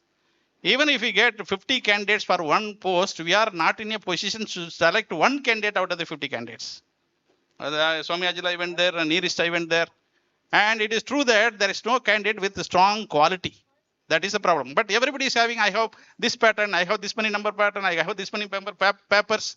And sometimes people are telling that I am a top 2% scientist. Top 2% scientist, he is not able to talk anything on the science. So I inquired about one of the fellow who got top 2% scientist. What is the secret? Sir, he told me. So shall I tell the truth or what is it? Shall I lie? You tell me the fact. Then he told me there is one journal from the elsewhere that is conducting conference proceedings. That is the only journal which becomes a journal. Okay. So what the first line, for example, Professor Eli Vermal et al. Studied this friction and wear behavior of aluminum and other metals et al. Within bracket 1 to 50. That means 50 journals are quoted in a single name. Okay. Like that. Okay. So sorry to say this in the public forum. So this is one example. This is how people are counting the papers, not they're enriching their knowledge. And thanks to the present government that they are very much serious while giving the funding, unless otherwise it comes out with the product. Yeah, there is a negative marking for retractiveness and the false informations. And thanks to the present government that they are insisting an industrial partner or any other institution partner, or your research should end up with a product, and the research should end up with a wealth. It should not end up with only paper. Okay. So with this, some of these things, and lastly, he was touching about mental health. It is true that our technology has improved, a number of hospitals has increased, number of scientific advancement has increased, number of medicine has increased. Similarly, number of disease also increased. So more than the physical health, now mental health is an alarming situation. So now, in my opinion, there should be at least some compulsory psychology counselor in every institution as a permanent position, either as a doctor or as a faculty. And this is the order of the day. Every institution should have one counselor. I just bring it to this matter to the information of our organizing member. And with this, I thank all the panelists for their wonderful contribution, for their wonderful experience. And with their experience only, they are giving all this information. It should not go lie. As he said, Professor Narendranath said, it should not be only in paper. We should have some action point both sides, both as the implementing side as well as from the direction side. We are also ready to work further. Okay. So on concluding this one, I have some 5 points. Create supportive, healthy work environment. Number 1. Number 2, provide robust professional and career development. Number 3, competitive compensation and benefits. Number 4, recognize and appreciate the faculty contribution. Number 6, enhance institutional support and resources. With these 6 points, as a moderator, I conclude my session. Once again, I'm thanking you for all the panelists. My special thanks goes to the NITI Aayog members and other funding members and other audience. Please, thank you, please, once again. Thanks for the opportunity.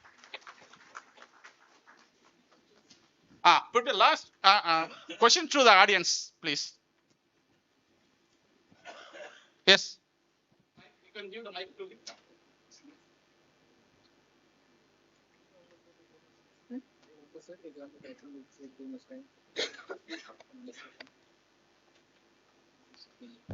Yeah.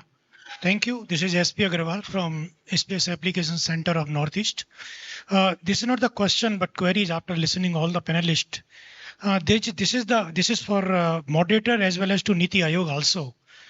We are talking about the Viksit Bharat, and currently the biggest challenge in R&D is the same topic what is written here, attracting the good human power and retaining them. So there is a need at this time to have a white paper at India level that what is the reason why we are unable to attract the people, good human resources from which there is a brain drain, lot of brain drain is occurring. So how to stop that? That is number 1. Number 2, how to retain them?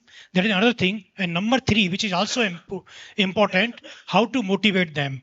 On these 3 aspects, if there is a white paper from NITI Aayog, probably it will help us for getting Viksit Bharat. Thank you. I think, thank you, Professor. I think NITI has noted all these points, and soon it may come out with their input. Just had a query. So the whole northeastern region doesn't have any Sathi facility. Sati.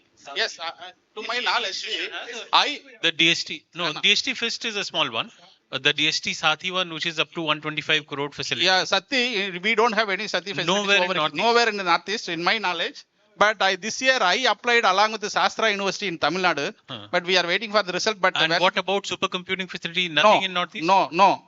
That's what all my computer science students, faculties, when they want to do some artificial intelligence and quantum computing research, they always ask about supercomputing. But they are not able to get the, high performance computing. They are not able to have the high performance computers. Excuse me, sir. Just to add this, basically in Northeast region, I know that IIT Guwahati is having HPC. They are having very good HPC. In fact, I am utilizing their services in Space Application Center. NISAC is also having good facility, but the problem is still the facility is limited. Yeah, that's IIT Guwahati is providing services to other, but NISAC I cannot provide. I am having a HPC of 1,440 core, but that is sufficient for me to serve me only. Yeah. So we need a bigger system. This is for information only. So IIT Guwahati, does it have under the National Supercomputing Mission or something different? Guwahati. Anybody knows? Yeah. Okay. Anybody knows from Guwahati? IIT Guwahati? Okay. Anyway, okay, that's I think I rushed through my last slide, but one of my suggestions was, can we have regional central instrumentation facilities? Just like gradually IITs, the aims have come up in different regions, we can think of having some sort of way, because these are all high-end equipment. One is we already have iSTEM. I think we need to promote iSTEM more. A lot of people are still not aware. But the other issue with iSTEM is still located in institutions, and maybe that's a challenge. So we can think of one of the ways is to have more regional centers. No, one more thing, the issues and with the high-end equipment. We are getting the equipment even if it is 2 crore or 5 crore with some funding support. But suppose if it fails, the repair cost comes around 10 lakhs, 15 lakhs suddenly. So under which head we can book that maintenance grant? So that is the biggest problem. As Madam said, if there is iSTEM, that is an issue. Even if you have 10 equipments, suppose if some 3 or 4 becomes down, it is very difficult to upkeep. So if there is a regional sophisticated instrumentation facility, and if it is with all funding mechanism, that may be useful for almost all the institutions. As you said, in the Northeast, you cannot consider only one. We need to consider 2 or 3 considering these geographical environments, including the political environment and cultural behavior. Some of the things we didn't discuss about political and cultural and geographical issues, and that is also influencing the performance of the institutions. Any questions? One last. Only two more questions. Only 2 more questions, please. So time is up. So while we talked about Northeast and the challenges in the Northeast, right? I think retaining faculty, retaining top-notch talent could be also through translational research centers, right? Where you have some industry collaboration. It's a challenge in Northeast because of the lack of industry, but there are pockets where there is some industry. But faculty ownership, equity in startup ecosystem has been one way of actually attracting and retaining talent at the faculty level as well. Is that something which is also enforceable in Northeast in your view? So the retaining faculties, good faculties, even if they are comfortable with the inside the institution, they need other supporting infrastructure like work and life balance. For example, if the young faculties, for their children, we don't have good schools in our place for them. Okay. So when you want to develop the institution, means the institution should develop with all other associated facilities, which involves a lot of other local government supports and all other things. Unless otherwise the life becomes happy. Unless otherwise any person be happy in the home, he cannot be happy in the office. So his home must be made happy, for which you have to create all the supporting facilities for the their family members. So that is what very much lacking in the Northeast, and like schools and the other things, other facilities. I think 1 kV in each institution should maybe made compulsory. Sir, I have one question. So Maybe in that area. I am Dr. S. Hajarika. This is the last question. This must be the last question, please. I am Dr. S. Hajarika, Director, ICA Research Complex, Barapani, Umiam, Meghalaya. So now we have been discussing about attracting and retaining quality human being in the research front. But the problem is we have been facing since last 3-4 years that we get project on DST and DBT. So first 1 year they give the money, but second year onwards, the RA, SF, the contractual workers, they run from pillar to post for getting the salary. So we cannot retain them. So for that, I think NITI-Aayog should, because they are having a lot of cooperation with the different ministries. So they should take up the matter with the different ministries so that fund is at least the salary portion is released every day in time, so that the RASRF, they do not run from pillar to post for their salary. So that is my view. Sir, absolutely, it is true. It is not only for you, it is almost for every institution. So I think this is a common problem. Already it is NITI-Aayog and other government machineries knows it. I think they are on the job. And for example, our NIT Nagaland is one of the only institute which got ANR pair program in the paragram. And they have given that it got sanctioned. But till now, I think 6 months over, we have not received the letter, we have not received the grant. Okay. So I don't know whether they may give money on December and March, they may ask UC. Okay. So Sir, if you do not if you cannot spend this money in March, you give it back. So it comes back to the government fund. Yeah. So all these things, it is a common issue. So I think already the NITI-Aayog, they knows it. Yeah, first price. This. Yeah. Yeah, so we are sorry, sir. Sir, I think we have a lot of time for networking. You can discuss with the NITI-Aayog personals in person, and even if you want, you can write or you can call them. You can discuss with them. Yeah.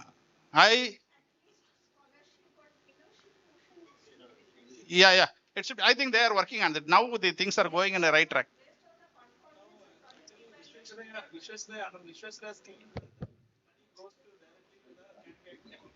just wanted to, with your kind permission, just wanted to add a small point. So in the kit for all the participants, all the panelists that we have, there is a sheet where there are certain lines where you can give your suggestions and open-ended inputs. Please, our humble request, any concrete suggestions that you have for everyone, please do write to us. Don't write your name, no identification, nothing. Okay. Just write the suggestion. Would be very, very happy. Thank you. Thank you, sir.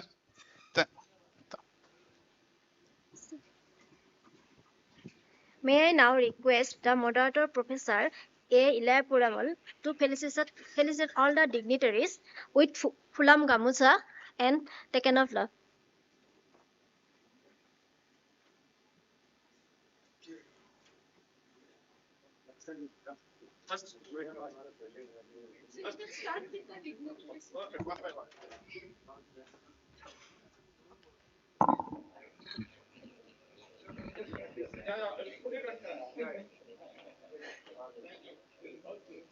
Very helpful.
Now I would like to request Professor Vivek Singh to felicitate the moderator, Professor A. Ilya Perumal.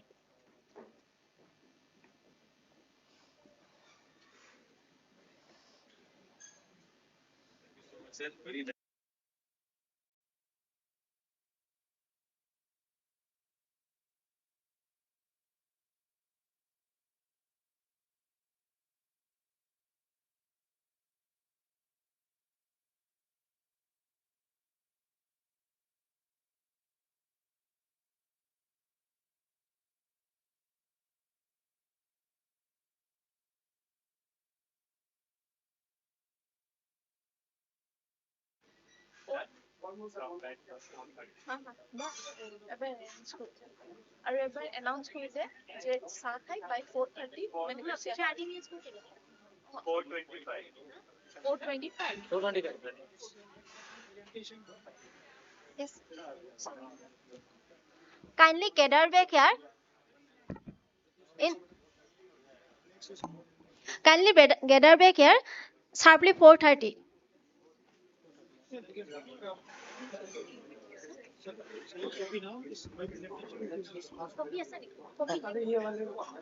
don't have the presentation. Okay. For this session, huh? Yeah. Okay, okay. Okay, okay.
উৰিষ্যাৰ সময় যেন বিচাৰি ৰয় ৰাজুকি হাঁহিৰে ওঠৰে কপনি ৰাজুকি হাঁহিৰে ওঠৰে কপনি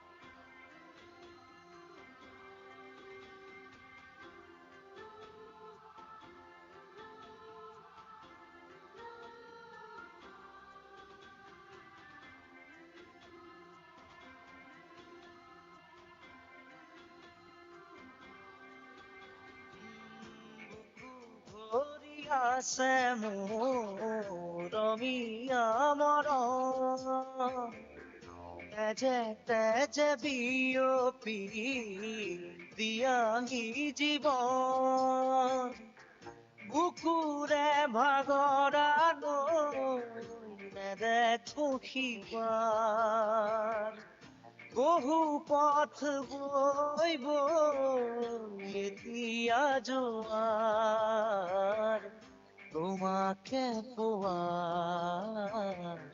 তোমাৰে হোৱা সময়ো যেন থমকি গয় পুৰা চকু জুৰি উৰিষ্যাৰ তুমি পুৰা চকু জুৰি উৰিষ্যাৰ তুমি সময় যেন বিচাৰি ৰয় লাজুকী হাঁহিৰে ওঠৰে কপনি লাজুকী হাঁহিৰে ওঠৰে কপনি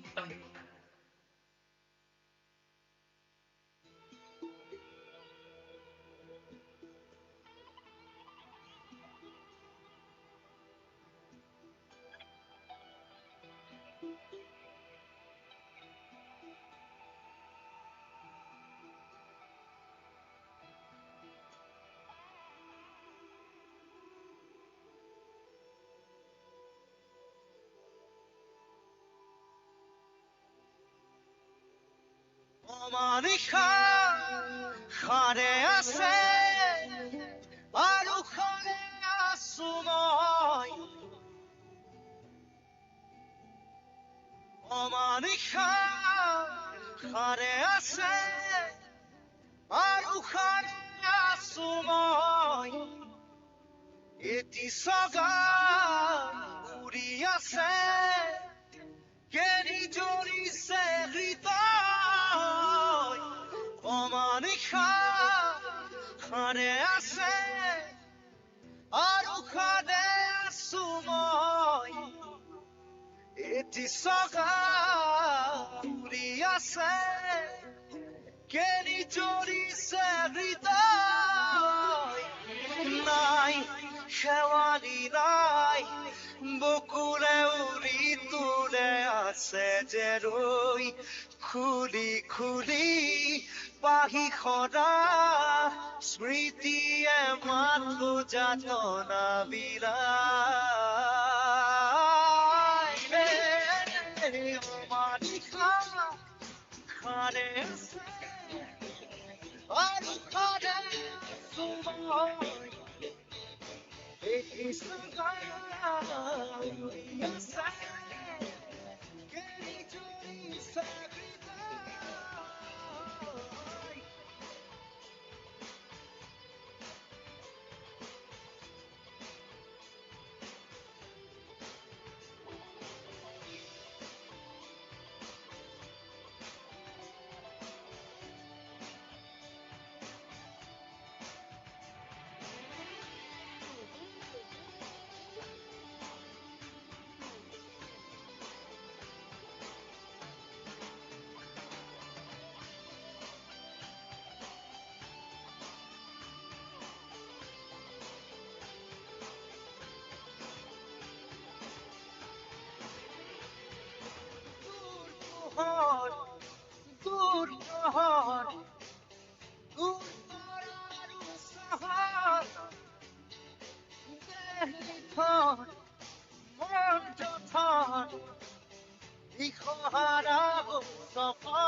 Sai, ছবিকে হাই কৰিছো নেদেখা জনম দুহাই গৰি গৰি নদী হোৱা চকুৰে যাতে সাগৰ দিয়া অমানিশা হাৰে আছে আৰু হাৰে আছো মই অমানিশা হাৰে আছে আৰু হাৰে আছো মই এটি সাগৰ উৰি আছে কেৰি জুৰিছে খাৱানি নাই বকুলে উৰি তুলে আছে দেহৈ খুৰি খুৰি কাহি খোজা স্মৃতিয়ে মাতলো যাতনাৰ বিয়া অমানিশা সাৰে আছে আৰু সাৰে আছো মই অমানিশা সাৰে আছে আৰু সাৰে আছো মই হাঁহি সাথত চকুৰ বাঘৰ চুমি বুকু হল পাথৰ মিঠা মাতৰ মিঠা আদৰ মিঠা আঘাত হল প্ৰাণৰ নিনাদেৰে আবাহনী বিয়পাই কপি কপি কান্দি উঠা কলি যায় আজি পৃথিৱী কপায় পৃথিৱী কপায় পৃথিৱী কপায় পৃথিৱী কপায় পৃথিৱী কপায়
মই নথকাৰ অনুভৱ যিদিনা হ'ব তোমাৰ সিদিনা অশ্ৰু নিগৰিবনে কোৱা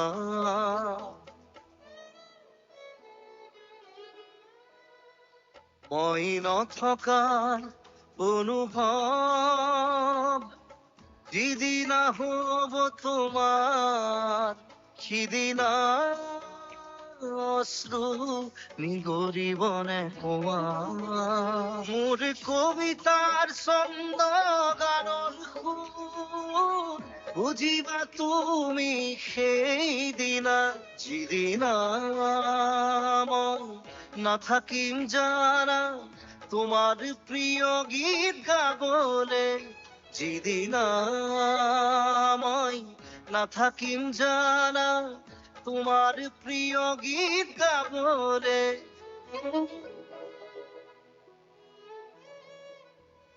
মই নথকা অনুভৱ যিদিনা হ'ব তোমাৰ সিদিনা অশ্ৰু নিগৰিবনে কোৱা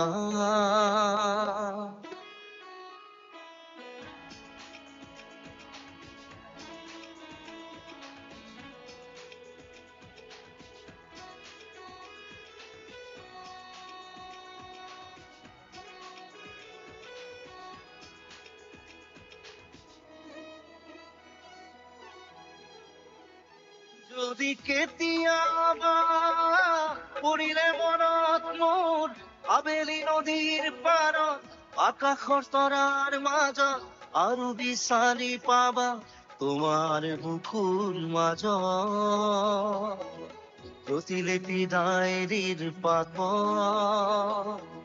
তোমাৰ উশাহৰ গহন মই নথকাৰ অনুভৱ যিদিনা হ'ব তোমাৰ সিদিনা অশ্ৰু গৰিবনে কোৱা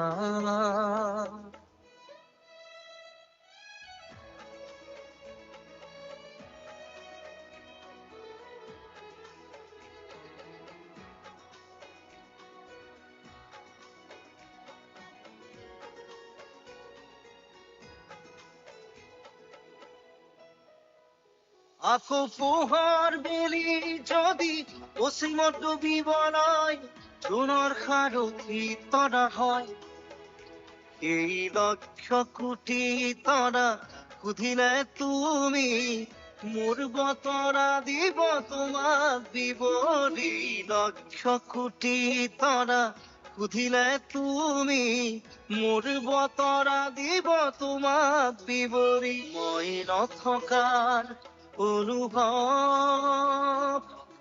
যিদিনা হ'ব তোমাৰ সিদিনা অশ্ৰু নিগৰিবনে কোৱা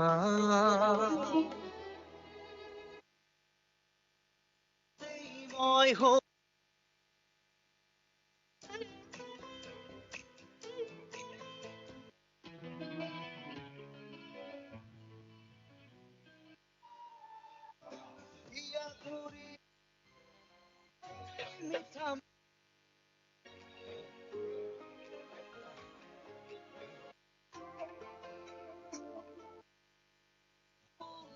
এই প্ৰথম দুচকু তোমাৰ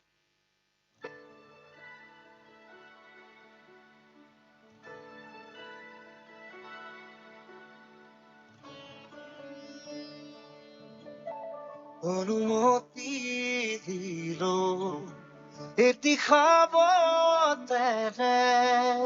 যৌৱন জুখিছা আজিও লাহেৰে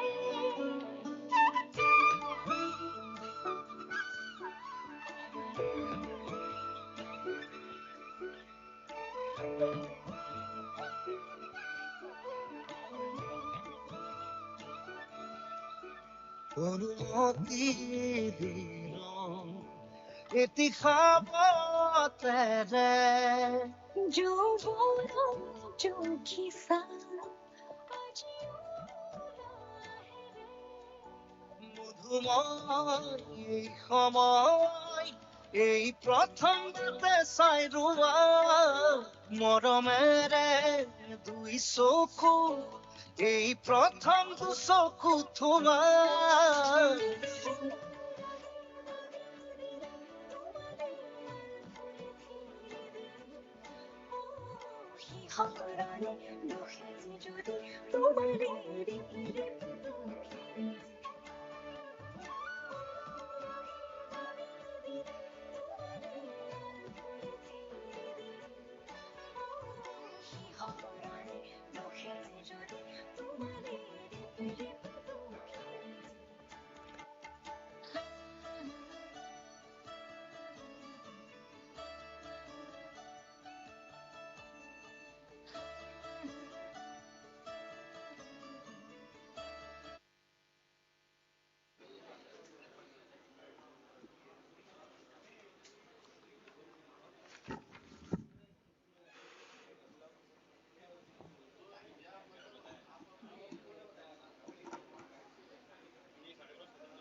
May I have your kind attention, please? We're starting off right now. I would like to welcome everyone back. We now move on to the technical session 3 of today's program entitled From Lab to Land, Technology, Translation and Commercialization. The session will mainly focus on bridging the gap between research outcome and real world application, turning innovative ideas into tangible products and technologies that benefit the society. We're privileged today to have among us Professor Sujit Bhattacharya, former Chief Scientist, CSIR NISCPR, as the moderator for the session. In addition, we also have the keynote speakers for the session, Professor Tapas Samanta, Head Technology Transfer and Coordination Division, DAE VCC Kolkata. We also have amongst us Commodore Amit Rastogi, Chairman and Managing Director, National Research Development Corporation, Mr. Sankalp Sinha, Member FICCI, and Professor S.P. Agarwal, Director, DOS Nisak Umiam Barapani. May I request the moderator and the delegates to be seated on the dais.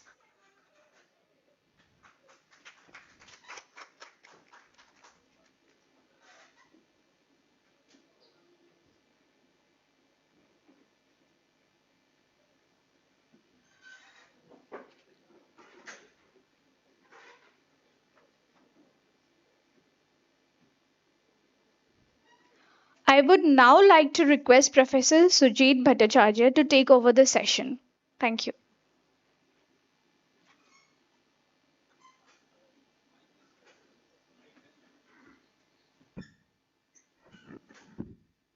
Thank you for the honor and privilege given by me, by NITI Aayog, to be part of this very important consultative meetings. I've been part of few of these meetings, and I've seen the how what we call a very concentrated effort, strategic and concentrated effort to bring evidence-based policy making into practice, where the different consultative meetings, along with the surveys and the way the stakeholder engagement is happening, and that is where we stand today.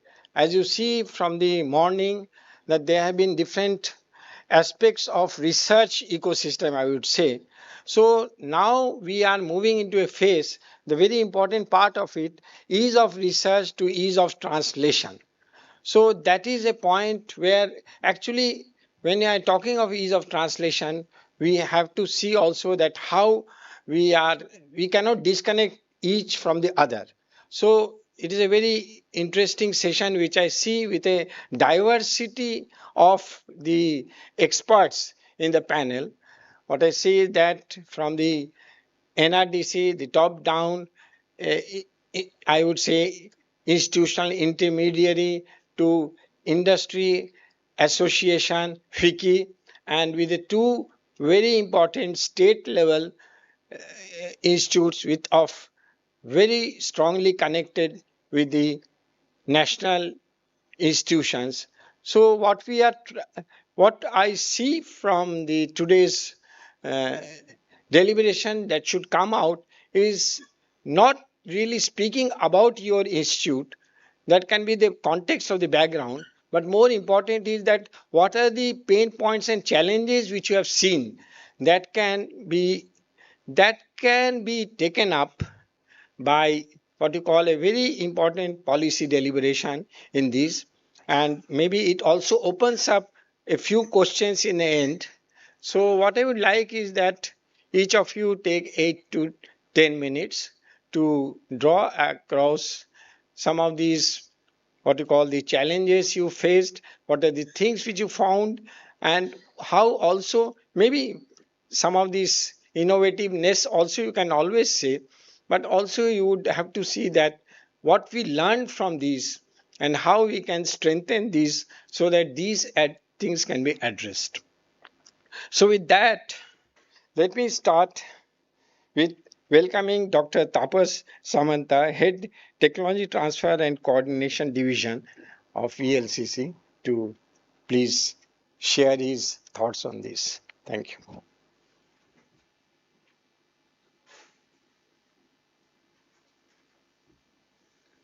Slide, please.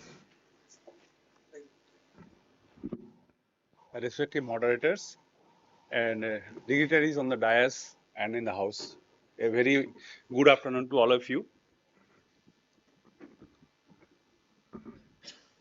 Myself, Tapas Samanto, actually I am from the Department of Atomic Energy, and I belong to the Institute Variable Energy Cyclotron Center, Kolkata. And I am looking after the technology transfer division, along with my primary responsibility of computer and informatics group and public awareness cell. Now, before getting into the topic, I want to just give a brief about our activities as technology transfer, how we do the technology transfer, and what are the steps. So, lab to land, that is marketing of a product that is coming out as a spin-off technology from our R&D activities. Before into that, let us have a look on the pass-throughs quadrant. So the R&D activities can be in 4 quadrants. One is in basic research, basically for understanding the fundamental of knowledge. And another is user-inspired basic research, that is use-inspired. That means basic knowledge can be applied for something and it can be more innovative and research activities on that. Another is pure applied research, where actually what is to be invented or what is actually needed based on that R&D and relevant scientist name is there. That is first one is for Niels Bohr, and the first quadrant is Louis Pasteur, and the fourth quadrant we see that Thomas Alva Edison. Now there is another quadrant I have left that it is left over. There is tinkering. So that is basically doing things without any goal as such. Just you want to do R&D and you do R&D. So that quadrant is not for consideration at all. Now, DAE being the Department of Atomic Energy, our activities are mainly in the pure basic research quadrant and use-inspired basic research quadrant, because basically our target is very directive towards harnessing the nuclear power. Now, keeping in mind that one, what we see is that nuclear technology is called to be the mother of all technology because it is at the top of the pyramid. All the disciplines are involved for any activities on nuclear technology, and DE has multiple units all over India where groups are dedicated to achieve excellence in each of these. And what are the challenges we face? First of all, the activities are multidisciplinary in nature. Lots of technological challenges are there. Embargoes, impositions are there, and that's why we have to do everything in-house. So self-reliance is our motto, and indigenous efforts is the force behind us. There are multiple technologies coming out because of that. As you know, that in-house development and indigenous efforts give a lot of spin-off technologies that we own. Now, how to market these technologies for social applications or application for mass use? So, as I told that our sustained efforts for years together have give us a repository of spin-off technologies at different areas: electronics, agriculture, biotechnology, and everywhere all these technologies are indigenous. Now, to market these technologies as some application or commercial applications, first of all, innovation and technology development has to be from new scientific discoveries to technology development in a lab. So that means whenever we have some target set for some development of targets, we find that many of the technologies are not available in India. So we have to develop of our own. So in the process, we find that some new ideas are implementable. But that is for our own target use. But how it can be used in the market, or is there any need for the technology in the market? So there is a market survey or identification of the product that can be developed from this technology. Second is that once you have identified the product can be used, how to market it? Who is the entrepreneurs, or who are the organizations in the private sector who can take up the technology and implement in the society applications? For example, a medical cyclotron. So it is a huge machine, so which we are developing for radiopharmaceutical production. Now, suppose that technology we have to transfer to a private sector. So readily there is nobody who can take over that challenge. for developing a medical sector.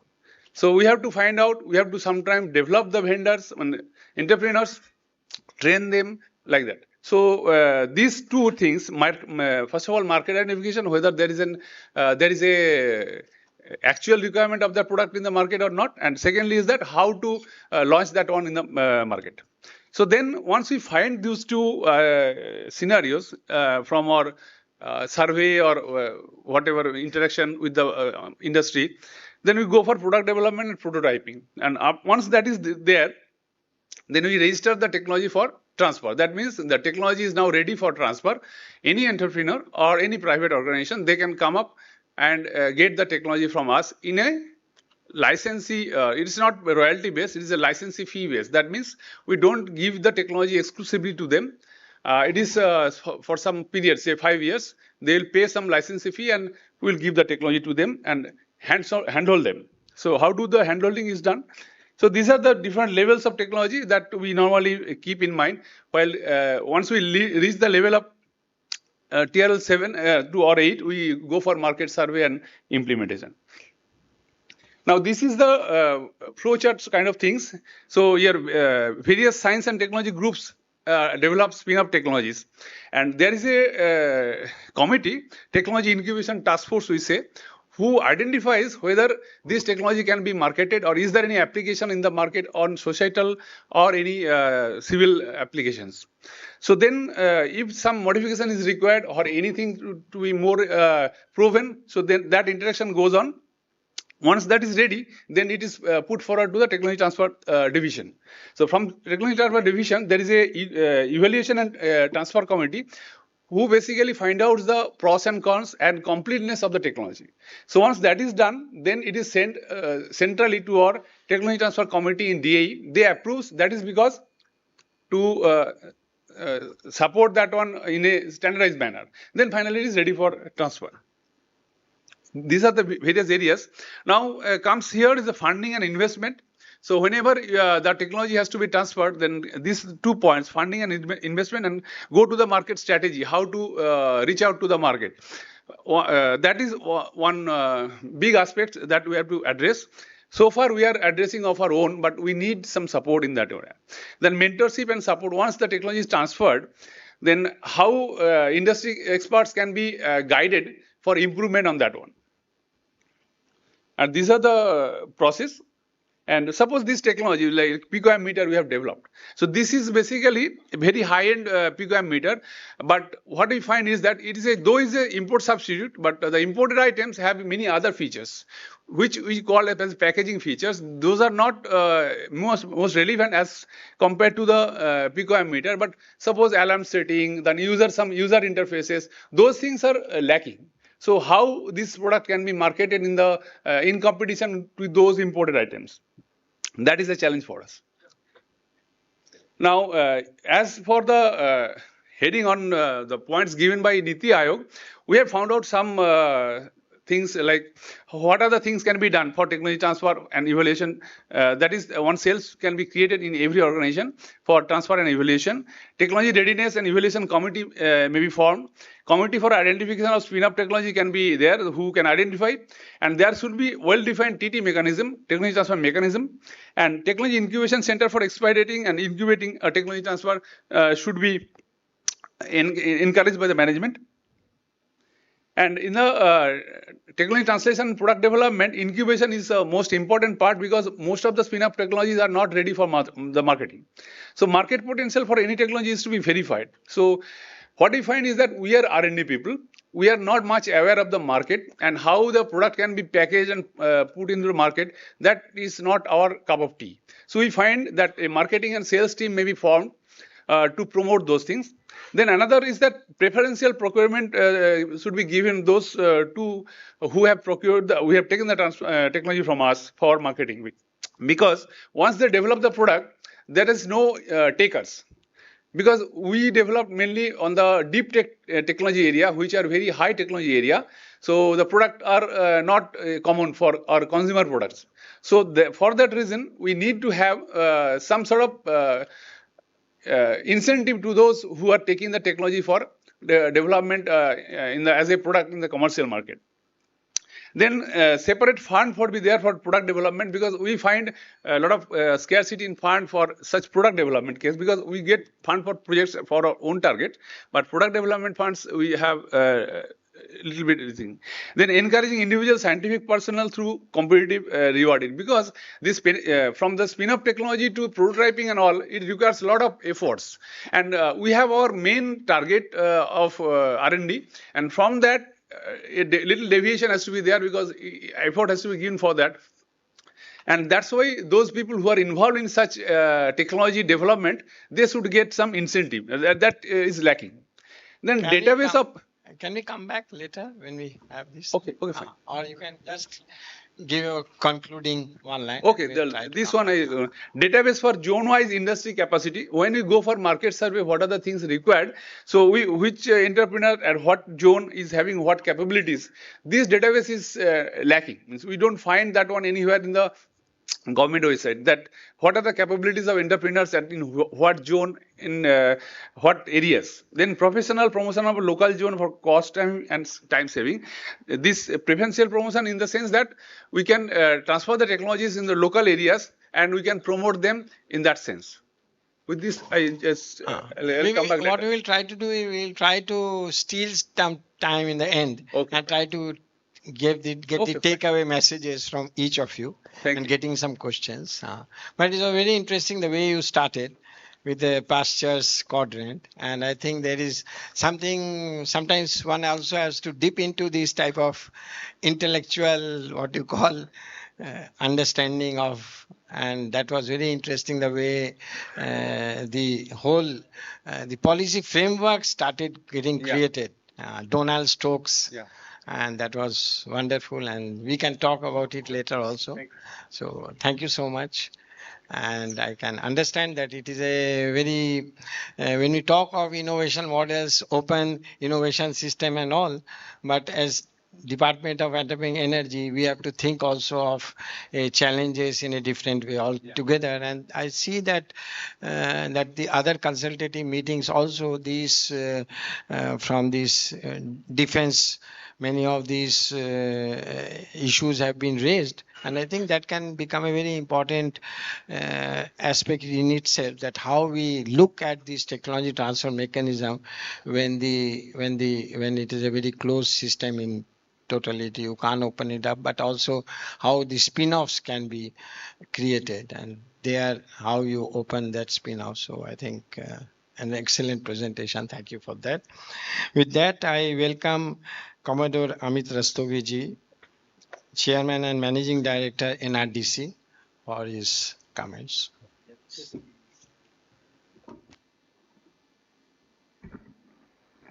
A very good evening to all of you.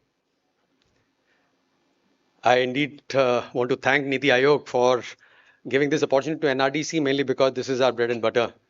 And so before I dwell on the subject, it's incumbent on me to convey to you what is NRDC and how it is relevant for today's discussion. We are an organization basically which was a 70-year-old entity working under Ministry of Science and Technology. It's a PSU. And the basic role in charter is technology commercialization. And what has been said today is journal to Zameen, lab to land, and everyone sort of acknowledged that whatever R&D we are doing it, technology translation is the final matrix which will decide the success of whatever R&D is happening in academia and public funded research institutes.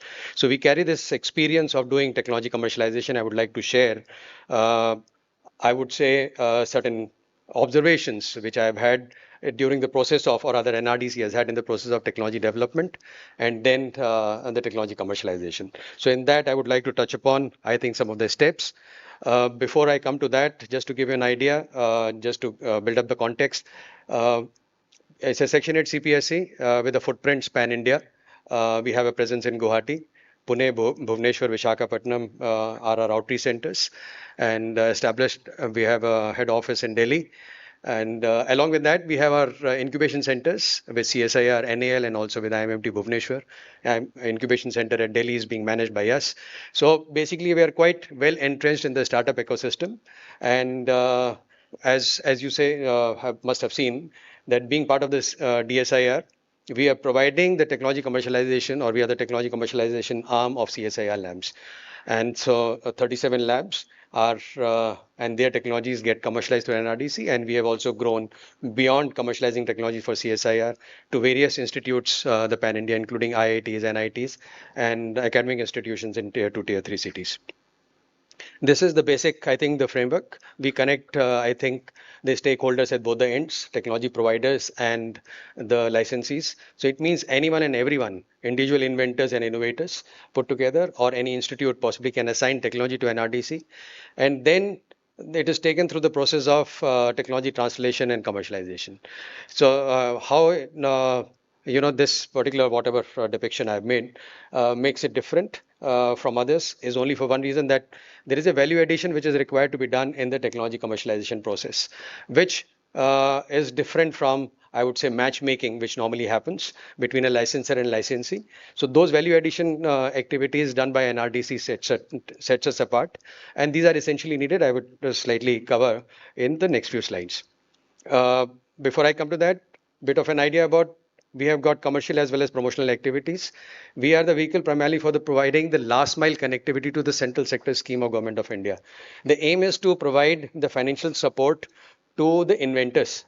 And in that we can, as I said, it could be individual inventors, innovators, or it could be an institute. So large number of institutions are making use of this, and we have provided funding to various institutions here in Northeast.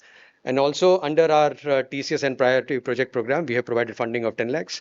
And there is a startup incubated in Guwahati Biotech Park, whom we have given funding of 1 crore. So what I'm saying is that whatever is needed basically for anyone to take the technology to the market, all those components are primarily available under the umbrella of NRDC. So this is how we provide when we say that it's not an incubation space just to provide them the co-working spaces. It is primarily an environment in which we provide 360-degree support to a startup. He can ideate around the technologies which get assigned from institutions to us. And once he gets incubated, he gets all the IP assistance, seed funding support, your patent filing, and we have created certain verticals in that, whether system thinking, design thinking, TRL assessment, these are the various things which are needed for technology development. And at the end of it, we also help him primarily with connecting with the funding managers. We have got the VCs, and now we are in the process of onboarding SIDBI primarily for providing funding to our other startups. So we say very proudly that at NRDC, we help a startup need not look for the various support anywhere outside NRDC, and it gets available under the various schemes which are available with us. So we have set up few things in the last couple of years. The one important being, because in the process of technology development, everyone knows, and it has been, I have seen it in a couple of presentations, TRL assessment. In the run of things, very simple, anyone can assign, do a self-diagnosis. But these days, the financial schemes of the Government of India are based on at what TRL are you, and that's how the funding is available. So they're all based on self-diagnosis. VCs are also assessing your technologies and giving. So is there any organization who assesses it and gives a certification? We have established that. We call it a National Establishment of Technology Readiness Assessment. With that, risk assessment report and technology maturation plan is what we give. So this is, I think, finding lots of attraction amongst the startups and MSMEs, because it helps them to secure the government funding through that assessment which gets done through us. And design clinic and IP and technology evaluation vertical. And this year we will also be adding the system engineering lab. To say it, that all big institutions have all these things available with them. Why are you creating it? Primarily, NRDC is an organization which is for all. And as I said, any individual inventor, innovator, when he comes to us, we should make it affordable and available to them. And we are getting that into the thought process of a startup, or early stage startup, when he comes to us for ideation and then product development, technology development and commercialization. So this is the primary objective. I think what we are looking at, we want to, whatever we have heard since morning, we are talking about ease of doing R&D. So once you do an R&D, at the end of it, you're looking at this must reach the market. So what is our conversion rate? I think somewhere it was said in the morning that it is not even 5%. Colossal waste. of, I would say, intellectual resource. So if that be so, the why is it? So there is a point to ponder that why is it not getting converted? Are we happy with whatever is the state in which we are in by putting in so much of resource? We are at TRL 3, do a POC, and I think it has been conveyed by quite a few the directors and head of institutions, is that the comfort level is in basically publishing papers and basic filing an IP. And if IP is granted, you're happy with that. So I'm just suggesting few steps for maximizing technology commercialization. Most important thing is that my start point is technology development. And if this is the step at which you default, it means you are creating technology for whom? That should be very, very clear. So it means the problem discovery. Is it based?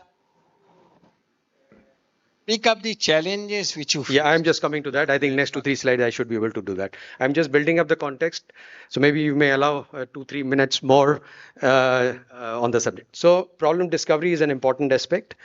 Then, so in order to assess the problem discovery, because that would be the start point for the technology development, some of the measures which I've suggested is that you can have industry academia interaction is what we are talking about. How do you ensure this is what I mentioned in this.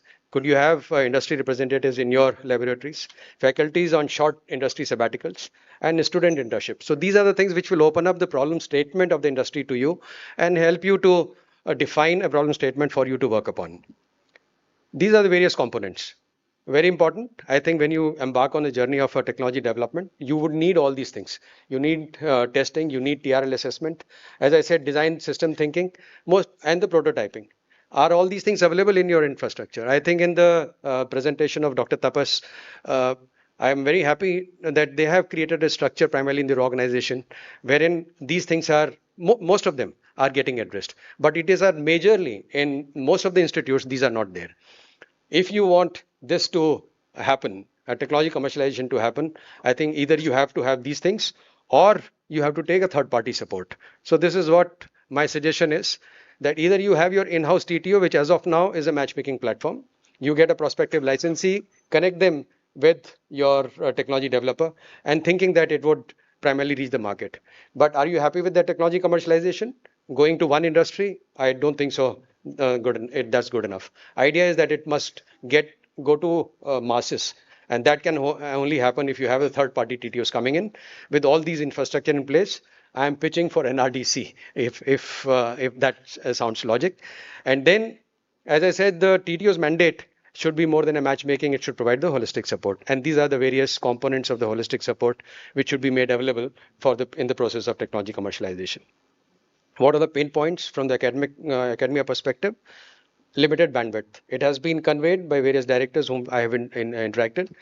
If you reach TRL 3, is there any setup and an arrangement wherein we can look at technology upscaling by a third party? We call Center of Excellence for Technology Upscaling. And in that, basically create a system by which the TRL 3 level technologies are taken up for upscaling. Funding constraints, limited visibility of technology.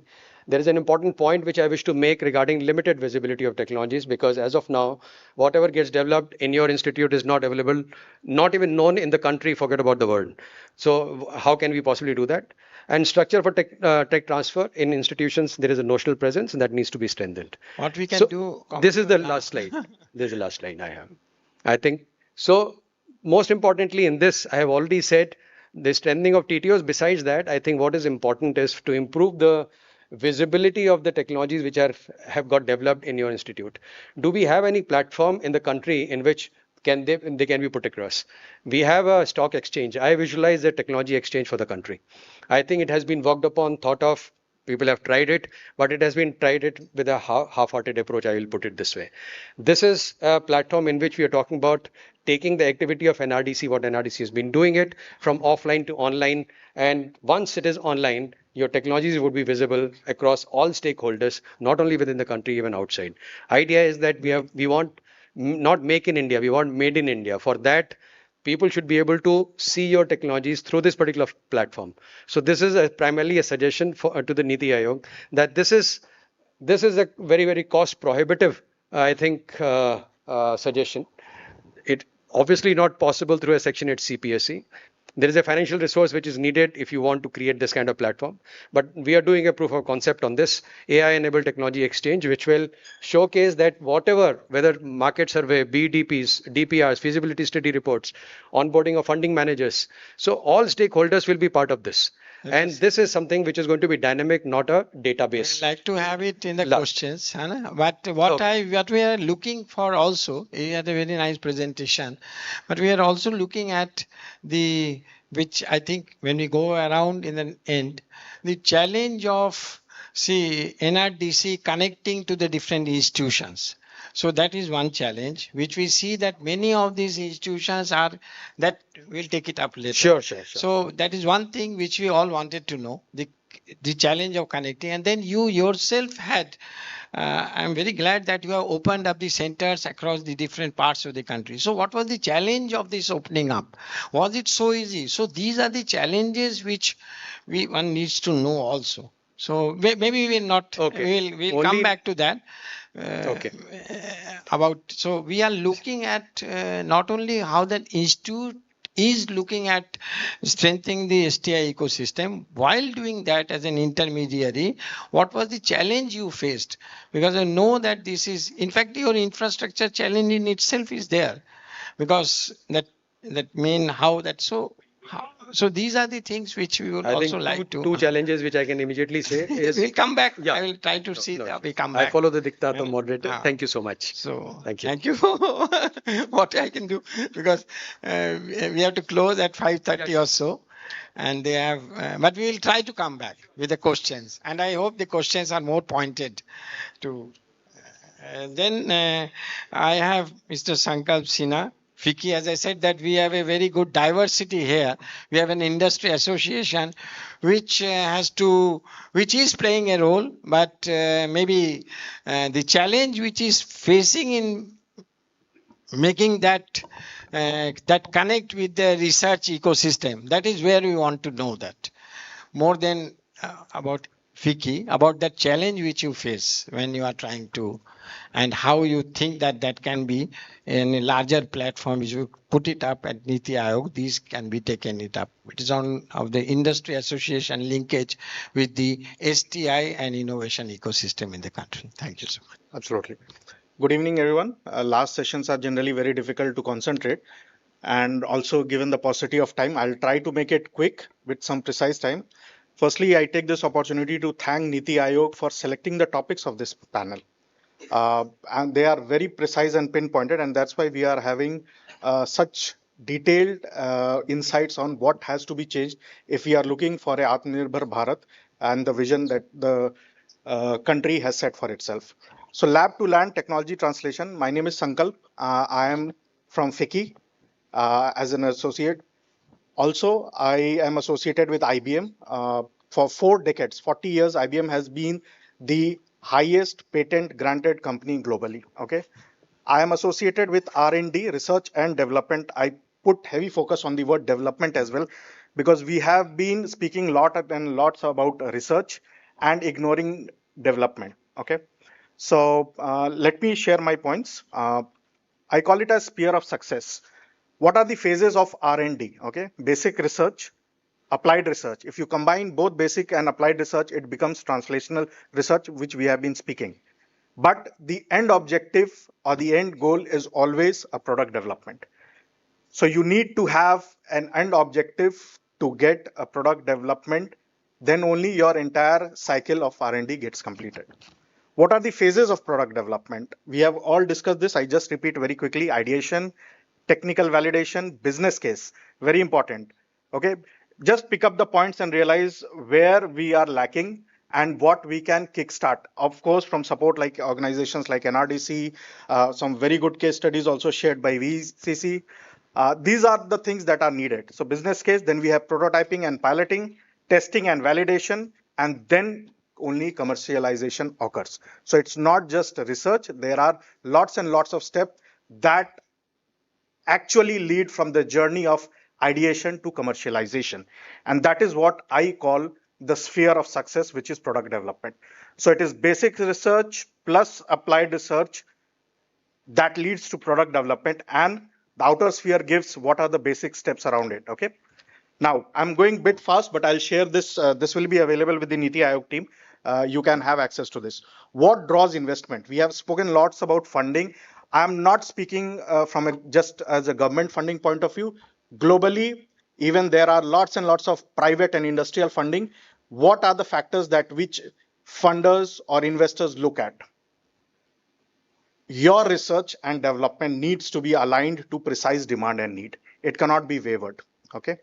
It has to match or exceed set quality and the price expectation. Okay. It has to be scalable and replicable. It has to be before time, ahead of the market. And it should be within the budget and has a clear return on investment. Only then investors will come, except for government, which is obliged to pay in its capacity. Of course, last point is digital touch. The world is changing. You cannot ignore the importance of digital technology. Somewhere I know Professor Banerjee has left, but she made a very important point regarding AI in agriculture. Every stream is now, you cannot say it's technology agnostic. Technology has a very important role to play in. Somebody said 5% of things never commercialize. It's less than 2%, sir. And these are global numbers. So imagine what numbers would be for India. More than 98% of the patents never commercialize. Top reasons are poorly written, lack of clarity and narrow claims, no commercial value. Okay. Legal challenges. Either it has some duplication element, it has some enforcement issues, or abandonment. Patent first approach. Okay. Lack of business acumen. Our focus should move out from getting things patented. Rather, we should have the first approach of, can this be commercialized? External factors like the rapid technology change. If we do not keep up pace with time, our research will have no value, even though it has a concrete output. And of course, there is huge competition. We all go to get the product that is available at the right time at the right price. So same applies with your output as well. What needs to change then? Research objective. We have to move from patentable research to consumable research. I keep repeating this point.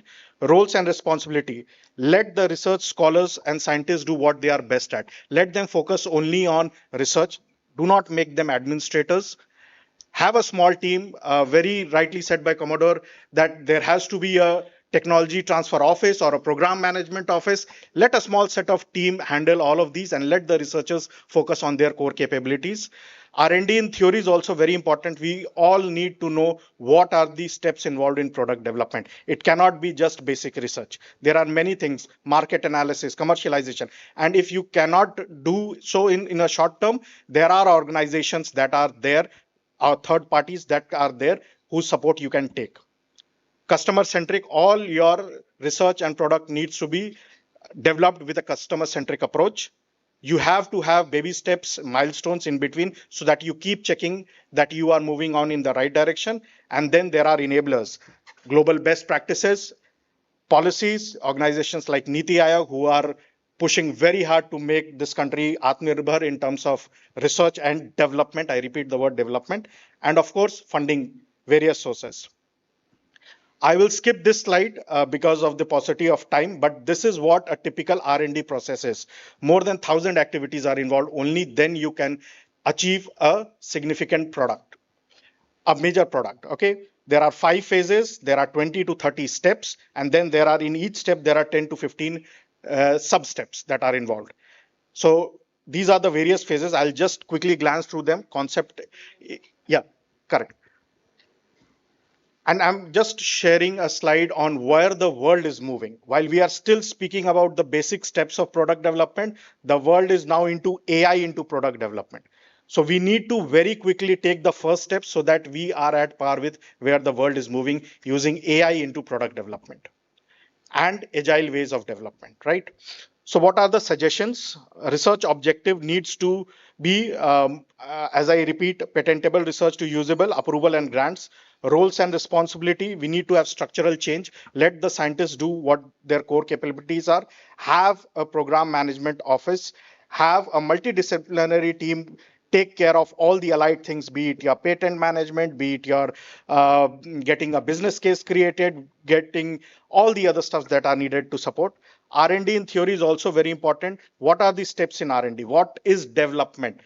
How are research and development linked? You need to know this. Customer centric approach. You can have a garage model, which is a co-creation.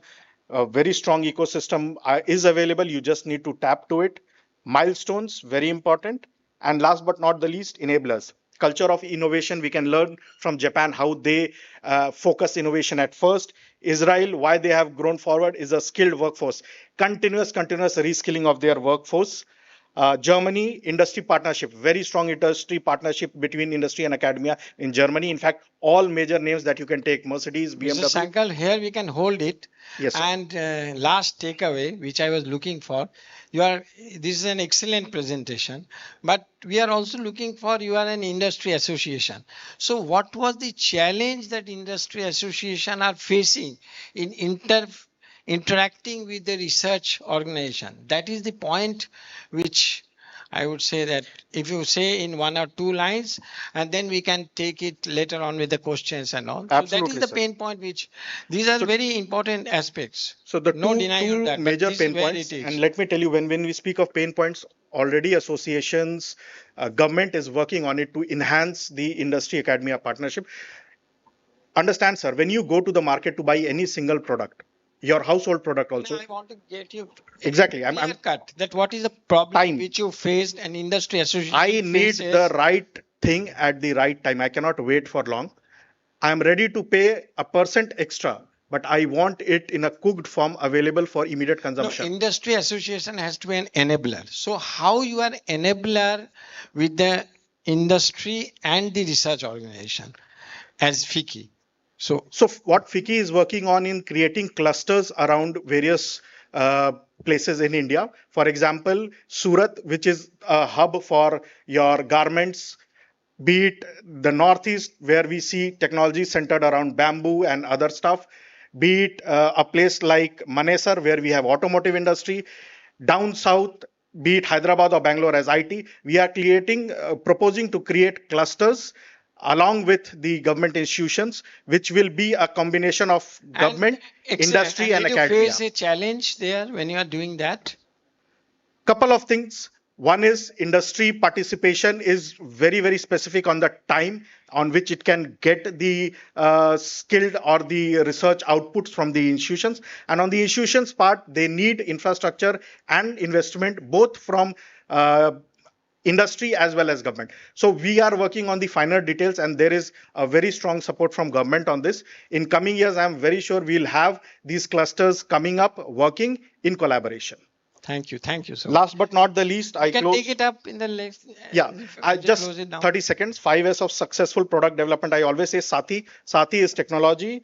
Your Surakshit means you have to take care of your intellectual property. Sashak means right skill, reskilling, and securely timing grants. Samanvay is very important, which is how you bring all your partnerships and collaborate with the institutions. And last but not the least, Sarathi. Sarathi is the guide. You need to have an office or team that manages your research and development. Thank you. That's pretty much from my side. Thank you. Excellent. Now I invite Dr. S.P. Agarwal, Director, Department of Space, Northeastern Space Application Center. So the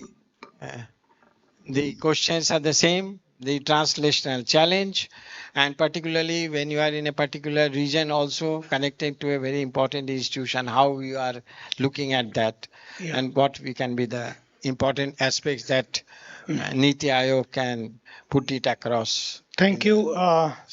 First of all, I would like to thank NITI Aayog for inviting me for this very important conference on ease of doing R&D. I'm going to talk upon lab-to-land technology translation and commercialization. But first of all, I would like to tell that ISRO or Department of Space started with a vision of Dr. Bikram A. Sarabhai, who is the father of space program. And he told that we must be second to none in the application of advanced technologies to the real problem of man and society. So that means land.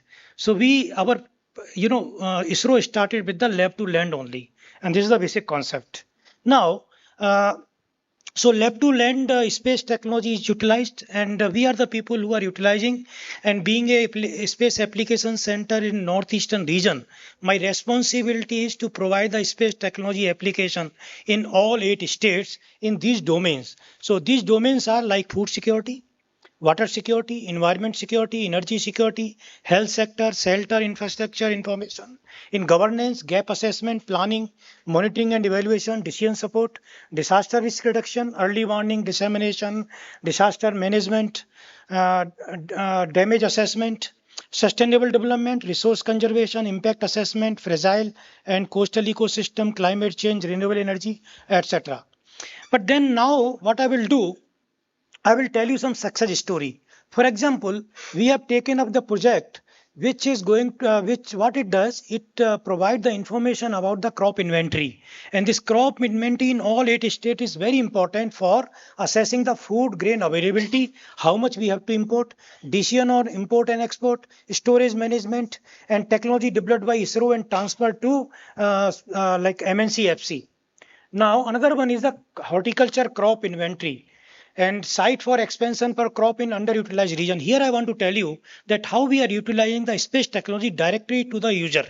Now, what we have done in all 8 states, based on the space data, we analyzed that more than 3 lakh hectare land can be utilized, wasteland can be utilized for horticulture crop. And we have identified those particular horticulture crop, whether it is a orange, whether it's a kiwi like that. I'm happy to tell you, currently, based on our recommendation, 18,000 hectare land farmers started cultivating. Now convert into the economy. Suppose 1 hectare land will give you 1 lakh rupees. So it become 180 crore. So you can imagine the space technology, how it is benefiting to the people. Another one is the monitoring the wasteland, degraded land. So this is again helping to the farmers, and we are telling the decision makers. Then suitable area for cultivation of pulses and oilseed. This is another very important thing. Our fishermen are going, and you know that earlier they used to spend a lot of money, but to reach the particular place where they get a maximum catch. But because of the space technology, now we are pinpointing this is the right place to catch the fish. So because of that, they are saving almost 35,000 crore. You can imagine. So this is the direct application to the people. So this is a lab to land example. If you talk about the Northeast region, we are working in agriculture, forest, water resources, geosciences, infrastructure planning. In agriculture, already I have given one example. Another example I want to highlight that we have identified various areas for sericulture, that is silk production. And I'm happy to tell you, few thousands of hectare land we identified and people started working on sericulture. And you know the tussar silk, eri silk and muga silk, they are producing now. Similarly, in forest gap area assessment, where is the deforestation? Now we have developed that system which will inform the forest department where is the deforestation. If there is a deforestation, every month alert will be given to PCCF or CCF. And then if it is there, what to do? So such type of advisories we are giving. Assam is famous for flood. What we are doing using space technology and a lot of computation, including AI also. Whenever there is a flood, so with the lead time of 24 hours or 36 hours, what we are doing, we are providing this information to the people, and then other infrastructure planning also. Similarly, in disaster management also we are doing. Similarly, now whatever we are doing, data democracy means whatever we are doing, it should reach to the people. So data democracy is very, very important. And we have developed various portals. ISRO has developed. Here I would like to say that what would be the challenge which you see, which you faced or perceiving, that can be also taken it up without that these are excellent examples and we are so proud. The country is very proud. But at the same time, being in a particular locational, do you face that certain locational disadvantage Yes. you like to raise, which can come up as a important enabler and all that? So these are the things which if you look at the challenges, first is the geography. It's a very difficult terrain here. And second thing is the awareness among the people how to utilize the technology. So outreach is very, very important here to go to lab to land. Third one is that that their local, feeling like they are stick to their old wisdom. For example, I can tell you, there are many people in this Assam, they are taking only one crop. Now they have a potential to take two crops. I'm having the technology. I can provide that you can go for two crops because you have a lot of moisture. Soil moisture is available. So you feel that there need to be an intermediary organization, something like There that? should be awareness among the people. So State Department can help us in this regard. Okay.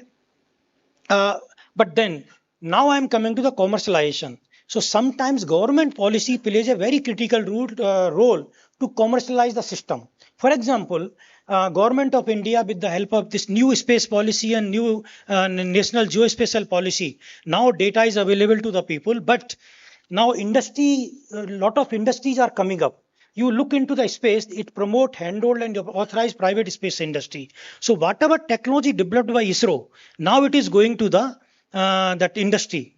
So policy is very, very important, and NITI Aayog can really intervene into these policies. Okay, so now for example, there is a policies, for example, space application, we can commercialize in space infrastructure, like satellite and rocket, we can commercialize, and capacity building also we can commercialize. Look at the total, wealth. Currently, we have a space economy of $8.4 billion, and we are targeting after this new policies of government, space policy and geospatial policy, we can go up to $44 billion. So a huge amount, huge jump. 5 times jump is there.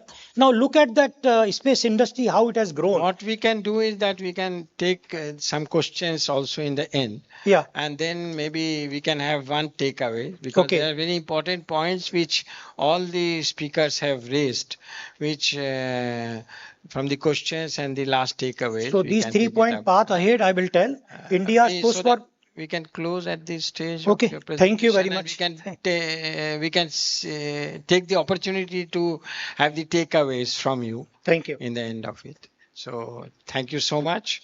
And so I open it up for some of the very directed and pointed questions. I'm sure you are very excited with these presentations of the translation.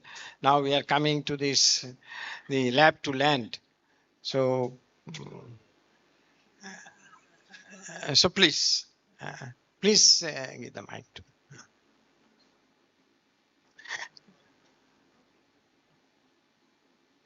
क्या करें, time?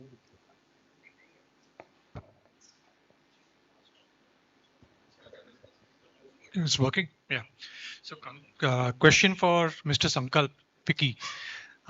Just curious, if you look at the spending on research and development in India, right? Industry contributes only 0.25% of GDP. Globally, and government supporting 2/3 of the spend of R&D, which is say 4.4% of GDP. Globally, it's the other way around. Industry spends 2/3 and the government spends 1/3. So we are right now inverse, with the government actually doing its bit. With all said done, we have to appreciate the government has been doing the spending. On the other side, industry is underspending. Observation one. The second observation is related to industry. If you look at the most of the listed companies are sitting on cash, right? The cash is available in the bank, but they are not spending R&D on R&D. So the foresightedness of spending long term on research is not as much as short term profit motives.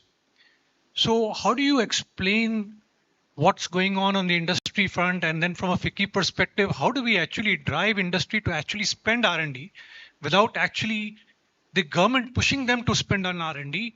Why are they waiting for disruption to happen? Right? I think what's happening is they're waiting for disruption to happen and then the investment would happen in R&D. How is it going to be a proactive approach? Okay, great question, Mr. Kapoor. So let me tell you, are precisely on your numbers, 0.67, out of which only a quarter is the investment in R&D by industry. But I would rephrase it. that 0.25 of India's GDP investment by industry is in R&D in India. Our overall R&D spend is much, much higher. We spend money on technology transfers, which are largely offshore. We get technologies from outside countries. So money is being spent. Money in India is 0.25 of our GDP. So it's not that we are not spending money. It's that we are spending much less money compared to the developed countries in India, 0.1. Point two, why not in India? Precisely because it's a competitive world. What industry looks at is I need to get things at the right time at the right price. Time is much more valuable than price itself. If I have to launch a product to meet my competitor, I can go and pay a % extra for buying the R&D technology if it is available abroad, rather than waiting for things to get developed in India, which takes certain time. And that is the gap which industry and academia and government is trying to bridge in, so that we get this whole cycle of product development fast enough so that we do not have to go outside. That's the precise thing that has to be addressed. Thank you. This was a very good response. I saw that there was one person I had missed in the end. Yes. Yes. Can I? Hello, I am Rajiv Mitra. I am from SNBO Center. So I am from a lab. But in spite of being from a lab, we have actually developed some technology, and 6 or 7 of them have been transferred. That is through NRDC also. Okay, so the question to the panel is that for us who are doing the lab things, something might be very trivial to us, but non-trivial to the industry. In the say that suppose we are doing something without knowing that this is of some industrial usage. So I found that when we are going with our innovation to the industry, they might not be that important to the industry. But if some industry comes with some certain problems, like we are now dealing with a problem like we have some expertise on machine learning and rare earths, and also extraction of rare earths. So some companies which are actually working on the rare earth, so extraction of rare earth from solvent. So now we are finding that we have actually that kind of expertise where this kind of research could be fostered. But I found that there is this cross-talking is somehow inhibited or not there. So what FICCI or NRDC is doing, because you say that after TRL3 we go to NRDC, but how do you know that it is at all in a TRL3 or it has some industrial value? We can take this up. Yeah. I think since you have been beneficiary of NRDC services wherein we have taken up technology commercialization for you, I think NRDC is a resource which needs to be utilized by, I would say, academia, industry, as well as research institutes. So first and foremost thing is when you said you have developed a technology, but you are not fully aware of its potential and also the stage at which the technology is. I think both the services are available. It is just that if the TRL assessment has to be done, you need to either you do it by yourself and happy with it, or you can get that assessment done through NRDC. We can give you a risk assessment report or a technology maturation plan along with the TRL assessment. To know the potential of that particular technology, I think the answer which moderator was looking at from NRDC, or rather the point which they were expecting was what are the challenges. Point is that research institutes are not opening up. First of all, even at their own level, they are not aware. So if they are not themselves aware of it, what will they give it to us for commercialization? The biggest challenge is that when we do an MOU with any of the institutes, they are not open about the TRL at which the technologies are available. I say that you give us the technologies which are ready for commercialization. Either the technologies are not available of that level which can be given to the industry, or there is no correct assessment of it. So both these things possibly can be addressed if you approach NRDC for either the TRL assessment during the process of technology development, and through the market research what we generate for a particular technology, we can do that. Since this is an exercise which costs money, because we also get it done from, I would say, the consultants. So that's a call which institutes have to take. Do they want to spend money on this or not? Even technology evaluation we do, because as of now, the licensing terms what get finalized in all research institutes are based on the input cost to that particular technology development. So I would say that is a very, very crude way of identifying the licensing cost. I think one must assess what is the market potential of this and then be able to look at the competitive landscape and then decide on the technology cost.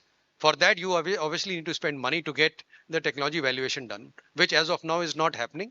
The point is that do an assessment, take third-party TTO support, and I think you will be able to maximize your technology commercialization. Can I? Yeah. It's a very simple and direct question to Dr. Samanta. Uh, my university has a herbal formulation patented recently. Now, how to move forward so far as the commercialization is concerned and the technology transfer is concerned? Patent means you have just granted the patent. Okay. So first of all, you have to make a prototype and test within your lab that okay, it is really working. Whatever proposal you have given, that is in normally patents are all in idea stage. So you have to physically implement it to make a prototype first, and then you have to I'll point to NRDC that you have to have the market what it needs. First of all, as I was giving example that pico ammeter, no, there are multiple ammeter available, which is the imported one.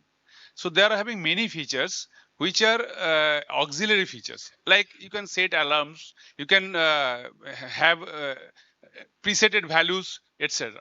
But when we are developing the technology, we are just measuring the current with the high precision. That is most important for us. Now, to make that measurement instrument commercially as a product, you need to package it with other features. So those things also you have to survey in the market and find out what are the features needed for that to be a commercial product.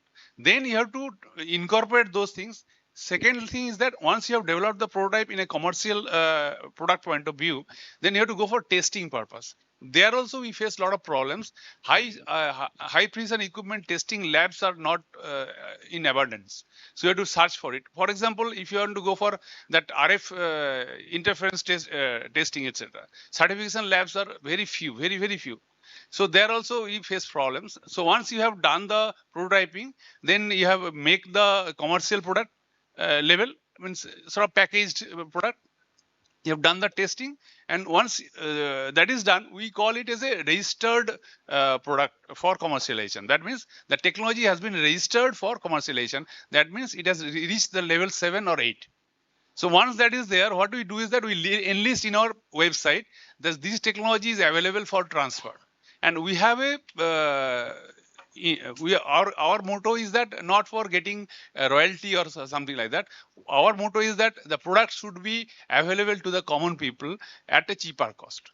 So for that, what we do is that we go for licensing based, not for royalty based. What is happening, there here you have to keep in mind that one technology you have make as a transfer it to somebody, he can kill the technology. In what sense? He can simply buy the technology and not produce anything in the commercial market. My basic point is that's a herbal formulation and tested on cell line, that is the in vitro. Now should the investigator go for the clinical trials and all What we those can do things? is that some of these discussions we can have later on also. Thank you so much.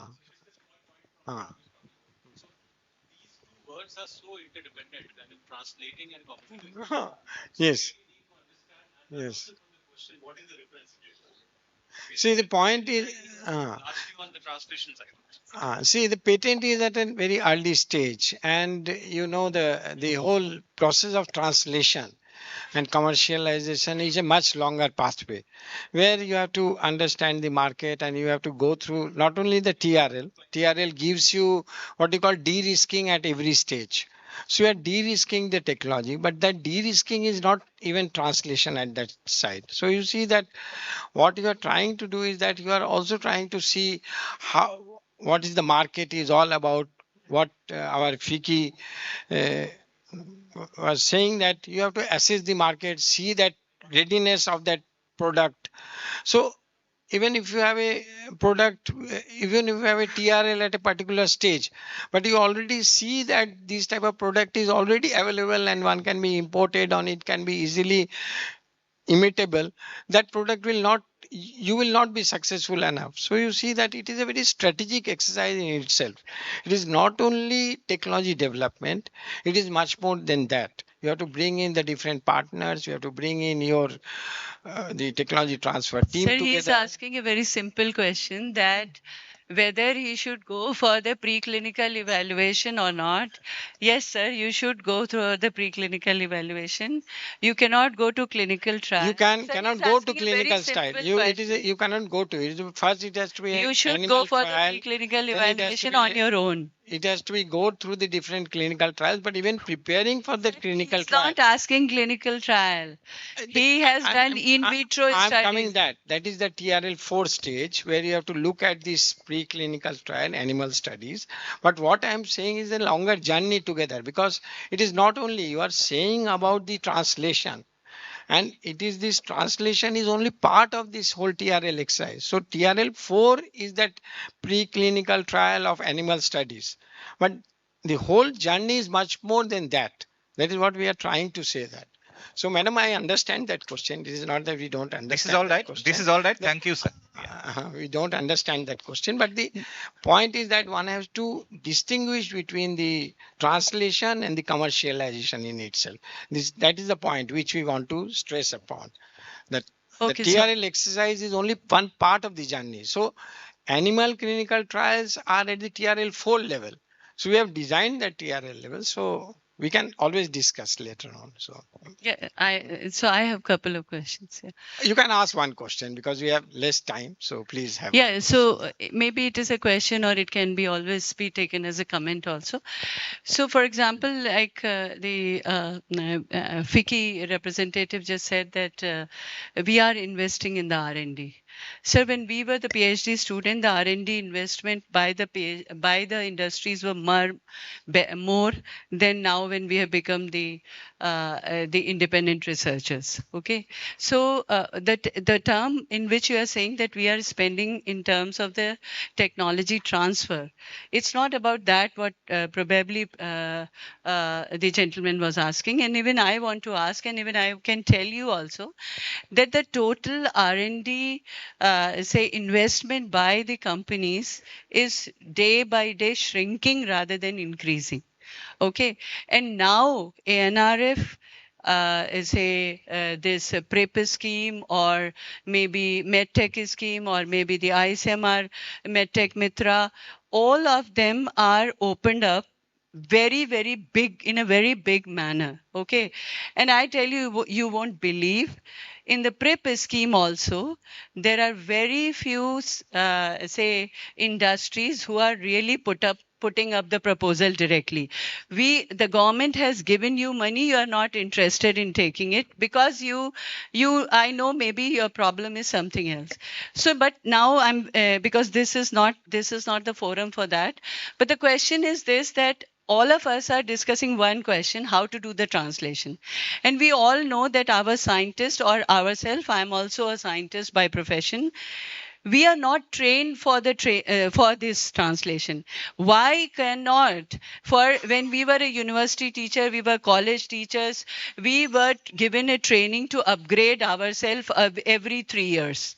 Okay, why cannot before every promotion, and why cannot every MSc student can be given a course on translation? Why a Master of Chemical Sciences cannot be given? Those courses were run earlier in Delhi universities, in several universities. We have closed it. So we are talking about the ease of doing R&D research. So if we will start training our manpower, and the problem is this, that there is a thought process today that the manpower is only trained in IITs, ISER and R&D institutions. The day you will stop training the good manpower at the university level, you will never get the wonderful teachers or wonderful researchers. That is the the most this is a very important important point, and I think that it is not for the, in a sense, for the panel. What we say is that this can be taken up by NITI Aayog, that these type of trainings we also if we connect the promotions and the trainings, yes, and this can be taken the it up. upskilling, This that can is be the better thing. This can be taken it up. So already we are getting late. One last takeaway I had promised them. So one last line. It's takeaway line. First, in one line, I simply will say that you cannot do R&D and sales and marketing together. So you have to separate it out, and the way you know better. Thank you. Strengthen third-party TTOs and establishment of AI technology exchange. Excellent. I would reiterate based on ma'am's question, it's how you determine the numbers, but with every passing day, investment on R&D, and it has to be defined what all includes in R&D, is increasing day by day for those organizations that are pioneering the market, be it pharma, be it the products, be it the automotive industry. R&D amount is increasing every day. Your R&D is basically user-centric. Then only you can translate it. Thank you. And my last takeaway point is thank you to all of you. Sir. With conclusion of technical session 3, we request the moderator Professor Sujit Bhattacharjee to felicitate the all dignitaries in the dais.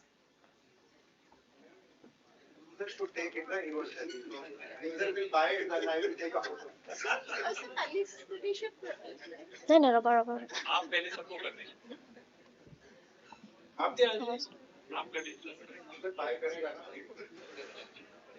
Go by the order. Sir, usually it's not my It's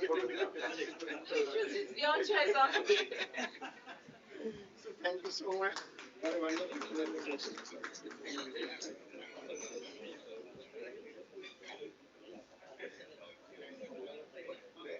Thank you so much. It was great to hear you. Thank you so much.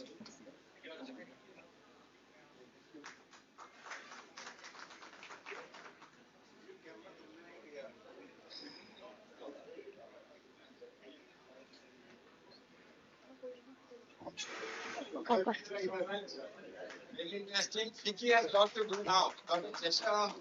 আচ্ছা এখানে কো যাব যাব না এসেছে কি করো তুমি কই খাসে আমি টাকা meanwhile I'll just announce এটা রকি করো না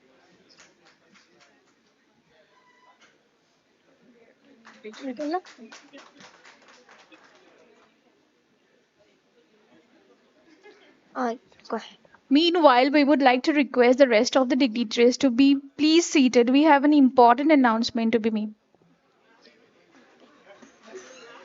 Thank you, sir. Now I would like to request Professor Ashok A.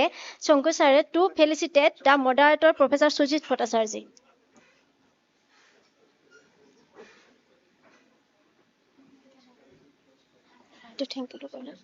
Thank you.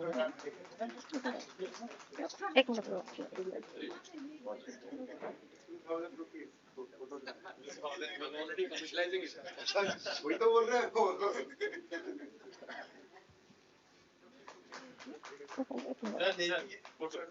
Now venue has gone up.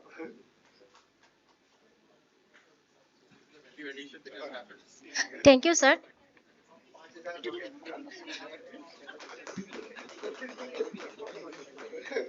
एक सेशन की फोटो ले एक 10,000 हो जाएगा इसको रख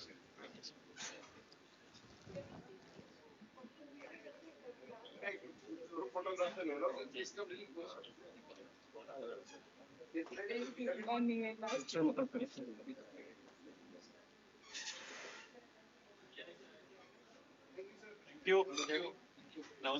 With this, we conclude technical session 3. We express our sincere gratitude to all the contributors for their time and valuable inputs.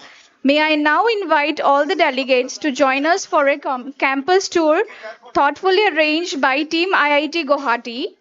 We encourage you to take this opportunity to relax and experience the serene charm and scenic beauty of our campus. Hope to see you tomorrow at 10 a.m. in the conference hall. Thank you.